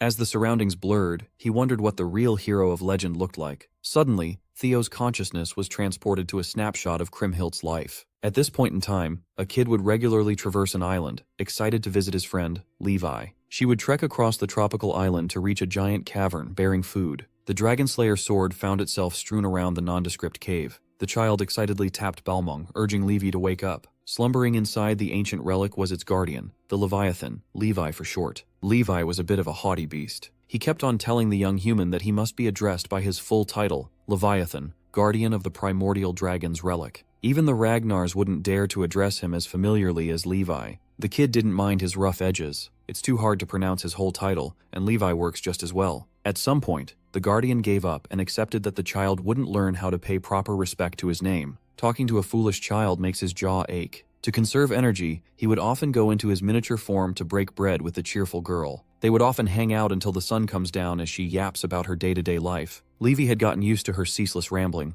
but he was forced to sit down and listen in exchange for bread. Time passed, and he found comfort in listening to her colorful and animated stories every day. He watched her grow up as the years went by. He heard every story she had to share. Stuck inside the Dragonslayer sword, the only thing keeping him engaged was the girl's daily visits. Through the years, Levi maintained his aloof attitude, but it's apparent that he's just a tsundere. As soon as he heard footsteps entering the cave, he quietly looked forward to whatever story the girl would share this time. His hidden anticipation was broken upon catching a whiff of fresh blood. Upon suffering a fatal wound, it took all she had in the tank to run towards her friend for help. The man who cut her up was in pursuit. She cried that strange people suddenly showed up and attacked her village, killing indiscriminately. Before she could get closer to Levi, one of the soldiers dragged her by the hair and stabbed her without mercy. The soldier dug the blade deeper into her body, viewing the girl as nothing but a savage. They are moving under the mandate of the Empire's emperor. This is their way of showing compassion to such a rural backwater island. Since the opportunity had presented itself, he wanted to have some disgusting fun too. While he was salaciously coiling around the dying girl, Levi's rage had reached its zenith. The guardian of the ancient relic sprang into action, disregarding his restraints. Blinded by wrath, he pulverized the cave that served as his home for years. Kriemhildt's village had been fully taken over by the Empire's dogs. They threatened the citizens with death by fire if they refused to cooperate. This inhumane invasion would have continued if a towering beast had not flown in for the sake of vengeance. Levi roared and launched an attack that eradicated every single Empire soldier in the vicinity. Sitting on top of Leviathan's head was a person. Thankfully, Kriemhild survived her horrible encounter with the disgusting dog of the Empire. That day, she unlocked the strength to carry the Dragonslayer sword. As soon as the remaining soldiers spotted her sitting on top of the dragon's head, they focused their efforts on sniping the girl. No matter how hard they tried, they were no match against such a devastating force of nature. While the Empire dogs fell one by one, the villagers were protected by barrier spells. When all was said and done, the forces of the Empire had been wiped out, and the village had burned to the ground. Kriemhild profusely apologized to Levi for picking up the sword. She believes that she messed things up by not waiting for the Chosen One to claim the blade. Levi comforted her, assuring Kriemhild that things actually turned out pretty well. He surrounded her with the same barrier that protected the villagers and gently presented the hero to her people. Everyone chanted her name and sang her praises for saving them from the clutches of the Empire's greed. Levi admitted that he might have forsaken his sacred duty, and yet, he feels at peace with his decision. For the first time in his long life, he acted by his own will, not that of the primordial dragon. Just to protect Kriemhild's bright smile, Levi would gladly disobey his creator. At that time, news of the mighty Empire army's defeat at the hands of a savage girl who commands a sea dragon reached the ears of bigger threats. The Emperor refused to have an L in his record, so he dispatched his royal guards to reclaim his land at once. The Empire's royal guards miraculously pulled off the impossible. They managed to wound and restrain the Leviathan. They had to resort to dirty tactics in doing so. They kidnapped the villagers and threatened to kill every single one of them if Levi continued to resist. The royal dogs singled out Kriemhild, pressing her to spill the secret to finally kill the beast. Levi urged her to save herself and confess. He is a guardian, an undying entity. Death simply means falling into a deeper slumber for him. The magic left within the Dragonslayer sword when he emerged should be enough to put him to sleep. For the sake of Kriemhild and the villagers, Levi would gladly take the fall. Relative to his years alive, the time they shared together was rather short. Still, he had never felt more connected with anyone. Kriemhild climbed on top of her best friend's head and wielded Balmung. Using water to forcibly move her limbs, Levi forced the hero to do something so cruel. He reckoned that the moment he escaped his fate, this ending was destined to happen. Levi urged her to never feel guilty for protecting her people. This is the last time he'll be able to help her. The last few years had been the best time of his life, but it had to end in the most heartbreaking fashion. The sea dragon killed himself to spare the hero and her people from the Empire's wrath. The royal guards watched as the beast fell without them lifting a finger. The man in charge of this perverse operation laughed his ass off upon seeing the dramatic ending. His laughter ceased when a massive storm started brewing right above their heads. As one final act of defiance, Levi unleashed a tidal wave that would swallow the entire army. They screamed and begged for mercy as they drowned. The frightening waves coiled away from the villagers, sparing them from the cold clutches of death. The land they were standing on was ripped from the seafloor and raised to the surface. Theo finally had the full picture of how the floating archipelago was formed. As it turned out, Kriemhild wasn't the valiant hero as the tall tales told. She was simply a victim of cruelty, an unfortunate girl who formed an unlikely bond and friendship with a relic guardian. Still stuck in the vision of the past, the image of Kriemhild approached Theo, calling him the chosen one Levi was waiting for. Even in the afterlife, Kriemhild still felt guilty for preventing Levi from fulfilling his sacred duty. Now she has the opportunity to fix that. She finally relinquished ownership of the Dragonslayer sword and gifted the relic to Theo. She hoped he could make the stubborn beast happy. Accepting the relic with gratitude, he assured Kriemhild's soul that Levi already had enough happiness in his life thanks to her. Hearing such a sincere assurance put her mind at ease. Back in the real world, the useless guards surrounded the ruins of the Colossus, assessing the damage and minimizing the risk of additional collapse. Out of nowhere, a figure emerged on top of the shattered stone pile. The dark clouds parted, letting the sun peer through after a violent storm. The guards saw a figure holding a familiar blade and were reminded of Kriemhild's visage. They took this as a sign that the savior had arrived to save their sinking homeland. Meanwhile, the richest people in control of the floating archipelago have gathered for an underground meeting to figure out their next move. Troiven's ninth dragon, Noil, was pleased to see these leeches come together so quickly. One of the old heads asserted that this is not the time for relaxation, given that there's a massive disruption in their plans. As far as the islanders know, the dragon-slaying sword was supposed to be in Troiven's safekeeping. Yet a foreigner just emerged from the colossal rubble, wielding the blade. Because of him, the residents have rallied around a new hero, dubbing him Kriemhild's second coming. At this rate, the power of the three shipping clans will fall into the foreigners' hands. They did not sign up for this when they got in bed with the Troivens. They handed Balmung themselves in exchange for the preservation of their comfortable positions after all. Noil dismissed their concerns as nothing but a trivial matter. In fact, just hearing all this commotion displeases him. One of the moguls dared to push Noil back, offended that a Troyven representative was looking down on the three shipping clans. It was a big mistake. Noyle raised his hand and turned the fool into a fine mist of blood and guts. He did not come here to coddle greedy pigs. The civilians are of no consequence too. They are merely insects that can be crushed at any time. Frankly, Noyle is disgusted by these business moguls. They are traitors willing to sell their homeland for their own gain. If they simply followed orders right to the letter, none of this mess would have happened. With their dominance over the sinking archipelago slipping, they are panicking. One of the moguls bravely called Noyle's hypocrisy out. They know how much the traitorous Troyven family relies on the archipelago's resources. The ninth dragon got all up in his face, intimidating the old for stating facts. Noyle simplified everyone's directive: shut up and follow orders. If they wish to live, the three clans must work together to retrieve the dragon-slaying sword. With utmost respect, one of Noyle's soldiers asked if it would be a wise move to entrust such an important job to the incompetent merchant clans. He recognized the soldier's concern. Noyle would also prefer to act personally, but the current situation does not allow him to make a move yet. He just received word that one of Ragnar's 9 dragons, the hegemony dragon, is on the way to this very archipelago. Restraining such a threat is the highest priority. Back outside, almost every archipelago citizen has gathered to catch a glimpse of their new hero. They chanted Kriemhildt's name with utmost admiration, just like how their ancestors did. Theo knew that Kriemhild was revered like a deity over the years, but he didn't expect this level of fanaticism. Perhaps he's the only one who knows the real Kriemhild anymore. She was neither a god nor a hero. She was just a kind and ordinary girl thrust into a cruel destiny. Moreover, the dragon-slaying sword was an artifact of the primordial dragon, meant to be wielded by a Ragnar. From the crowd, one of the disgruntled citizens yelled a request. Everyone knows that the arrival of the Troyven scoundrels led to the slow sinking of their land. To make matters worse, they are being barred from leaving.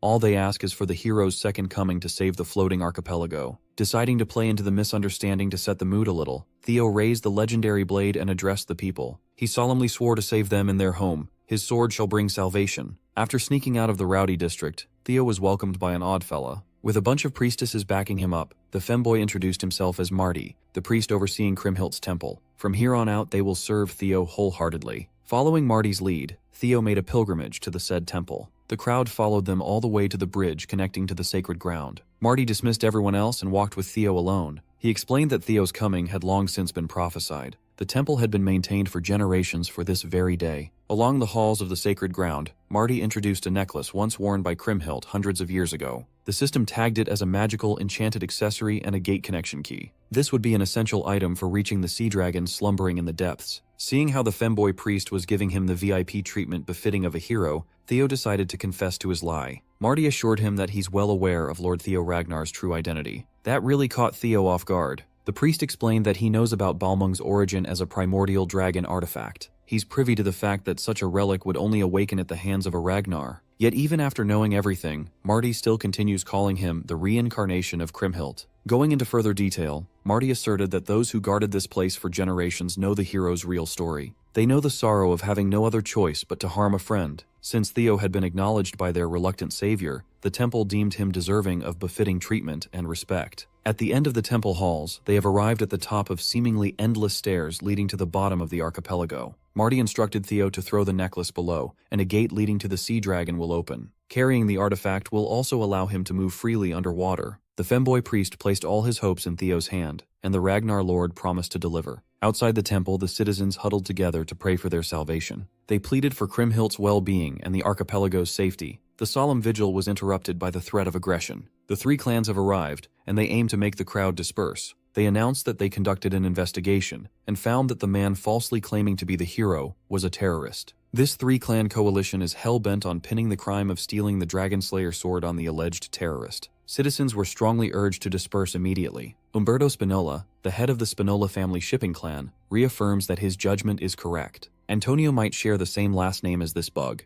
but they could not be any more different. Umberto expects some damage to his reputation, but his life is on the line if he fails to recover the blade. You can forget about reputation and prestige. He doesn't want to die at the hands of that cruel Noyle. Even if he must kill everyone here, he would gladly trade their lives for his own. So, he commanded his kill squad to cut down anyone who didn't comply. While a slaughterfest was happening upstairs, Theo was cautiously descending to the depths. After what felt like forever, he felt water touch his foot. He's finally reached the end of the descent. This tranquil space must be the place where the gate must be unlocked. He retrieved Kriemhildt's necklace and gently threw it into the water, causing a soft ripple to form. The ripple eventually turned into a bubbling whirlpool as immense power surfaced from below. Accepting the necklace key, the current formed a swirling door right in front of Theo. Without hesitation, he jumped right into the water, letting his body relax and enter an unfamiliar place. Immediately, he found himself drifting at the bottom of the sea. A diverse selection of sea life surrounded Theo. Lurking below, something vicious and hungry awaits. He scanned the area with Balmung in hand. He knows he's near the slumbering guardian. He just doesn't know which direction to search in first. Unfortunately, reaching his objective won't be smooth sailing this time around.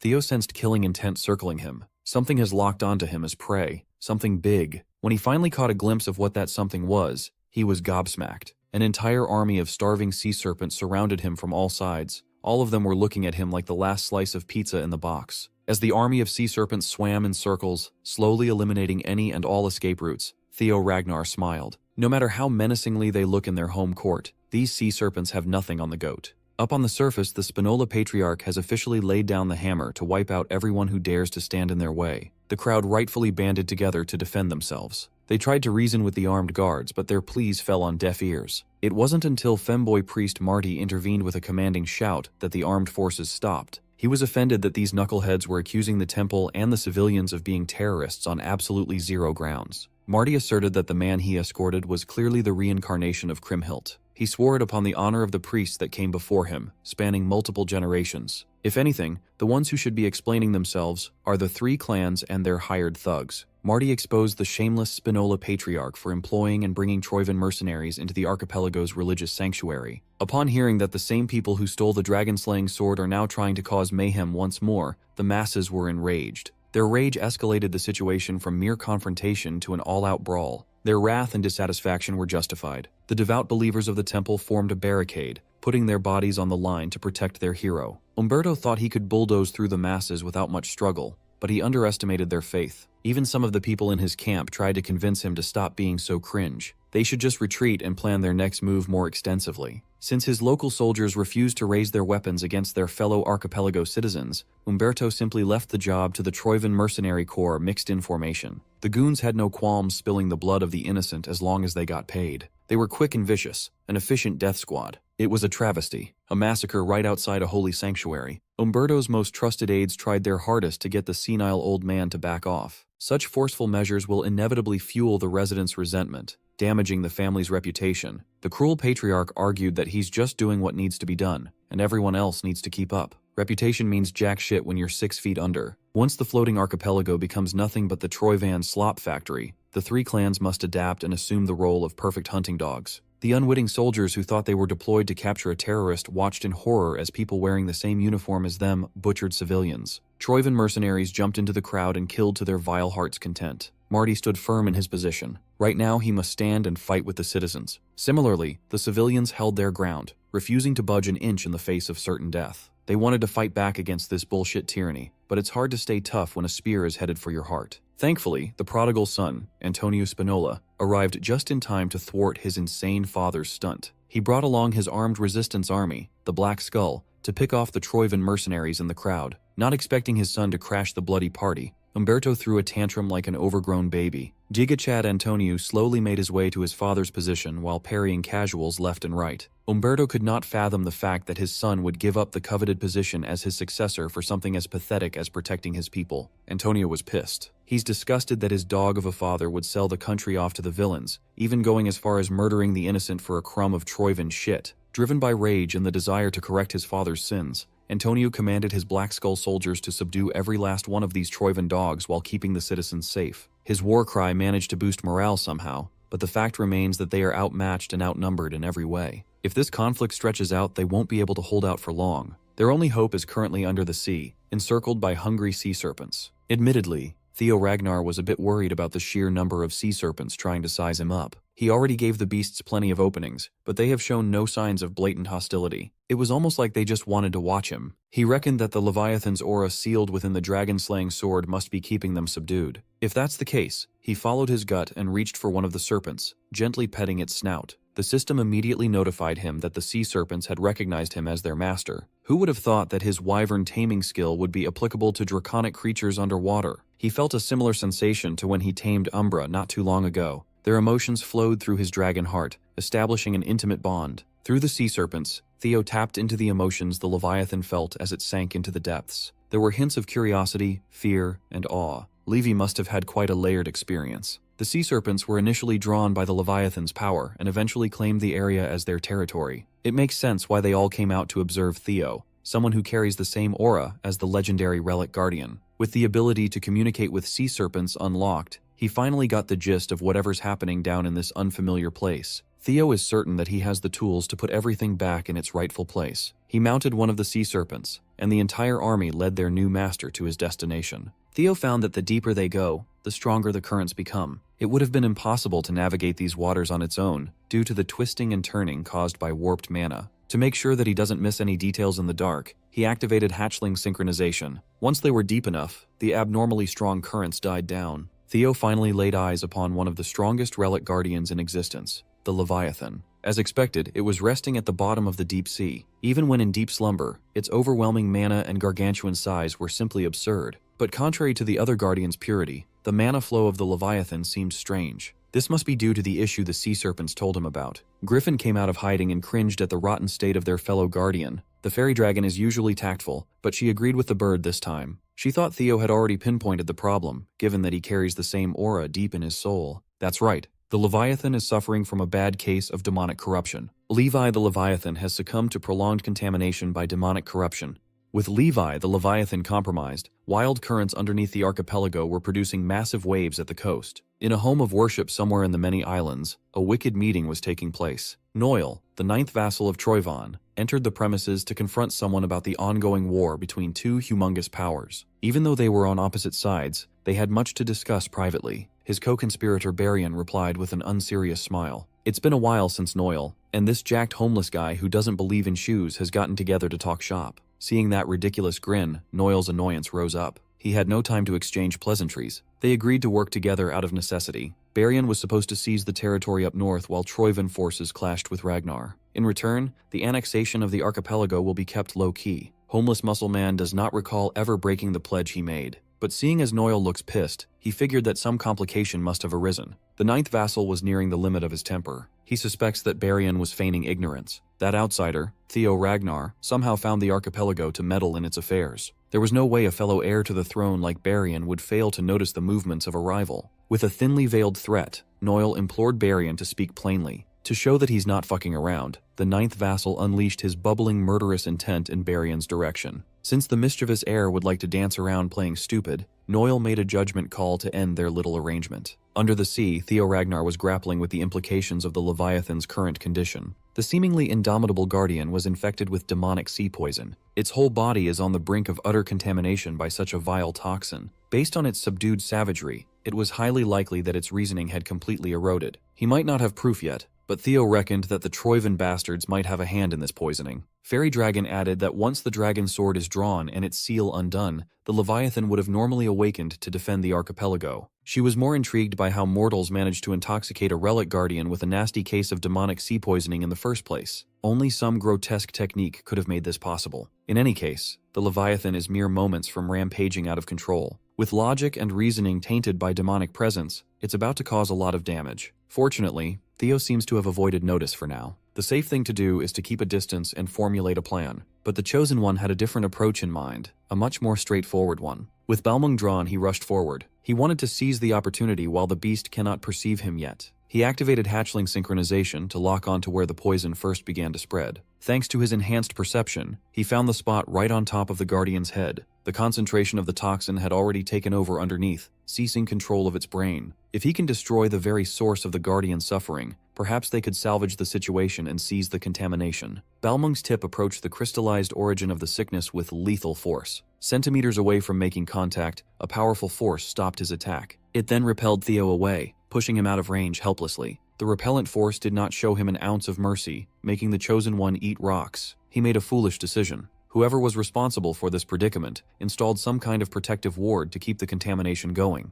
Good news, he's now certain that he found the weak point. Bad news, the big-ass dragon had finally noticed his presence. Theo was almost crushed by the protective ward. Trying to fend off the full brunt of a Leviathan's rampage is not a smart move. It moved through the seafloor with enough force to whip up a current storm. Now that they've poked the beast, escape is out of the question. All Theo could do was go for another gamble by striking his forehead. He can't afford to fail this time. The plan was simple, but it's easier said than done. That beast is a whole-ass Yu-Gi-Oh card. He racked his brain for the approach that could bail him out of this gargantuan mess. Not giving him a chance to think of another method, the Leviathan opened its jaws and coalesced unimaginable powers in its mouth. It unleashed a blast of pure energy capable of wiping out cities in one go. It took everything Theo had just to barely scrape out of its radius. While he was feeling the full brunt of a guardian's power, an idea popped into his head. First, he leapt backwards to create more distance while the Leviathan chases. Thankfully, an ally showed up just in time to aid in his tactical retreat. One of the sea serpents he tamed must have noticed the commotion and came to aid him in battle. Although he could breathe and operate underwater, movement still felt foreign and restricted.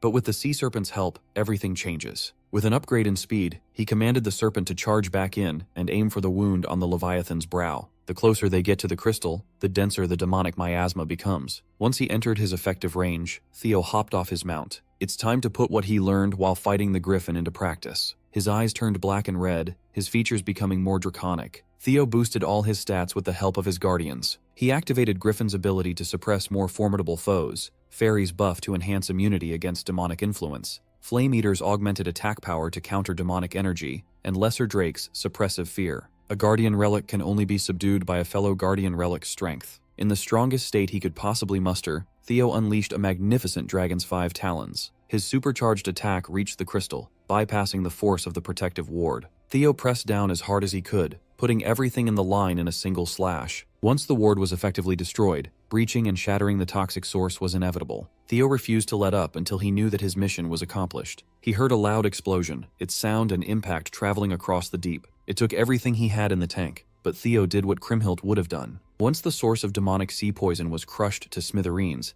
Levi's power immediately started cleansing the toxins in his system. A few moments later, the Guardian regained some semblance of vitality and clarity in his eyes. Still reeling from the effects of the demonic corruption, he thought he was looking at an old friend for a moment. Levi saw the dragon-slaying sword and perceived the image of Kriemhild standing before him. Theo had to snap him back to reality and introduced himself as the chosen one destined to wield the Guardian's power. He came here to deliver the hero's final words. While he listened to what Theo had to say, memories of Kriemhild flooded Levi's mind, the good and the bad. He accepted Theo's story and mourned for his friend's sacrifice. Her consciousness remained all that time for his sake. Griffin had to interrupt the bittersweet sentiments to implore the sea dragon to return to the relic at once. Fairy chipped in, trying to convince the beast that Theo is the real deal, the chosen one they must lend their strength to. Though Levi had yearned for this very moment, doing the right thing is impossible now. He already defied the will of the ancient dragon by leaving his vessel of his own accord. The moment he abandoned his relic, his status as guardian was stripped away. Furthermore, though Theo's intervention restored his mind, his body had sustained permanent damage from the demonic taint. His corporeal form is doomed to vanish soon. So, before that happens, Levi proposed an alternative. Before he fades into nothing, he wanted to entrust Theo Ragnar with every drop of his remaining power. He warned the Chosen One that the pain would be excruciating.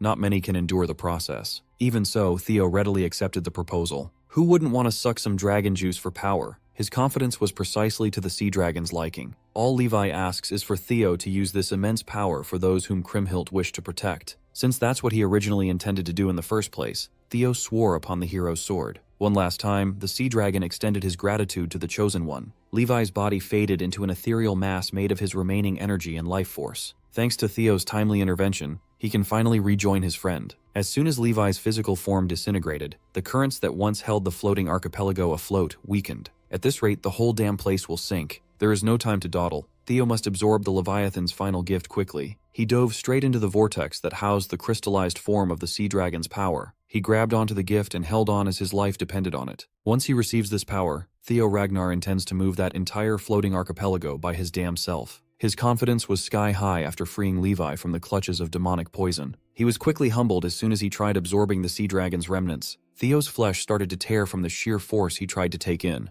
He had been arrogant. His guardians warned him that the Leviathan stood on a different tier compared to other relic guardians, but he did not expect something this overwhelmingly mighty. The vortex produced by Levi's power dwarfed his body. At the rate he's going now, he could not possibly absorb all of it. His body will give in before he can house a fraction of it. Suddenly, Levi's thunderous voice echoed in his head with a tip to use the sword. He drew Balmung and used the blade instead of raw dogging the absorption process. Because of the inherent link between the sea dragon and the relic, it dampened the damage in Theo's body. This time, the giant vortex of pure power seemed a little more manageable. Theo held his position and slurped it all up. The griffin reluctantly praised its master for using his head for once. Fairy concurred, By passing the overwhelming force through the dragon-slaying sword, the strain on the flesh was heavily reduced. Even in death, the Leviathan still rendered assistance at the final moment. After what felt like forever, Theo finally seized the sea dragon's gift completely. He sensed an overwhelming mana coursing through his veins, as if the Leviathan itself was within his grasp. The initial pain and hardship were definitely worth it. Fairy had to rain on his parade, though. This is not the moment to relax. If he wishes to move the archipelago to safety,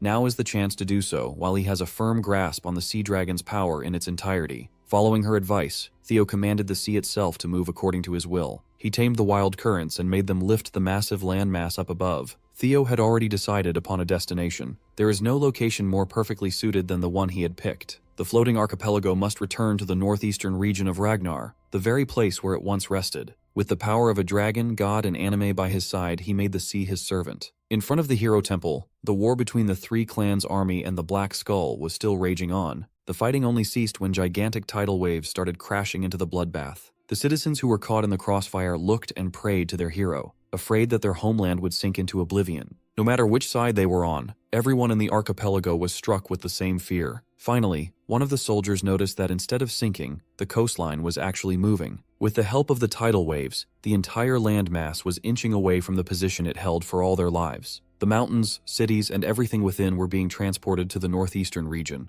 As the archipelago moved, the dilapidated place of worship housing Noel and Barian had started crumbling. The ninth vassal felt the movement under his feet and was plunged into confusion. He reckoned that the outsider had finally absorbed the power of the dragon-slaying sword. Barian kept the mischievous grin on his face as he offered his apology for cutting their meeting short. This is not the time to be loitering around these parts. Noel refused to let go, still fuming at Barian's obvious lack of commitment. The heir reasoned that even he failed to foresee the actions of Theo Ragnar. Nevertheless, the plan is nearing its conclusion. He reframed Theo's taming of the sword as a good thing, a convenient thing. With Balmung unlocked, all they have to do is kill the guy and reclaim the blade. In essence, Barian wants to use Noel to eliminate a rising political adversary. He wants to blow his nose without touching the snot with his hands. Homeless muscle guy ignored Noel's constant bitching and implored him to get to work instead of wasting time. Besides, this could be immensely profitable for the Troivans. Back in the front lines, Antonio Spinola immediately attributed the island's movement to Theo. The little bastard actually succeeded and fulfilled his promise. He commanded his men to cease the fighting now that the real danger of the archipelago sinking has been eliminated.